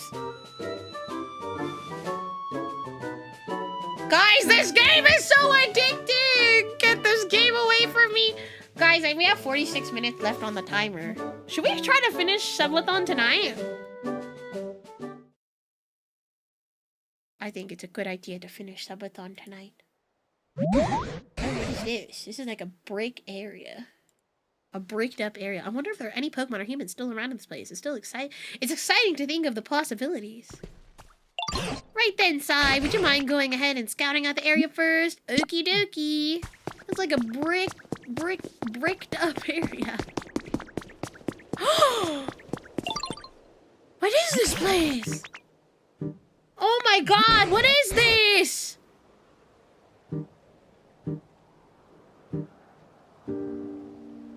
Oh my god. Chat, we have a lot of work. I don't see a Pokemon Center. Oh my Jesus Christ. Okay, I will say, I think this town looks a little bit more put together. Oh, this is a beach town. Oh. Square tiling, I'll take that. It's my home habitat. It is. I think these beans are ready. Okay, someone in chat told me to cut.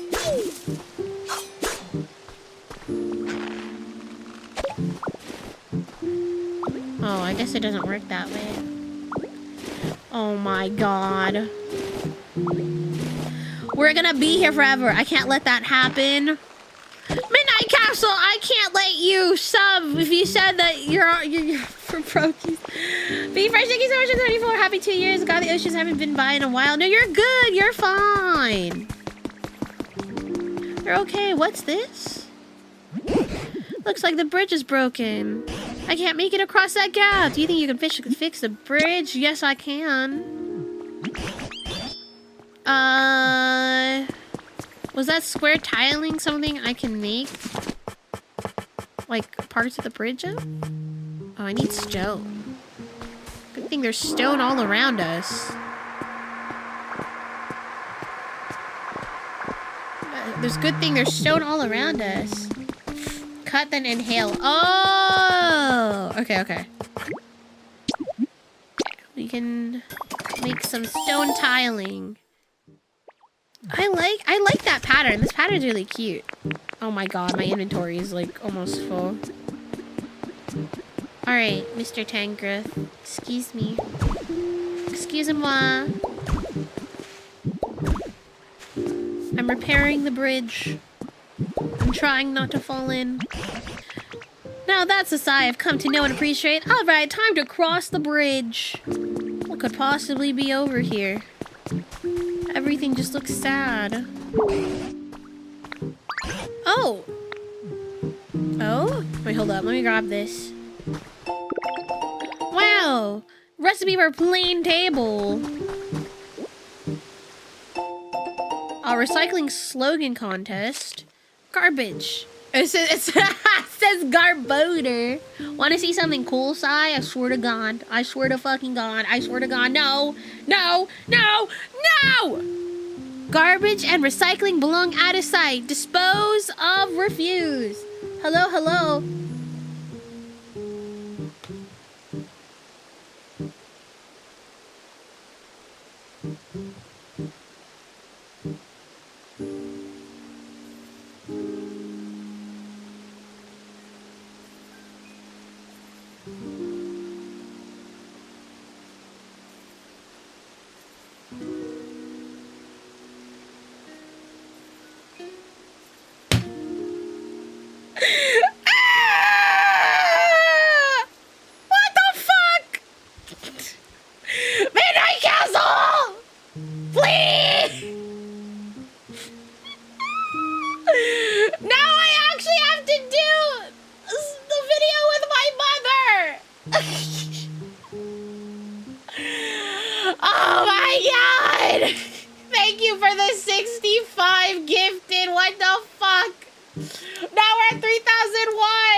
Jackbox with mods is a goal.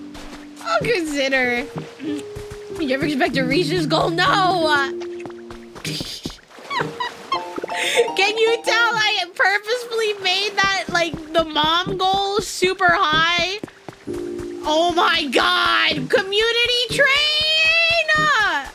Hello? The rare community train! What the heck? Thank you, Midnight Castle. Brother, I thought you said you needed to buckle down because of stuff you didn't have to. What the heck? The Pokemon Center. I don't know where the PC's at. The PC's all wet. It's broken. It's broken. It's broken. I had spare change, brother. That's more than spare change. What do you mean? What do you mean? Thank you. What the heck? How the heck did we reach 3,000 subs? How is this even possible? Uh-oh, it's broken. It's broken. It's broken. Doesn't seem to be working. I think the flooding here might be the problem. Oh my god. Human-made machines are awfully convenient, but they don't do well with water. So I think we should do something about all this water before we try anything else. Where is this water coming from anyway?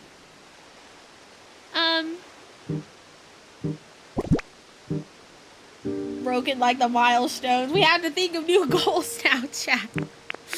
I don't know what to do for goals. Oh God, what are we gonna do? Oh, that's right. You know what? We did. Oh, I can't even do that. I think we did talk about certain goals on like stream. Like the Ironmon, so maybe we'll do that.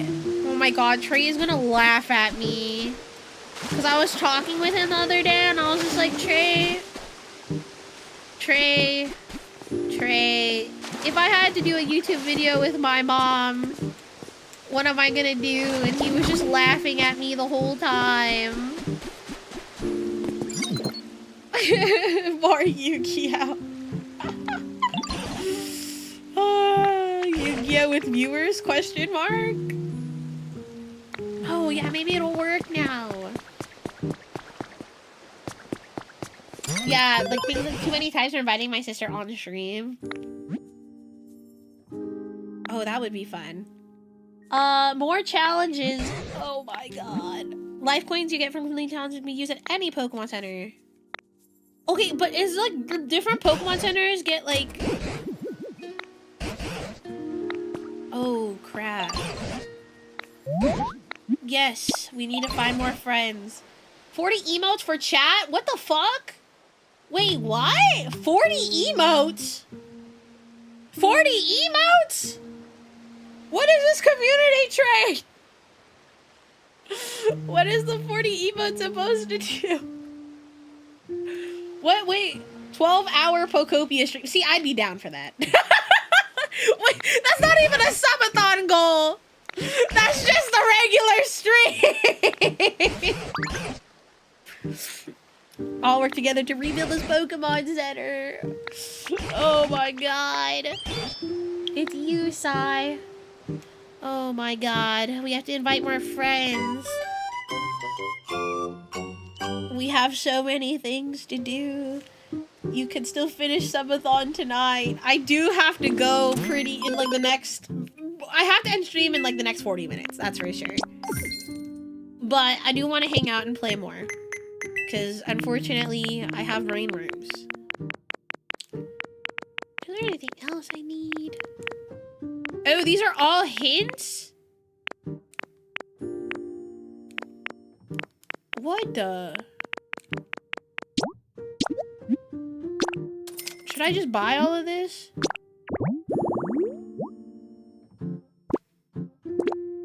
Oh my God, chat. Dude, we're cold. There's so much to do. We're full of love in a video with mom. Oh my God, I'm gonna have to post. All right, tomorrow I will post on Twitter.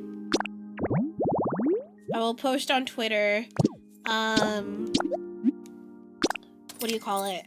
I will post a marshmallow link so you guys can send questions for me to ask my mother. Thank you for the level 10 community train. I will say any inappropriate, I will be filtering them before I even ask them to her, so don't even think about sending any inappropriate or rude questions because they will not be asked. But yeah, we're gonna, I guess do a YouTube video with my mom.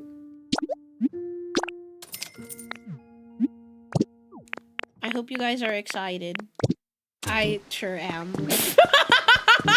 I say like, because here's the thing, like I love my mom, but I that's why I can't do stream with her, because I can't trust her on stream.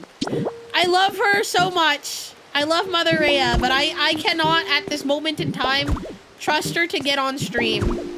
I just can't.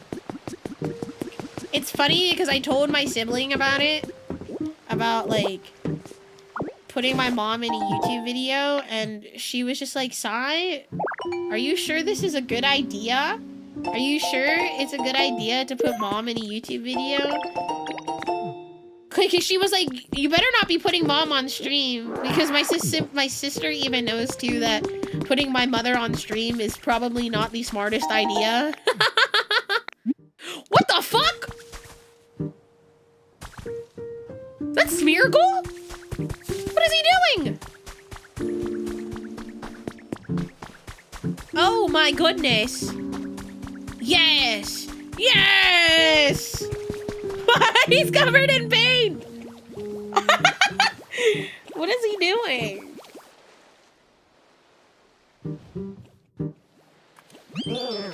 These colors simply stunning. Yes, this beauty. Nay, the very essence of art. All right, just a little more. Why am I giving him that accent? Keep going. I hunger. There's a vending machine right there, my guy. Art is hunger. Hello. Art is hunger. Hunger is art. From an empty stomach springs boundless creativity. No muse inspires like the rumble of a tummy. But that, as it may, I'm a little too hungry for my liking. In fact, there is no time for art at all. Even I, the great Smearguru, must eat to produce a masterpiece. You there. Oh, he needs a lepa berry. Uh-oh. Secretes ew, okay. I don't want to hear about any secreting. Now I got a ditto badge. Yeah, wait, drops are happening now, no? Oh, I'm carrying too much crap. Do I have a lepa berry? I don't have a lepa berry on me. Oh my god, I have too much stuff.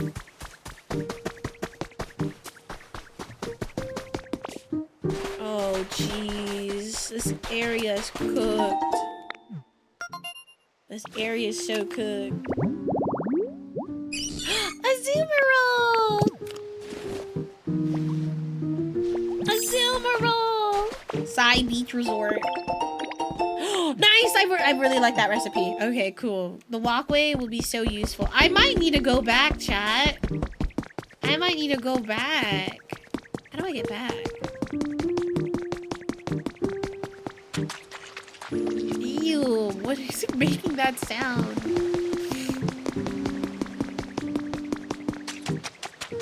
That's disgusting.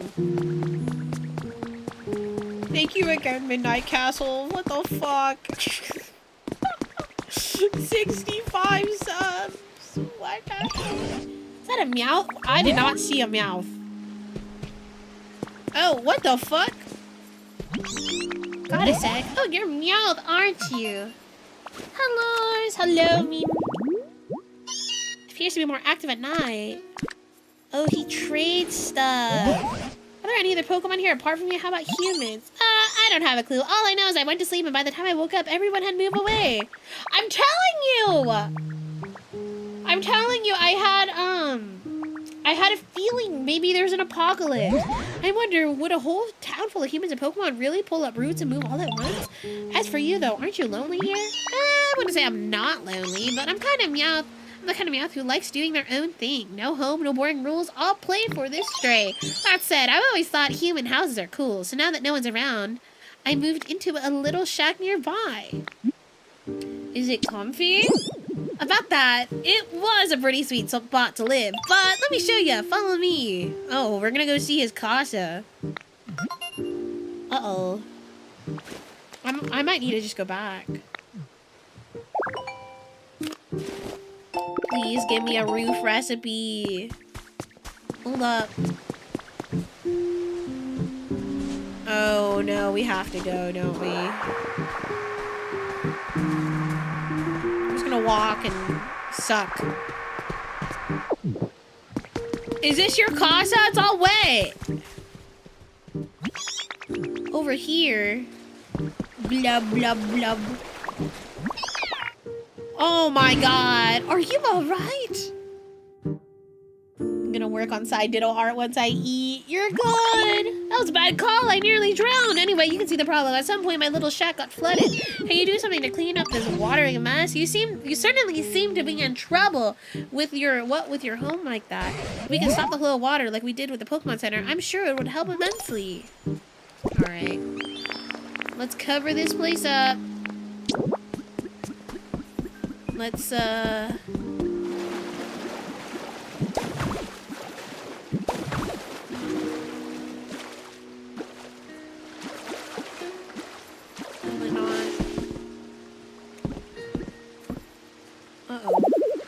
place useless right now. Where's the water coming from? Oh, maybe I need to... Maybe I need to cover this part up? Will that help?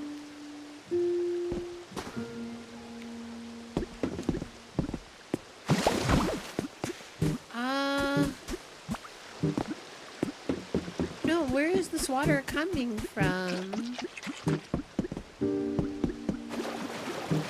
Yeah, that can't be it. Where is it coming from? Hello? Oh. Maybe we can cut it? Tell the water is where the Oshi lives and bro should be grateful. You know what? Facts! He should be grateful. Where is this water coming from?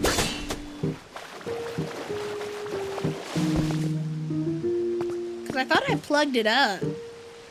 But I guess not.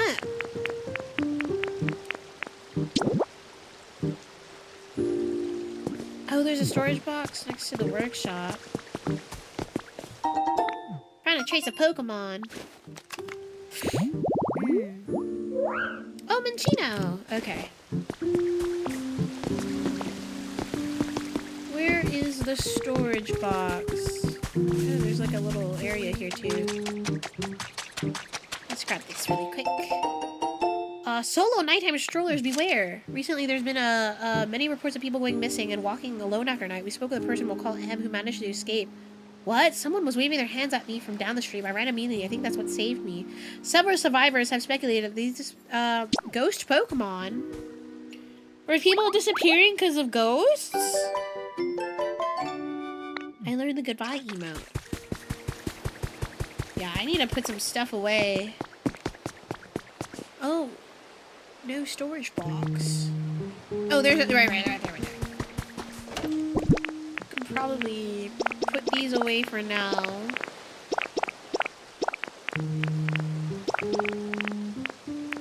We have so much stuff. You know, I thought... Does your model have a ball toggle? It does not. At least not right now. I don't have a ball toggle right now. It'd be really funny if I did, though. I am getting my model re-rigged. So... Because I have a 2.5 with her tummy covered and everything. So I am looking to get parts of it re-rigged. So I'm hoping that it'll be all good, you know? Let's see. I can get like a ball toggle. Side with dry head, impossible. Oh, I wonder if it wants me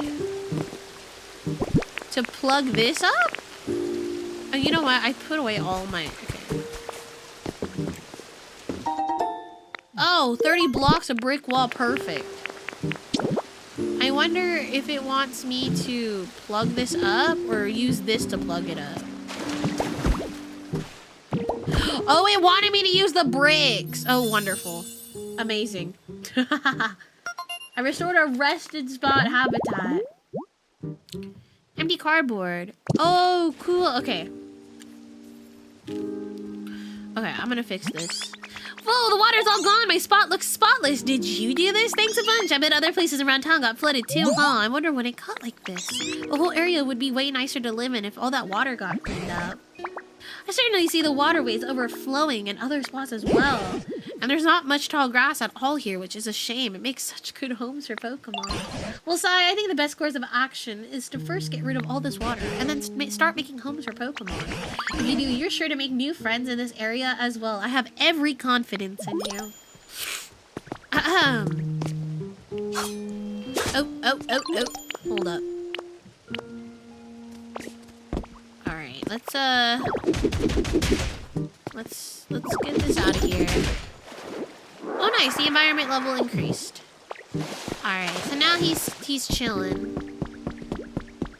We can go grab this. Okay. I am honestly feeling a little overwhelmed with how many areas that we have to take care of. Oh, Wingle. Because I feel like I haven't even finished the Pokemon Center in the other area. This is like a whole mess.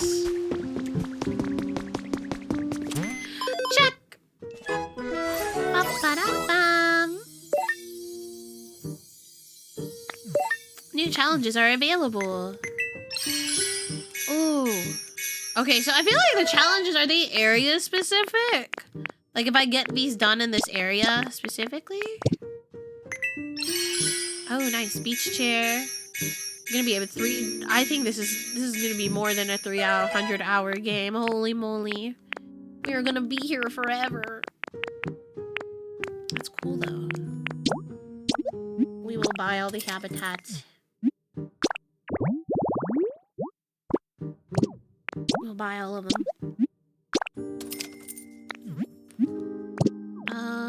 Okay. I am gonna go back. Actually, let me go grab that recipe. Can I grab that recipe? Oh, we need to give Smeargle his fruit. He asked for fruit. If he asks for fruit, I'm gonna give him fruit.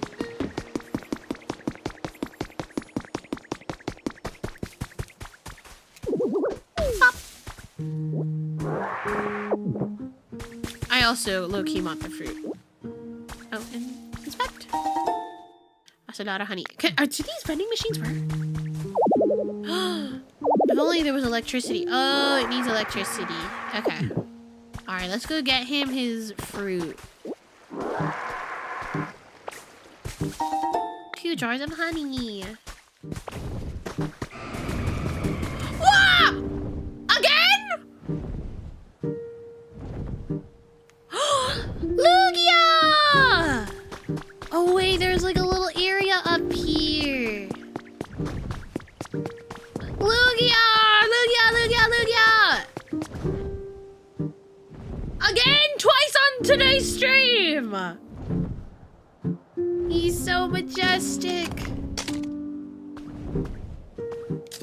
I get to take a picture of his butt.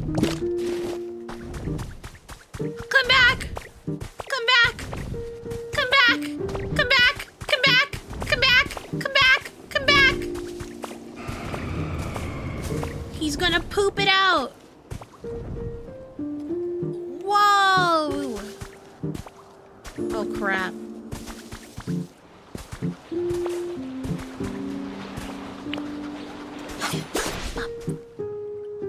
Nice! Okay, where did I come from? Oh. Was I in this area already? I don't recognize this area. I don't recognize this area. How did I get here? Oh my god, there's so much to do.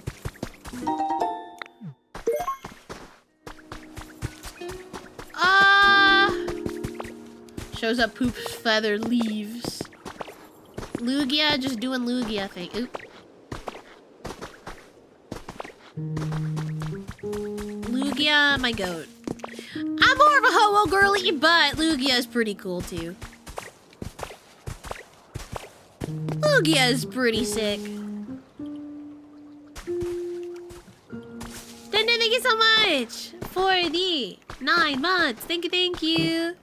You're good, no worries. Good luck with exams. I just had to take one today too. I'm pretty sure I bombed it, but it's fine. It's okay. It's okay. Forever subathon. Aspire seeds.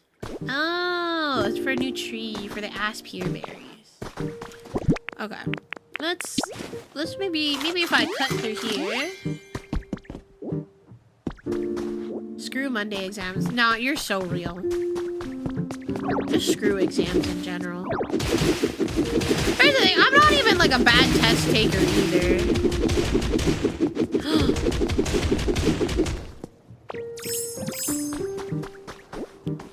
Oh. What was this? Is this a lighthouse? What is? Interview for the ages. We managed to track down the renowned Kento, owner of the largest building in the area, for a special interview. My family has dreamed of constructing a building here for generations, said a tearful Kenzo with a Machamp by his side. Machamp had also helped the construction. Ooh.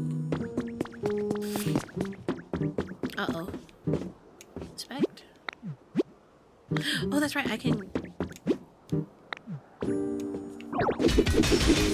break that. Got iron ore. Can we smelt that? Ah! Wait. I just want to get to the top. Ditto from this game can be shiny. Can it really?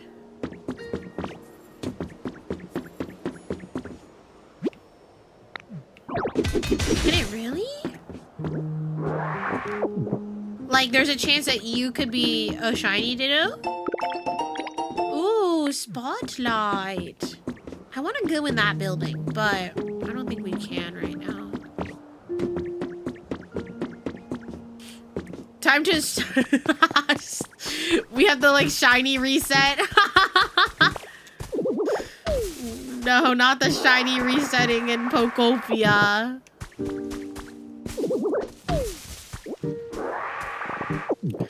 Not the shiny resetting.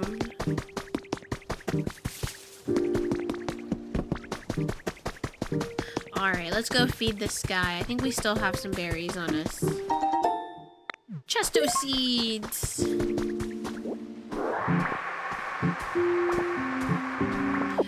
Hello, I have something for you. What I'm merely gazing upon it sets my withered heart ablaze. Aha, yes, I've come up with a brilliant idea. Hold on to that lepa berry for now, my friend. Uh-oh. What are you gonna do?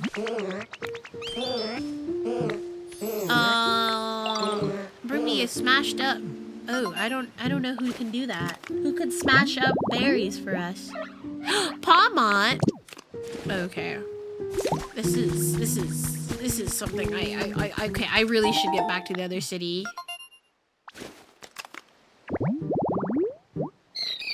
Oh, it's a Zoomerl. Oh, you know what? I guess I could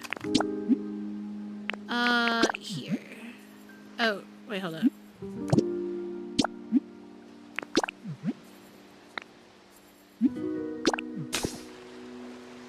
Alright, we're gonna go home.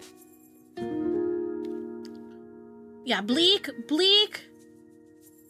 Beach? I think out of all three areas, I think Bleak Beach might be the one that's gonna take forever. But, I don't know, who knows? Shrugs. Who knows, maybe it's not gonna be that bad. I've arrived home, my empty home. Please go to the top of the lighthouse thingy. Did I not go all the way to the top?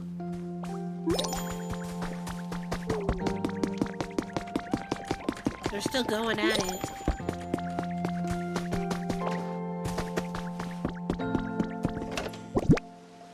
Yeah, I got distracted by Lugia.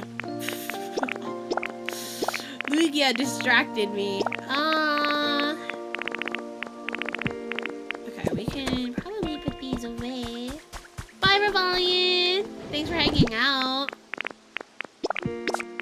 We were just... Oh, that's right. We have to go to the...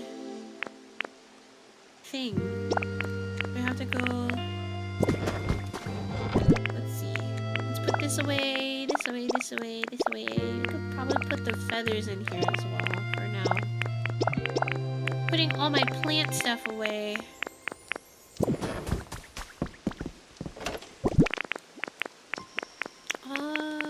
We could probably put this in here.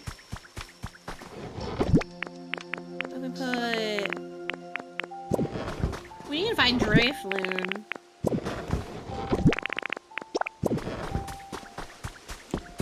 Where's Drifloon? Oh, Drifloon's eeping. Came back and run into the help of the hype train. I know I didn't. Maybe you got gifted a sub from the hype train. I want to go to a dream island. We'll give him the Ditto plushie. Yep, that's fine.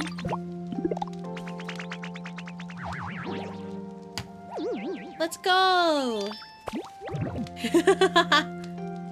Let's hope this Drifloon doesn't kill us! Fingers crossed! The Drifloon doesn't kill the shit out of us! I love this music, it's so silly.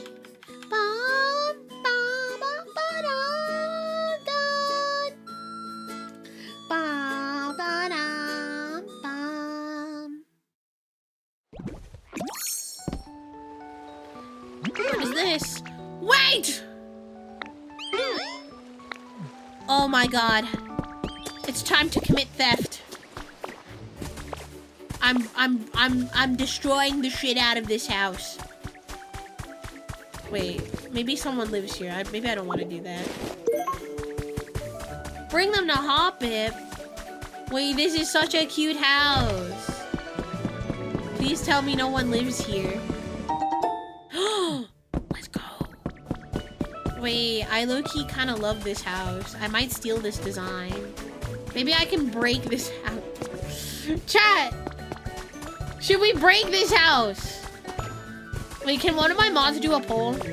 Should we break this house and just rob it and take whatever it has? Yeah, Grand Theft House.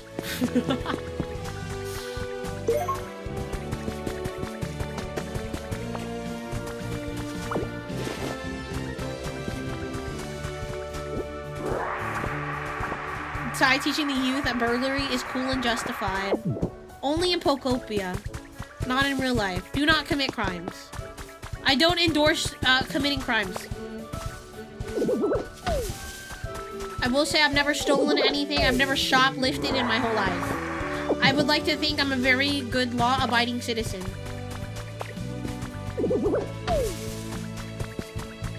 I have never done anything like that ever.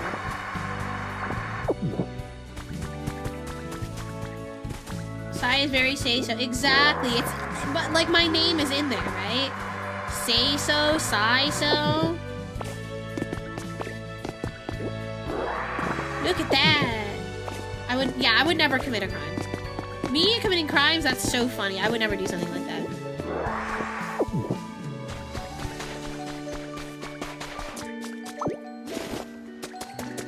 Very Yoshi's story.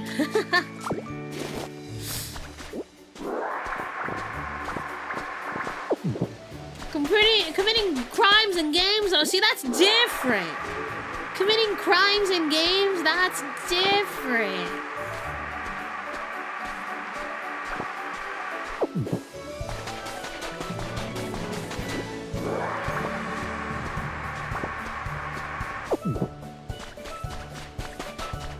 Just gathering everything, dude.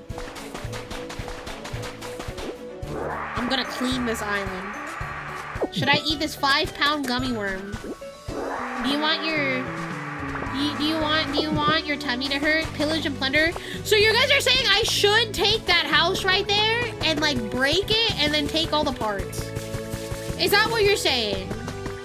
Okay, can I travel back to this island again?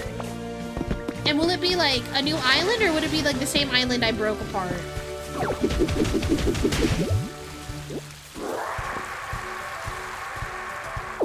You can take everything. Yeah, I'm just relocating it, Smiles. I'm just relocating it. Oh, look, this place has windows! Wait, I broke it!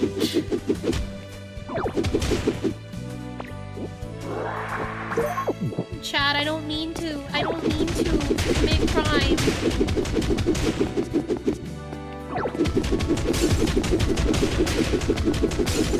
I like the pink walls.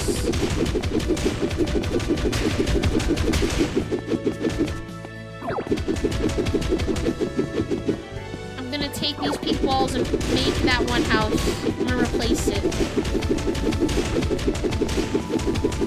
Chad, I don't endorse committing crimes. Do not do this IRL. You will go to jail. You can do this in Pokopia, though. It's fine. Pokopia, it's fine. Do as I say, not as I do. Exactly.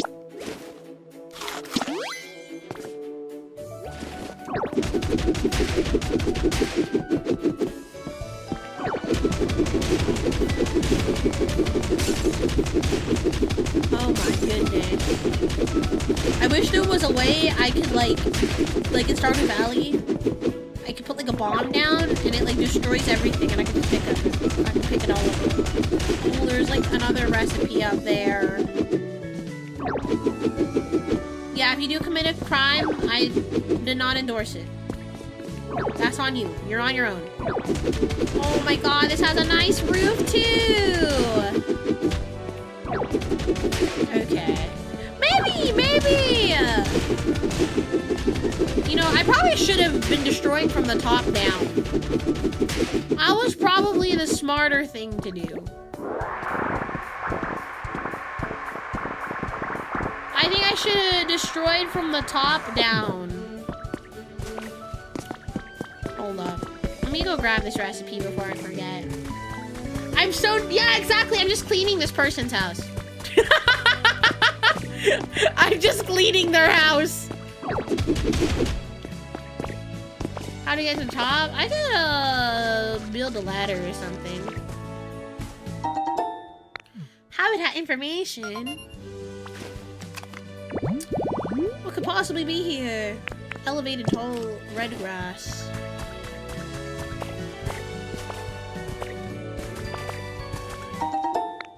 More info.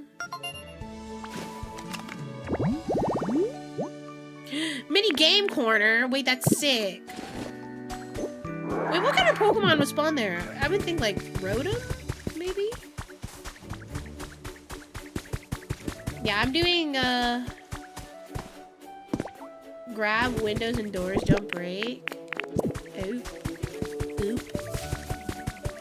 Okay, how am I supposed to get up there? Okay, maybe I can just...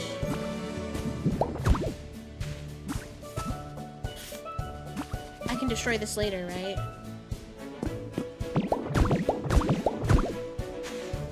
Oh man, I wish I had like scaffolding, like in a... Yeah, I think doing it from the top down is probably the best thing I can do. Okay, let's get rid of the middle first. Can I pick these up? Wait, I can just pick these up.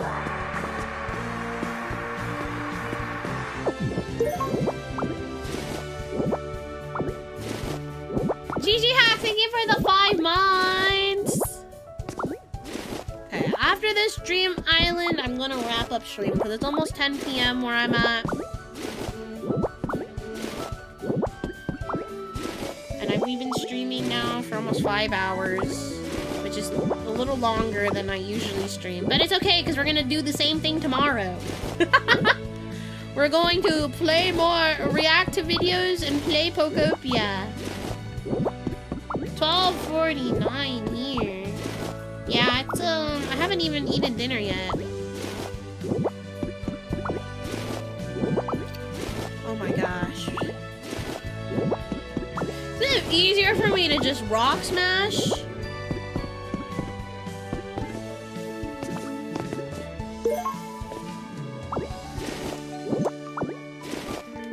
This gummy worm's gonna be my dinner. No! Eat a proper dinner! Gummy worm, no! That sounds like a side dinner. That sounds like something I would do for dinner.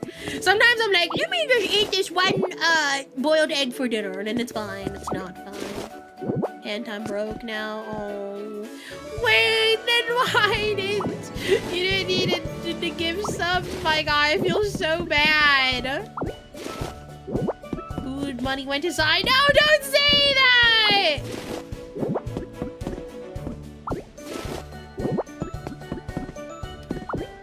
Boiled egg and rice. Hey man, egg and rice? Hear me out.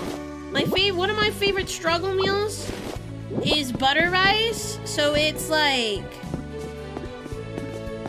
Oh my god. I'm like...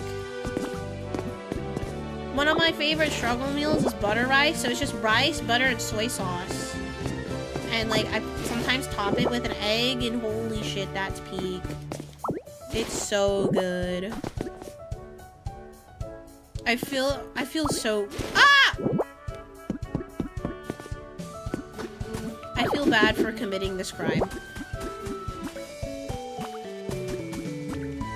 Mom video will sustain my hunger. It will probably take a bit. I have to find a time for my mother to be free. She said, cause I asked her, I was like, if you were free, like, anytime, like, what would it be? And she told me that probably next week. So I'm gonna see if I can make time for my mom. It will have to be sometime next week. And then I might have to like bribe her with like lunch or something. I don't know. Oh my goodness.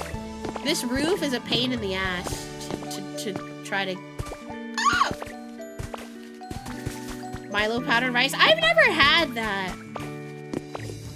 Like, I know a lot of Filipinos, they really like coffee and rice. I don't know. It just doesn't sound like super appetizing to me. Okay.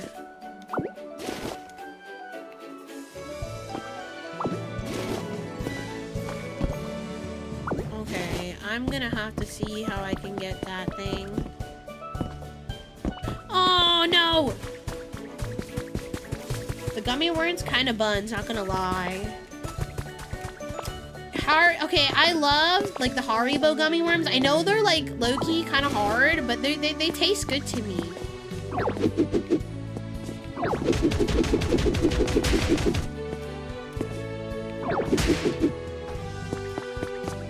I love gummies. Like candy for gummies. Oh my god. Gummies are so good. I don't know, I'm still trying to get used to these like mechanics.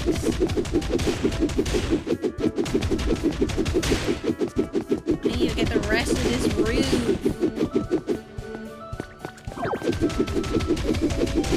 Grab the door. I will grab the door. One moment. Sour gummy worms are superior. Real. Sour candy is some of my favorite candy. Like, I love like those like sour strips. Can I grab it? Oh, I can. I can grab it. I need to eat more berries. Sour Patch Kids are so good. The bleeding of the tongue is... Wow! Bleeding of the tongue! Can sour candy actually do that?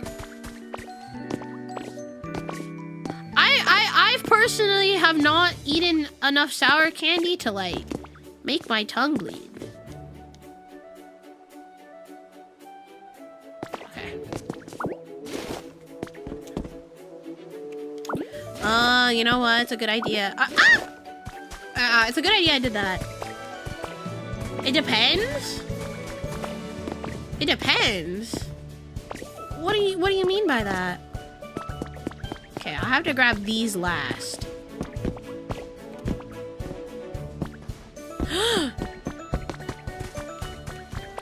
I'm so bad at this. I keep falling off. I keep falling off of here. I'm gonna die. This is not good. This roof is a biatch. Okay.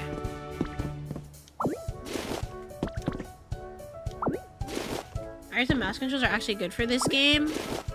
I've never done the mouse controls like on the Switch ever.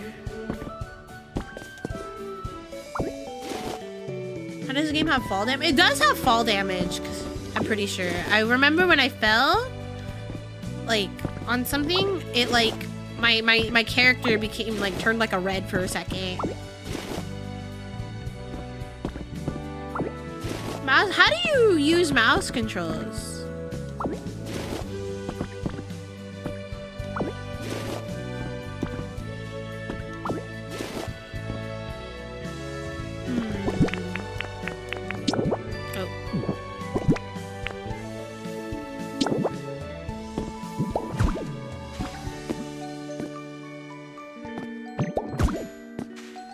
Want to grab this one roof.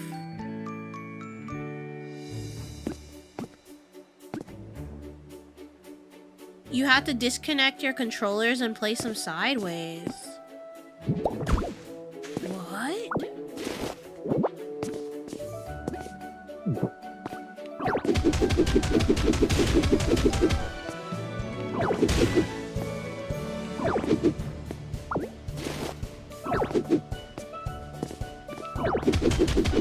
The FOMO's real with Pokopia? No! I hope you can play at some point. Oh, no, no, no, no, no, no, no, no, no, no, no, no, no, no. How can I target just that? Damn, okay. Maybe I don't need that. I just need the roof. I just need the roof. Okay. I don't want to worry about this top part. I just want the roof.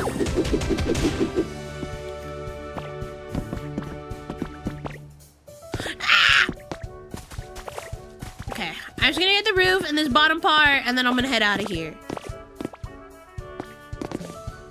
Okay. I'm just gonna slowly grab stuff.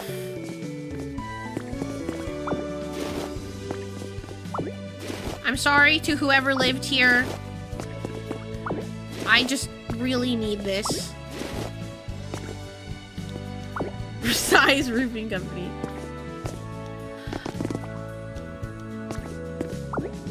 I'm literally debating on selling my SIR Mewtwo. Oh man.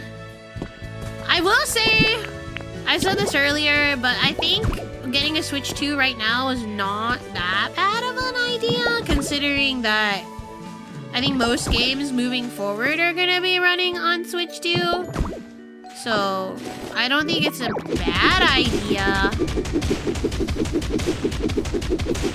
I don't think it's a bad idea. I think if you want a Switch 2, you should get it. But I don't think you should get it if you don't have the means to, like, afford one. Yes, this game's great, but I think, in my opinion, this is how I see it. I don't think it's entirely worth buying a console just for one game. Unless for some reason, this game is like something you know you're going to put hours into. If you have like 2 or 3 games you want to play on the console, I would say maybe okay. Okay, maybe it's worth it, but... Oh, I'm breaking the table, aren't I? It's okay.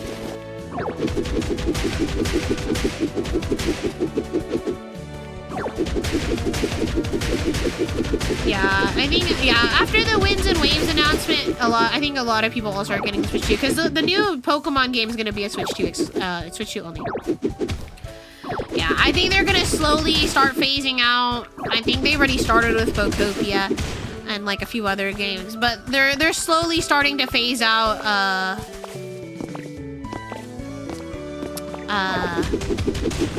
regular Switch games and making games like Switch 2 only. Figure out when. Yeah. I don't know. I saw Micro Center had it on sale for a little while back. I don't know if they have it on sale anymore. Oh, man. Oop.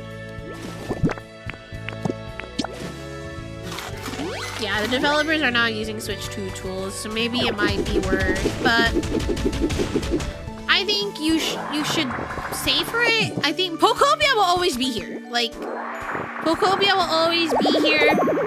Oh no, I'm carrying too much stuff. We're dropping you. Oh, oop.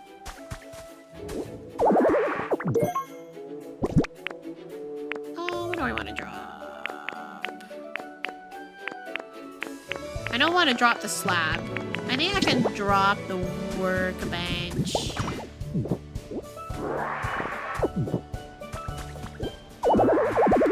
This is fine. This is fine. This is fine. I don't need that.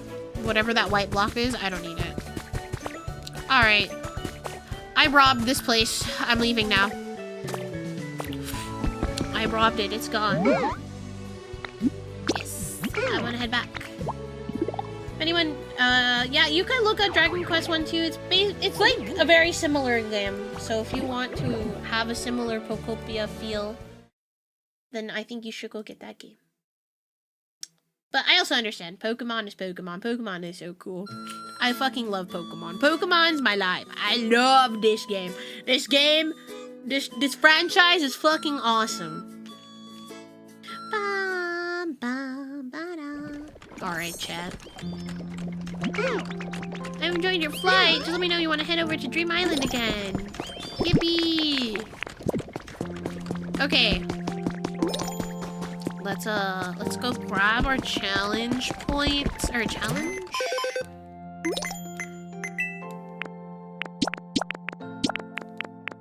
Okay. Sick. Oh wait, what is the challenge? Did. New challenges! New challenges! God damn it. God damn! Oh, did you see the HoloLens or you can play it physically on your desk and it gets reflected on virtual playing from a remote game? Oh, that's so cool! I wish other games did that too. That's really cool! That is awesome. Alright, gamers. It is getting pretty late for me and I haven't had dinner. So, I'm gonna wrap things up here today. But tomorrow, we're gonna be doing some more Pokopia and reacting. So I'll be live probably around 12 p.m. tomorrow. If I'm not live by 12 p.m., I'll be live before 1 p.m. Pacific time for sure. But thank you guys so much for all the subs and the raids and everything. And if you just came here from a raid, I appreciate if you can give me a follow. It would mean so much to me. But yeah, thank you guys so much for hanging out with me for this longer stream today. If you haven't done so yet, go join my Discord server. Follow me on all my socials, Poseidon Mythos, and also go buy my merch. Go buy my merch. Go buy my merch. I'm gonna post my Discord server also in the YouTube chat. So if you haven't done so yet, go join. And we broke the last goal. Tomorrow I should have more goals up. I'll put some more goals up tomorrow. Okay. But yes, thank you guys so much for hanging out with me today. I'll be live again in about 14 hours-ish. So, yeah. Thank you guys so much for hanging out with me today. And I will see you guys all tomorrow. Bye-bye. Bye-bye. Bye-bye. Bye-bye.